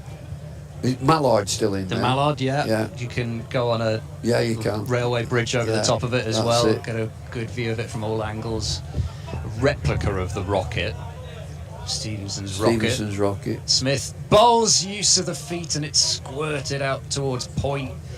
Not where Best was looking to hit that one. I think he was attempting to go straight again. Was. Dot ball to end the over. 77 required from 72 deliveries. 175 for 6 at the end of that over. They've also got, which is one of my favourite bits, they've got one of the first group of bullet trains from Japan. Yeah, you can go and sit in yeah. the carriage. And they got the old carriages, haven't they? From, is it the Orient Express or something like that? That sort of thing. Brilliant. Pullman carriages as Pullman well. carriages. And then, you know, of course, right round here, there's MC Railway, the little steam railway. You get on the railway at Pickering and go to Whitby, and you'll go to Gotland, where Heartbeat, you remember Heartbeat on the TV, the drama, that's what it was. What do you mean you never watched it? I didn't. Fantastic, Nick Barry and all that. Fine. It was brilliant. Is that a shake of a head from Doidgy to say how could you not watch it, or? Yeah. Oh well. There we go. Just Mr. Sibs. Singdale's back, by the way. Yeah. Whoa. Oh, so Singdale's got 2 overs left, I think. Has he bowled 8? He's got 2 to go. Wow, this is get me a wicket, he's saying. 77 to win. Singdale, pace man. Revis. This is a good battle, this. Revis, quick bowler for Yorkshire. Singdale, going at him. 77 to win. Are there enough overs, I guess, in the bank after it that they can just mostly play him out, or do they have to take a risk against him? They've got to score because he's going up to 6.5 and over now. 4 wickets left. It's a good game. Singdale in. Powerful shot just into the offside, but it's no run. Mr. Scribbs, he had the I'm sure it was Mr. Scribbs in Heartbeat, had the garage. Then there were David. That was good. Drama all the time. Something happening in Gotland. Egton, Egmont. You'd stop. It takes about 2.5 hours on the steam train. Pickering to Whitby. Singdale again. False shot, playing a miss. And Adam Live's mother, Christine, she works in Trenchers fish and chip shop.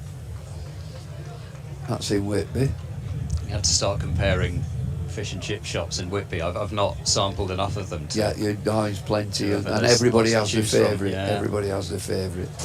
And then there's a Goth Week, and Yeah. Dracula Week. There's all sorts going on. Don't go on your own.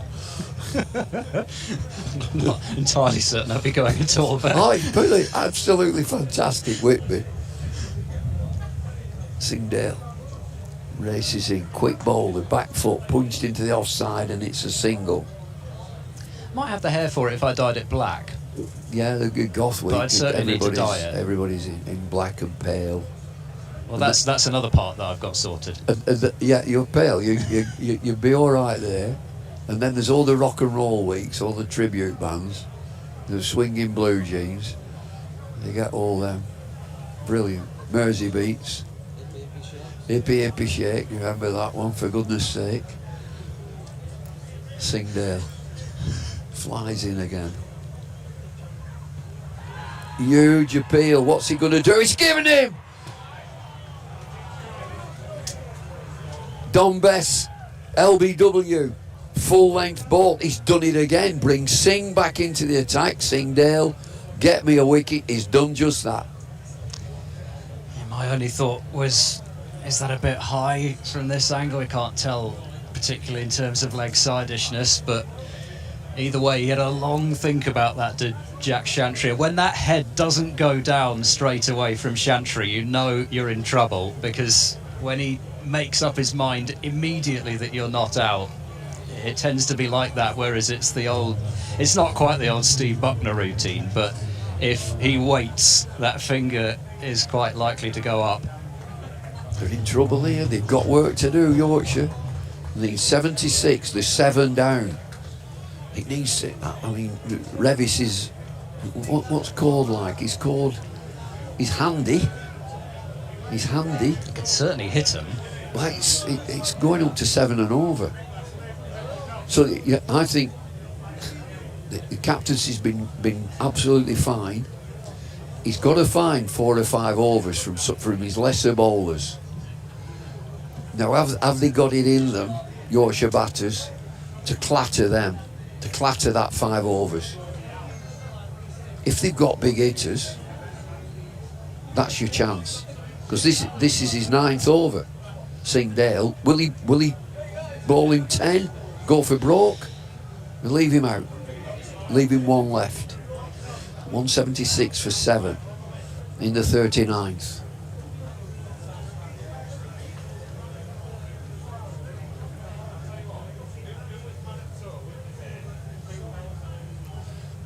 Steam's in. He's down to 3rd man. There is a slip in. That's the end of the over. He gets congratulations to Singdale. He's 177 for 7. And don't forget, there's a Whitby Steam gathering coming up as well. And Truckett, you know about Truckett. Do you know about Truckett? I don't, but I will listen to you. But We'll swap over. Jonathan Dodge is coming in, but yes, that's at Driffield, Truckett. You wouldn't know about that, sir. We wouldn't know about that, sir. Who was that? Oh, Ted, wasn't it? Ted and That Ralph, was yeah. Ted and Ralph. We wouldn't know about that, sir. Okay, Ted. Yes, that's fine. This is his last over, isn't it? Smith. Well done. Shall I do this one? We're going to do a double. Another change in the com box as Code pushes up to mid-off. There's no run. I'm out, I'm gone. Can I ask you to come back at the end of the match? Just do a quick. They want to get us on from the studio and do a 2-3 way. Okay, you're upsetting me night here. I was just going to pop into York and sample what's going on. But we'll be downstairs. This is going to be a good end to this match. We'll not be long. Where's he going, Ed? He's am I holding the fort? He's supposed to be here. Oh, okay. Well, I'll just hang on till he comes back. Maybe he's just going to fill his water bottle. I think he's gone to fill his water bottle. Discerning young health-conscious young man as he is. And Smith is in. That's hit firmly into the onside. There's puffs of dust all over the place as the longer this match goes on. That was Cameron Bancroft drawing one as he dived at the wicket ends to field that ball. Matthew Revis, huge job for him to do here. 74 needed and 10 overs and a bit to go. Punches one up to long off and picks up one. He struck the ball. I mentioned Harry Duke's knock against Shropshire in the warm-up game for this competition, 100 off 50 odd. Matthew Revis also struck it well late on that day, and he's Yorkshire's last batting hope here, as it were, really. Ben Code punches one into the covers. He'll probably disagree with me, because he did top score, Ben Code, at Nottinghamshire at the weekend after a debacle which saw Yorkshire 53 for 8 and then got 31 as the tail wagged slightly. He's on 2 at the minute. He has got a first-class 50 to his name, and he's got a Yorker length delivery here. Nearly fell over it, but managed to keep it out to complete that over at 179 for 7.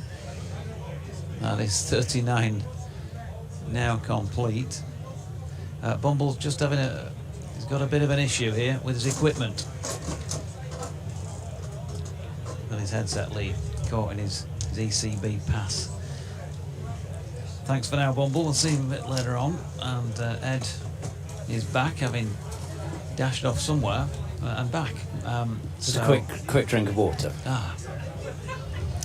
Thought that might be the case. Stay So hydrated, you know. yeah, you've got to do that. Absolutely. 10 overs to go. You wouldn't want to run out of gas in the closing stages. If you could just press one of the buttons on the monitor in the next 4 minutes and 31 seconds. It's that job again. Stop it There we powering go. off. It's Ajit Singh Dale from the Rawcliffe end. So his last over, 2 for 36 from his 9 overs. I think he's been every bit 2 for 36 from 9 overs today. Can he grab one more in this last over? Final 10 overs, so Gloucestershire can put an extra fielder out, which they have elected to do. Only mid-on, saving the single on the leg side. Singdale bowls that one, doesn't keep particularly true, stays down on Revis as he looked to play off the back foot, and it goes straight back to the bowler. So 73 required from 59 deliveries. I said with such confidence, I think, at the halfway stage that the required run rate wouldn't prove to be particularly important in this. It still might not, but it may well do now, unless Revis can make light work of things in these next couple of overs. It very well may do. Singdale is in now. He bowls. Revis plays firmly off the back foot, just driving it out into the covers and taking a single. But still, the one thing that Yorkshire have to hang their hats on are Van Buren and Price. And they can bowl them in tandem to try and get through those overs quickly. However, what damage might be done in the process? Would one of these two decide to chance their arms? 180 for 7. Singdale running in. He's there now. He bowls a short ball, which is ducked underneath by Ben Code. Don Bess has just been up to have a look at his replay of his dismissal, and I think it's fair to say that he may not necessarily have agreed with the decision of the official. Right. Allegedly. Well, I think it's fair to say he may not. He may not. Yeah. He may, but not entirely sure he did. Well, normally just chuck that word in and you're fine, aren't you? Singdale bowls Code, drives out through the covers for one off the front foot. But, you know, it's just... Apparently it gets you off everything if you just say that word. Magic word. 71 needed. At the moment, Code showing signs he wants to stick in there. He may as well for the rest of this Singdale over. Then where do Gloucestershire go? They're going to have to make a double change. Smith through 10 overs, 1 for 30. As Singdale loses his run. Yeah, there'll still be that feeling that they can get the runs off the other players, or Matthew Revis may feel that, and I think you know, I wouldn't have a problem with him trying to just see off these last 6 by Singdale himself. And if it's a maiden, then in these days of T20 cricket, when all sorts of scores are possible in 9 overs, 71 is possible. But I think he's getting a taller and taller order now for Yorkshire, and I think the Gloucestershire must be favourites to win the match. Singdale bowls full, driven by Revis. He won't get it past Price at extra cover. There is no run. And really, Yorkshire have been, I would imagine, the bookmakers' favourites for, what have we had, 90 overs. I would have said 60 of those 90 overs, probably something like that. Yeah, I think I would have So made far. Gloucestershire favourites after about the halfway stage of their innings, but not for the whole of the first half of their innings. I mean, you know, they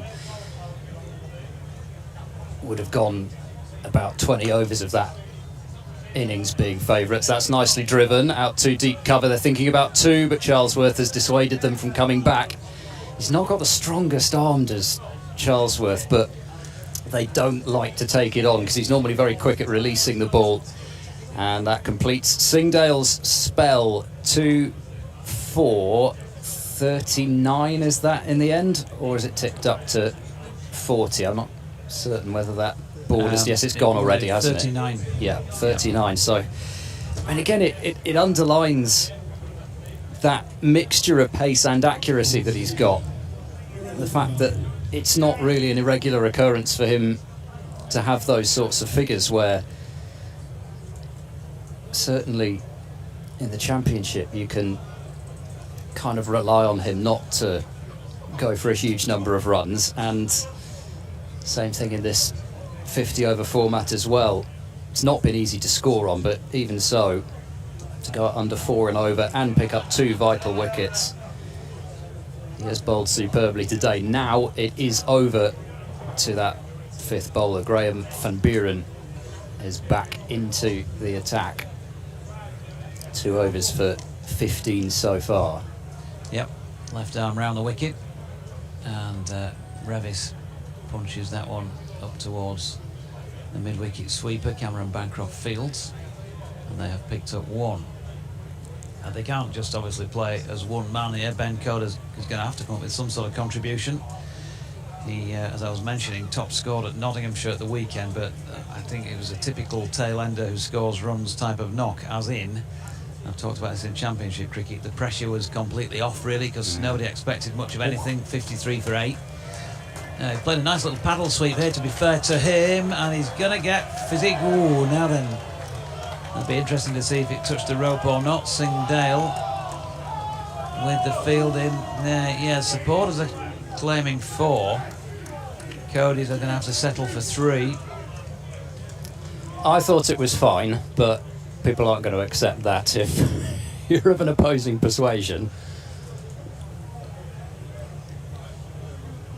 Singdale is just signalling. Not sure what. He's just waiting to, for get back in the circle. Van Buren in again. It's punched into the offside this time by Revis, who picks up 1. But if Ben Code could come up with 3 and over like that, and Matthew Revis can whack a few more at the other end, it may still be possible. 66 now needed, and Revis playing one off the hip into the leg side, picks up another 1. He's on to 23 now, 187 for 7. But they, well, listen, I'm taking nothing away whatsoever from the Gloucestershire bowlers. Clearly Shan Masood felt like he was unlucky. Don Bess sounds like he felt he too was unlucky. That's 2 of the 7 wickets to have fallen, but there's 5 other ones have gone as well. As Code uses his feet and drives down the ground past the diving Van Buren and picks up 1. But yeah, when you look at those contributions, Finlay Bean obviously gone early for 4. 9 from Will Luxton from 22. 5 from 8 by George Hill, and Harry Duke 1 from 17. And we're talking about opportunities. I'm not saying it's easy, but you need more players to make more contributions really to knock off totals. As there was a single off the final ball of that over, 188 for 7 at the end of the over. So 8's needed from this point. I think the way that Van Buren bowls, he's fairly quick through the air. There's always the opportunity to knock him around for singles. What he will really hope to do is limit the boundaries that are kind of really cheap overs Gloucestershire may have to have come from the other end. And it is going to be Matt Taylor to bowl now. So again, Gloucestershire going aggressive, using the primary weapon that they've got up their sleeve at this point in the piece in Matt Taylor. 3 for 26 from 8 overs so far. Running in round the wicket, he bowls to Revis, who drives into the ground. It'll be stopped at extra cover by Goodman. There's no run. Goodman's still got a part to play in this as well. 2 overs of his bowling to come. He certainly has grown into the role of bowling at the death in this competition, something he's not done before, but this could be a very different situation for him. Here comes Taylor and bowls. Revis pulls in the air, down towards long on. Price reaches out one-handed and pulls it back in and gets the throw in. It is just the single.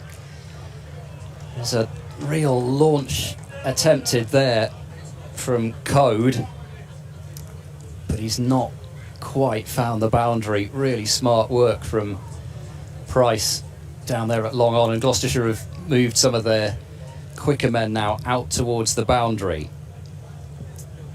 63 more needed.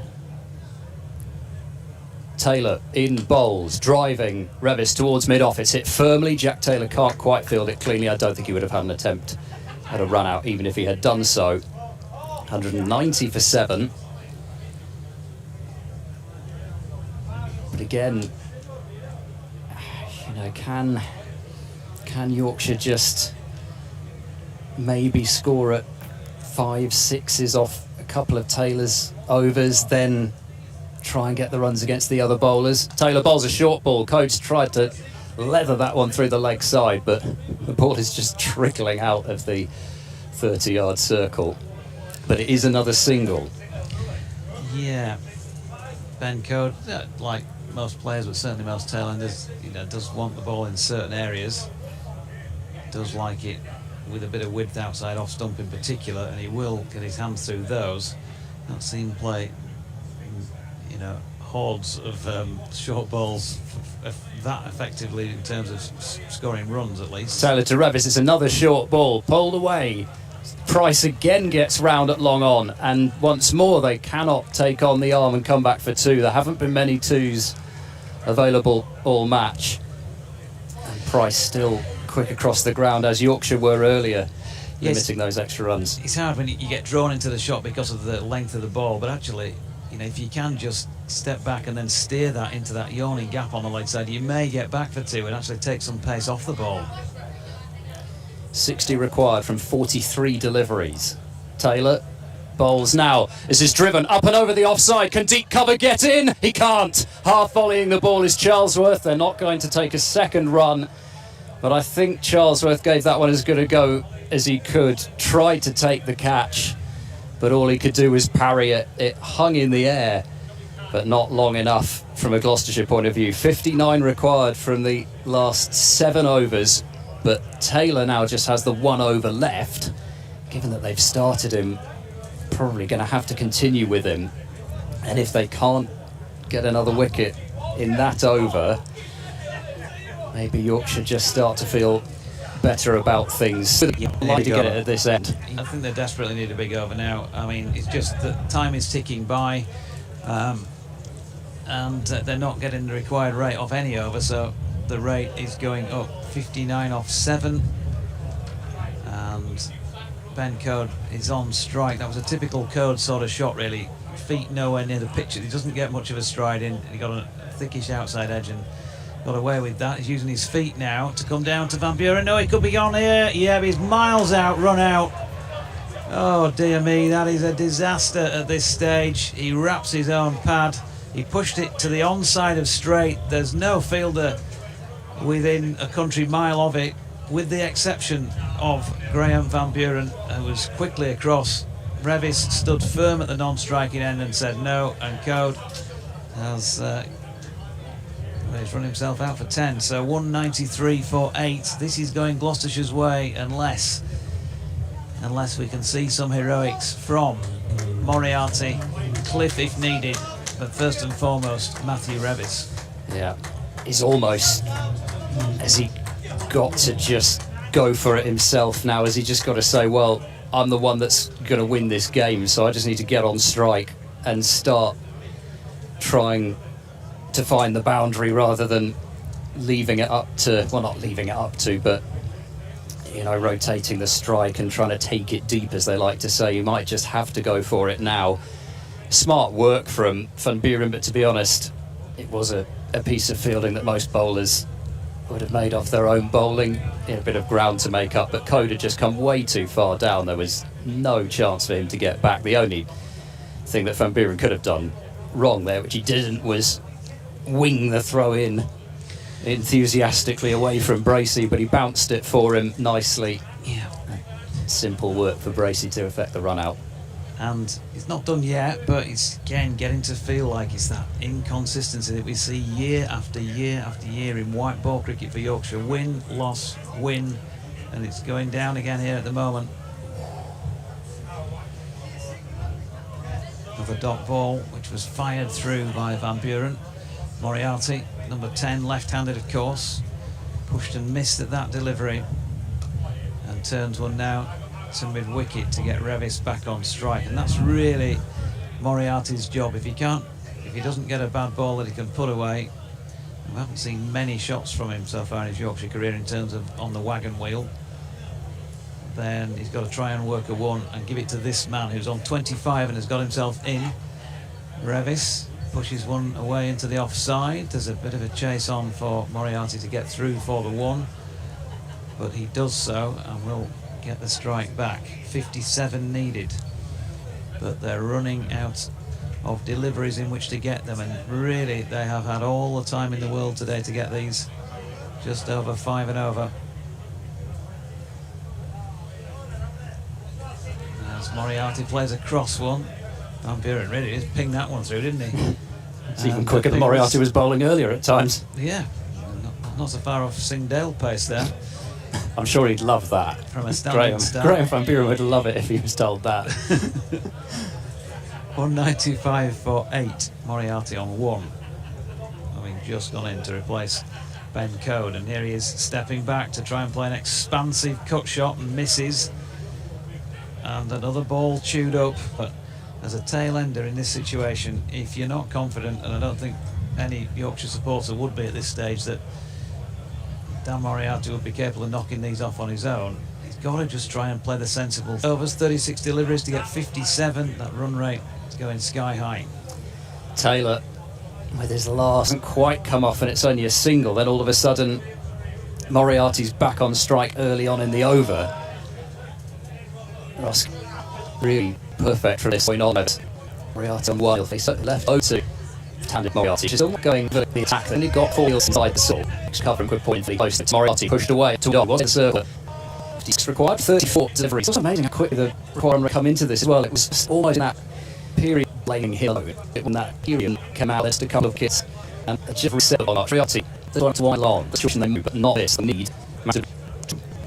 50, surely 50 required now. So on 10 overs to cover the overs, rate going down again. He's Stoker of Taylor. And he comes bowls, Revis kisses it. But to really force a pace instantly this as well, Rev would be keep it for extended period, chasing him out, right for deliveries or attacking shots tempted through the middle, which is any cut off. Sood had 21 today. Taylor's on, should be fully clear. Be quiet. 54 to go. 54 required from 5 pointers. Cliff Park 198 for 8. Yorkshire, who are making a bullocks of chased well within their grasp for long enough. Yeah, it's been a funny whole game. Talked about it in the Brawson was more an old Taylor to Moriarty. Custody.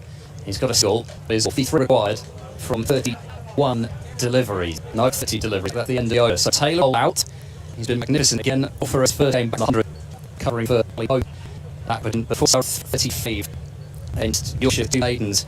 But strange innings from Gold. I think first half went absolutely to plan. They were scoring at a rate, but they kept wits in hand. And Ollie Price's the main contributor in Gloucestershire 90. He made out late shy his 100 shots towards the ball to things. Get as many runs he probably felt they might have done. However, they've now. Here's And Moriarty is he hit it pretty firmly to Bancroft straight line at extra cut. All Tudor left hand Moriarty of pushing at this one. Flicked it away and round corner for a single to get it back. Has seen 42 so far and 52 their careers. Managed to down in his 28 and him. Chile Yorkshire's higher and his rear. 252 needed.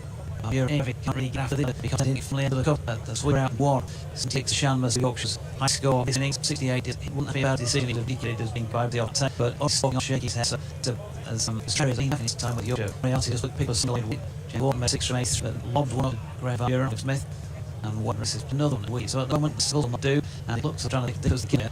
And wait for opportunity. I think he's orthodox. The sort of man who's taking too many risks and trying to play too many improvisations as Moriarty pushes and misses at another delivery, and time to keep on it is very much Gloucestershire's friend at stage. 203 for 14 of 24 deliveries, and that pretty definite would not feel like it's on when we're on to the other 96 that we've seen in them so far. Yeah, it's got to be, isn't it?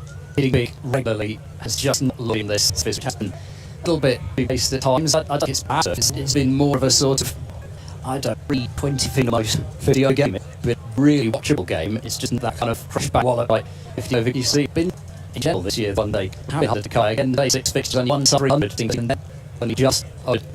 Dom Goodman returns. He lost 2 overs, the Auckland end. Now bowling, drives over to extra cover, 1 bound before, and security comes forward and belows the far mostly for that under it. He managed just about outside his gear. 45 RTV balls, Goodman, in his 3 hours of shot though.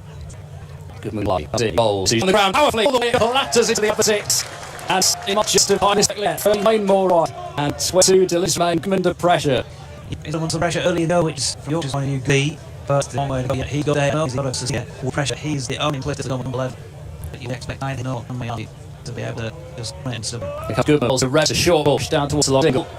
So just the effort to try and keep it up as he fields ball is fielding. So he's on several runs. Our first ball is always in some of the pressure mark. He just needs bam ball to the next delivery, get a single and get this on the right long stage with Goodman in jail.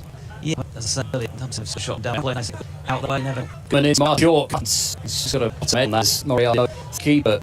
Drills back there, so ball. Every ball is finding the pushes back to that. Can you ball? Can you? No, you just run it into pick on the back, Matthew Rest. And see 6 balls lifted over.